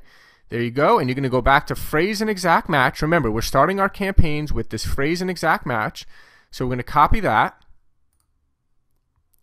Okay. Copy that. And we're going to put that into this ad group here. Okay, so there we go. Now we have this in this ad group. And the other thing we want to do, going back to our keywords here, is we want to have this plus chiropractor plus Lake Tahoe. We want to also add that in as well. Okay, I'll explain that again. So basically here, this is the Lake Tahoe ad group. Only when people, remember, this is only triggering keywords where people type Lake Tahoe in. And again, at the top here, I put the plus chiropractor plus Lake Tahoe plus chiropractors plus Lake Tahoe. So again, it's getting every variation of someone typing in the words Lake Tahoe and chiropractor, chiropractors, or chiropractic. So we're getting every variation of that. And we have the ad that says Lake Tahoe Chiropractor here. So we're good to go. We're going to keep that default bid really high at $32.05. And we're going to hit set up billing, save it, save the ad group, and set up billing later. Okay, it's saying it's a low search volume, but that's okay. It's going to be a low search volume, but when people do search, it's going to be a very targeted ad for people in Lake Tahoe. Okay, let's go back now again. What you do is you go back here to the all online campaigns on the top left and click on your campaign here, search. So I'll click on that. And now you can see we have our Reno Chiropractor ad group here. We have our Lake Tahoe Chiropractor ad group here. And now let's set up our third and final ad group here, which is going to be Sparks. Sparks Chiropractor. Okay? Chiropractor. And Sparks is another area here. So Lake Tahoe, Reno, and Sparks are all pretty close to each other. So again, remember, here's the ad again. We're going to just change the ad to Sparks NV Chiropractor. And the rest of the ad can stay the same. Free initial visit, call us now. We'll find the problem and fix it. Display URL is /free visit. You could see this company, RenoSparksChiro.com. They're already definitely want to target Sparks as a separate area as well. So again, remember, we could have just had, if we didn't create this ad group, we'd probably still be okay. But what happens is if someone types in Sparks Chiropractor, they would have just seen the ad that says Reno. And why not have an ad that's very specific to what people are typing in, right? So someone's typing in Sparks Chiropractor. We want them to see the ad that has the headline Sparks Chiropractor. Everything else can be the same. Now let's go to the keywords here. Again, we'll go to the AdWords wrapper and we'll look at our keywords here. And we're going to go to Sparks. Okay, here are the keywords for Sparks. Same thing as before. You're just kind of switching it up for each ad group here. Same exact method that we used before. And we go to enter the keywords here in the AdWords wrapper. We change the Lake Tahoe keywords out. We enter the Sparks Chiropractor keywords. We hit wrap keywords. And here we go. Now we have the phrase and exact match for the Sparks keywords. I'm going to copy that. Okay, copy that. And I'm going to go into AdWords here and paste these keywords here. Okay, chiropractor and Sparks. And then the last thing is, remember, we're going to do is add the broad match modifier here, the plus signs. And again, I'm going to go into more of that, about exactly explain that in the next video here. So don't worry if you don't fully understand that. I'll explain it more in the next video. So here we go. We're going to add those ones here. Now this is going to trigger for any time someone enters chiropractor, chiropractors, chiropractics plus Sparks. Anytime anyone enters any of those in there, it's going to trigger this ad to show, which has Sparks NV Chiropractor in the headline. So that's, we separated this ad group, called it Sparks Chiropractor. The headline has Sparks NV Chiropractor, and we have every variation of that in here. We're going to go down here. We're going to keep our bid really high at $32.05, extraordinarily high, to ensure we're always number one or number two on the page. Typically, we're going to be number one with that high of a bid, which is a great way to start the campaign and make sure our clients get the high quality lead. And we'll hit save there. And now it shows all those. And let's go back to the campaign, the search campaign here, and you should be able to see, it's loading here for a second, but you should be able to see all three ad groups that we just set up. So if someone just types in, remember, we're targeting the entire metropolitan area of Reno. If someone types in Lake Tahoe Chiropractor or any variation of Lake Tahoe Chiropractors, chiropractic, it's going to trigger this ad group to show the Lake Tahoe ad. Anytime someone types Sparks Chiropractor, chiropractors, etc., it's going to trigger the Sparks ad to show. Anytime someone clicks Reno Chiropractor, types that in, Reno Chiropractors, it's going to trigger the Reno ad to show. If they don't specify a location, if they just type in chiropractors or chiropractic, it'll trigger the Reno one to show, because Reno is the main ad group, the main area there. So I think you can kind of start to see that and start to understand that. And that's very simple. Chiropractor is a very, very simple one. You're pretty much just going to break it out by location here, at least starting, and it's very, very focused. Now you'll notice I did not put many keywords in here at all, right? If we go to the Reno campaign and you look at the keywords here, chiropractic, chiropractor, chiropractors, you know, it's very specific, and you're going to say, oh, well, why don't you use keywords like stop back pain or neck pain or all that kind of stuff? Why don't you bid on those type of keywords? That might be good for a chiropractor, and yes, they very well may be good for a chiropractor, but just starting out, when we start out this first week, we're just gathering data, and we want to be very, very focused and very, very specific and getting the clients only the high quality leads. We don't want them spending any money unless we know it's a high quality lead, and we know that anyone typing in chiropractic, chiropractor, chiropractors in this area is going to be a very, very hot, very high quality lead. Okay, so whereas it's much more competitive. If someone's typing in back pain, fixed back pain or something like that, you might have tons of different products that are bidding on those keywords. There's a lot more competition. Whereas someone typing in chiropractor, chiropractic, it's not going to be as much competition. You know that specifically only chiropractors are going to be bidding on that. So that's what you're going to start with, a very, very focused campaign, and we'll talk about in later videos about how to expand that campaign as your client starts getting traffic. But this is going to bring them the highest quality leads. So even if they only spent $20 a day for the first 5 days, that $20 is going to probably generate a good amount of leads. Even if they only spent $20 a day for 5 days, they spend $100. At least they're spending on the highest quality keywords, and I'm confident that if they spend that $100, they'll at least get 1 or 2 decent leads. Which for $100, if you get 2 decent leads and one of them turns into a client, let me tell you something. A chiropractor, if you said to a chiropractor, "Hey, would you pay $100 for a new client?" They would do it all day long. That client's going to have a very long, very high value, long time value. Lifetime value of that customer. It could be $4,000, $5,000, $10,000 lifetime value of that client.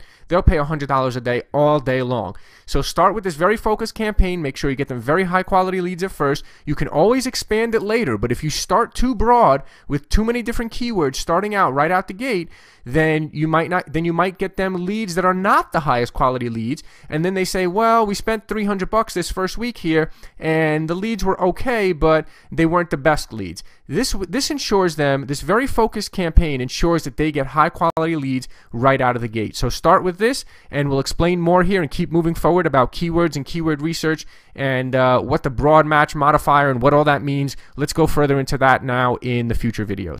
Alright, in this video now I want to show you how to do a little bit more keyword research. And by the way, I don't know if I've mentioned this already, but I really highly recommend that you set up a test account like this. Like I just set up a Yahoo email, a fake Yahoo email here or whatever. Actually, it's a real Yahoo email. I just set up a new Yahoo email, and then I set up a new Google AdWords account with this new Yahoo email just so I could test and kind of demo this for you guys here. And also, so I suggest you do the same. Set up a Yahoo email address, then go create a new Google AdWords account using that Yahoo email address, and practice just like we've been doing here. So let me show you here. I'll go into any one of these ad groups here. And here we are in the keywords, and if I go to add keywords here, okay, it brings up the box here for us to enter more keywords. Again, this is the campaign we just set up before. So here's the thing. Now if you see here on the right side, it says need ideas, try the keyword tool, or check out these sample keywords based on a scan of your website. So you can actually just look, you can go through this thing here, through this scan of your website, but here's what you're going to do, right? So if you look through this scan here, so I'll show you the keyword tool in just a second, but this is a thing like a scan of the website here. So if you wanted to add these keywords, let's say you said, okay, you know what, I don't have these keywords here. I want to add chiropractor Reno NV. I want to add Reno NV chiropractor. I want to add this one, Family First Chiropractor Reno NV. Let's go to the next category. I want to add, now this is some of the things you don't want to do, okay? And we're going to talk about this in just a little bit, is the negative keyword. So chiropractor salary, okay? So salary might be a negative keyword that you want to put in there, right? So if someone's looking to become a chiropractor, or jobs, right? Job or jobs is a big negative keyword that you're almost always going to want to put in there. So if someone's looking for a chiropractor job, or chiropractor jobs, or chiropractor salary, like this word says here, those should be your negative keyword. Job, jobs, and salary in this case should be your negative keywords, because you do not want your ad popping up and showing when someone is looking for a job as a chiropractor, right? So we'll get to negative keywords in just a bit, but I wanted to show you here. So if you scroll down here, this is kind of a thing. Chiropractor Reno, Nevada. Okay, that might be a good one there. Okay, continuing to scroll down here. Let's see, chiropractic adjustment. That's a pretty good one. Let's say we add that one. chiropractic treatments. Again, see chiropractic jobs. We want to make sure we don't have that. Chiropractic education. That could be another one that we want to put as a negative keyword. Education. Chiropractic schools. So that's another one that you want to put as a negative keyword there. So a lot of times this keyword tool thing here will give you ideas of what negative keywords you want to put, because you do not want your ad showing up for those kind of things. So okay, let's see here. Let's see, any other keywords we want to add here? Chiropractic marketing ideas. That's probably another one that you don't want your ad to show for marketing. So that could be, these are good examples of negative keywords that you're going to put in here, and I'll show you in just a minute again about those. So this is, again, this will kind of give you some additional keyword ideas here. But now here's the thing. You see how if you add these, right? I add another one. You see how you add these here? It just puts them right into your box. But remember, never add keywords just like this. This will add it as a broad keyword. You do not want the broad. So what you would do is, let's say you found all these keywords that you wanted here. You'd copy them here, right? You'd copy them. And then, of course, we'd go back to the AdWords wrapper. So I go to the AdWords wrapper here. I just paste them in here. And I just go wrap keywords. Okay? Now it gives me these same keywords in a phrase and exact match. I copy those. Copy, and now I have the keywords I want as a phrase and exact match. So then I'll go here, I'll delete these, and I'll just paste in the way I want the keywords, just like this. You see what I'm saying? So that's how you can get some additional keyword ideas. For chiropractor now, I will say that for chiropractor, it's pretty basic and pretty straightforward. You want to keep a pretty basic focus campaigns, but these are actually good keywords here, okay? So I'm going to actually add these keywords here because these are pretty good keywords, and I don't think I have many of these keywords here. So I'll go ahead and add these. And these, I'm comfortable that these are all very still. Remember, I said you want to start your campaign with a very focused keywords. You don't want any keywords that might get you any bad clicks, but these all look good. Chiropractic adjustment, chiropractic treatments, chiropractor Reno, Nevada, spelt out. So all these look pretty good. So, and now that I have them in brackets and quotations like I want to, I'll hit save, and boom, those were just added to my campaign. And that was the main campaign that I added them to, the Reno Chiropractor campaign. So I wouldn't add all those campaigns, all those keywords to the Lake Tahoe and the Spikes Chiropractor ad groups. I'd only add them to my main ad group, the Reno Chiropractor, because a lot of those ones had the word Reno in there. So that was the main thing I wanted to show you here. In the next video, I'll show you the keyword tool and some other ways to do some keyword research that you might need for some more advanced type of campaigns. Okay, in this quick video, I just want to explain to you exactly what each type of keyword matching option exactly means. So let's start with the broad match. And remember, I told you that you should never start your campaign with broad match. You always want to start your campaign with only the bottom three, which I'll explain in just a minute. But as I mentioned, you never want to start your campaign with a broad match, because a broad match, which by the way, this is what most people do. They really don't know any better. People who, like, let's say a chiropractor set up a campaign on him by himself, he'd probably just put these keywords right into his you know, where it says to list your keywords, he would probably just type in chiropractor and chiropractors, just like this. They probably don't know any better. And what happens is, again, your ad will appear if Google thinks that what someone typed is similar to your keyword. So I never like to start with broad match because it's too broad. You just literally, you never know what Google is going to show, if Google is going to show your ad for what keyword. So I never start with broad. Now again, here's what I said before, and we'll talk about this more in the more advanced videos, is that if you start a campaign and you're not getting enough traffic, then you can so if you're only getting like 2 or 3 clicks a day, and you want to get more than that, if you're only getting 100 impressions a day and you want to get 200 or 300 impressions a day, so then instead of 2 or 3 clicks a day, you can get, you know, 8 or 9 clicks a day for this client, then you might go back after. So after your first or second week, you can kind of analyze everything and see, okay, you know what, we've only spent $50 in the first week and we're not getting a lot of traffic. Let's go back and let's add the broad match keywords to try to get some more traffic. But you don't want to start out with this, because again, remember, if you blow through the first $300 on a broad match keyword and Google's just placing your ad with something that it thinks is similar to the keyword, then you might not be getting the clients a highest quality lead, and you might blow through the $300 and they might say, oh well, you know, we didn't, you know, it wasn't as good as we thought, something like that, right? So again, I just want to really explain that we never start with broad match, but later on, if you need extra traffic, then you'll come back in and add broad match later. So you can always add it later, but never start with it, okay? What we will always start with is the next one here, which is broad match modifier. And this is your ad only appears if someone types in any variation of your plus keywords, but both of these keywords must be in there, okay? You see for each of these I gave 2 examples, right? Chiropractor plus Reno and chiropractors plus Reno. So in this one, let's say someone typed in, for example, let's say someone typed in, who is a good chiropractor in Reno. Okay, if someone typed that in, your ad would pop up because it has the word chiropractor in it and it has the word Reno in the search term. Okay, so if someone typed this into Google, your ad would show. Okay, makes sense?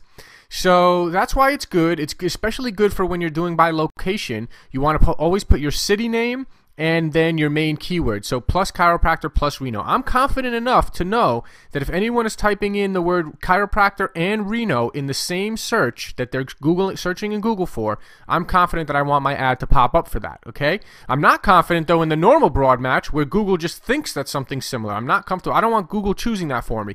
But I am comfortable if the word chiropractor and the word Reno are in there, I want that to appear. So you see I have plus chiropractor, then you put a space, and then you do plus Reno. That's how you set that up. Let's move on to the next one so you understand. Phrase match, your ad only appears if someone types the exact phrase that is in quotations, okay? So if your phrase match says Reno chiropractor, then let's say someone typed in looking for a Reno chiropractor. Okay, if someone typed that into Google, then your ad would appear because Reno chiropractors is right here and Reno chiropractors right here. Now if someone typed this in, chiropractor in Reno, if someone typed that in, chiropractor in Reno, your ad with this particular phrase match, your ad would not appear. Okay, now again, remember your ad would appear if you have this in here, chiropractor plus Reno. If someone typed in chiropractor in Reno, your ad would appear. But if you're doing looking at the phrase match here, it's only if someone has these words back to back. So they could have a long search phrase. So they could say, I went to, let's say, I went to a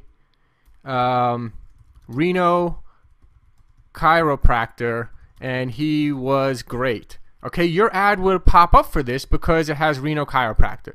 Now if it said I went to a, now if we did this, if it said I went to a chiropractor and he was in Reno and great, now this, your phrase match would not trigger here, right? Because it doesn't have the word back to back, Reno chiropractor or Reno chiropractors, okay?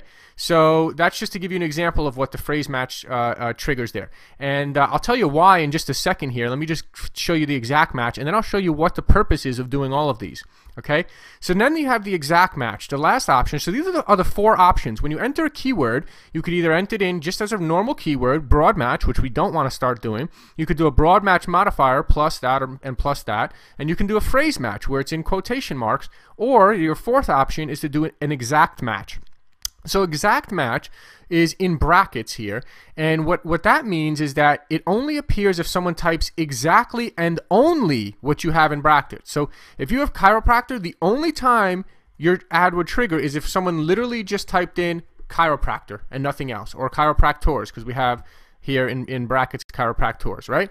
So that's the only time your ad would appear. So if someone typed in chiropractor in Reno, this would not, the exact match would not trigger, right? Again, chiropractor in Reno would be triggered by the broad match modifier here, but it would not. The exact match is only if someone types in exactly what you put in here. So now if you put in brackets chiropractor in Reno, then this would trigger.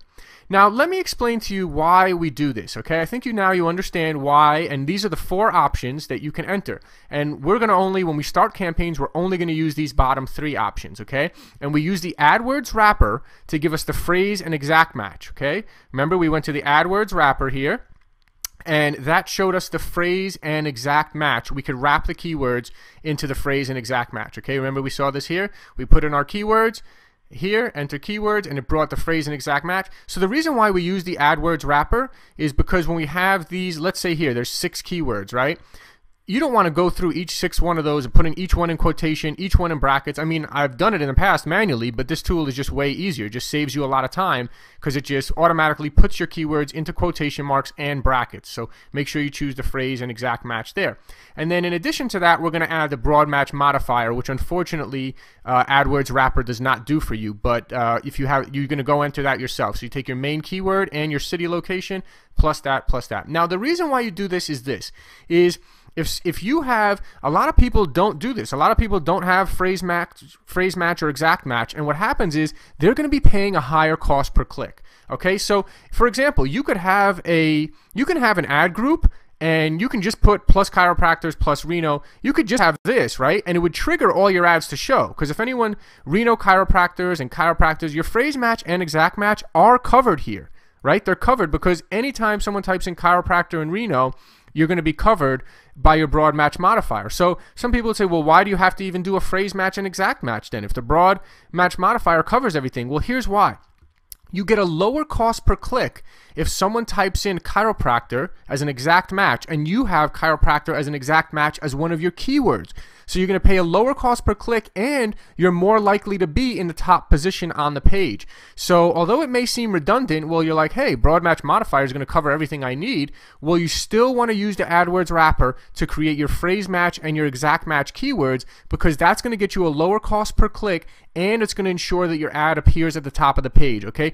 Google likes relevancy. So if you have this as a keyword, chiropractor, just by itself, and someone goes into Google and just types chiropractor, your ad is going to show, obviously only in the area that you target, right? So very important. So if you have a chiropractor as an exact match and your competitor does not have chiropractor as an exact match, then you have a better chance of getting a lower cost per click and being higher on the page. Obviously, the bid, what you bid on that keyword is going to be a big determining factor as well. But let's say you and a competitor were bidding exactly the same amount on the keyword, and you had chiropractor and exact match, and they did not have chiropractor and exact match, you would probably be at the higher part of the page, top of the page, and you would probably get a lower cost per click because you have it in there as an exact match, and that's exactly what someone typed. So this is really just to please Google and get yourself a lower cost per click and ensure you're higher up on the page. Okay, so we're only going to start with these three. And so broad match, for example, if you have chiropractor in there as a broad match and someone types in a chiropractor and nothing else into Google, and you only have the broad match, you don't have the exact match, you're going to pay a higher cost per click most of the time than you would if you had it as an exact match. Okay, so that's the key here. You want to have these all the phrase matches and the exact matches, even though it seems a little redundant. Just use the AdWords Wrapper. Create your keywords one time, throw them in the AdWords Wrapper. It'll give you all the phrase match and exact match. You put all the phrase match and exact matches in there just in case someone types in that exact phrase or someone types in that exact keyword. You will get the lower cost per click and you will usually be higher up on the page, okay? And the broad match modifier we use to cover ourselves to make sure where our ad is always being shown for any time someone types in any variation of our keywords here. So just wanted to kind of give you a little bit more understanding about the keyword matching options and why you want to specifically use these three to start out your campaign. And then if you don't get enough traffic after the first couple of weeks, then you can come back and add these keywords as a broad match. But starting out, we're only going to use these three. And by having these three, the phrase match, exact match, and broad match modifier, we should have ourselves covered for the most targeted, most focused keywords and getting ourselves the lowest cost per click and being the highest up on the page, which is exactly what we want.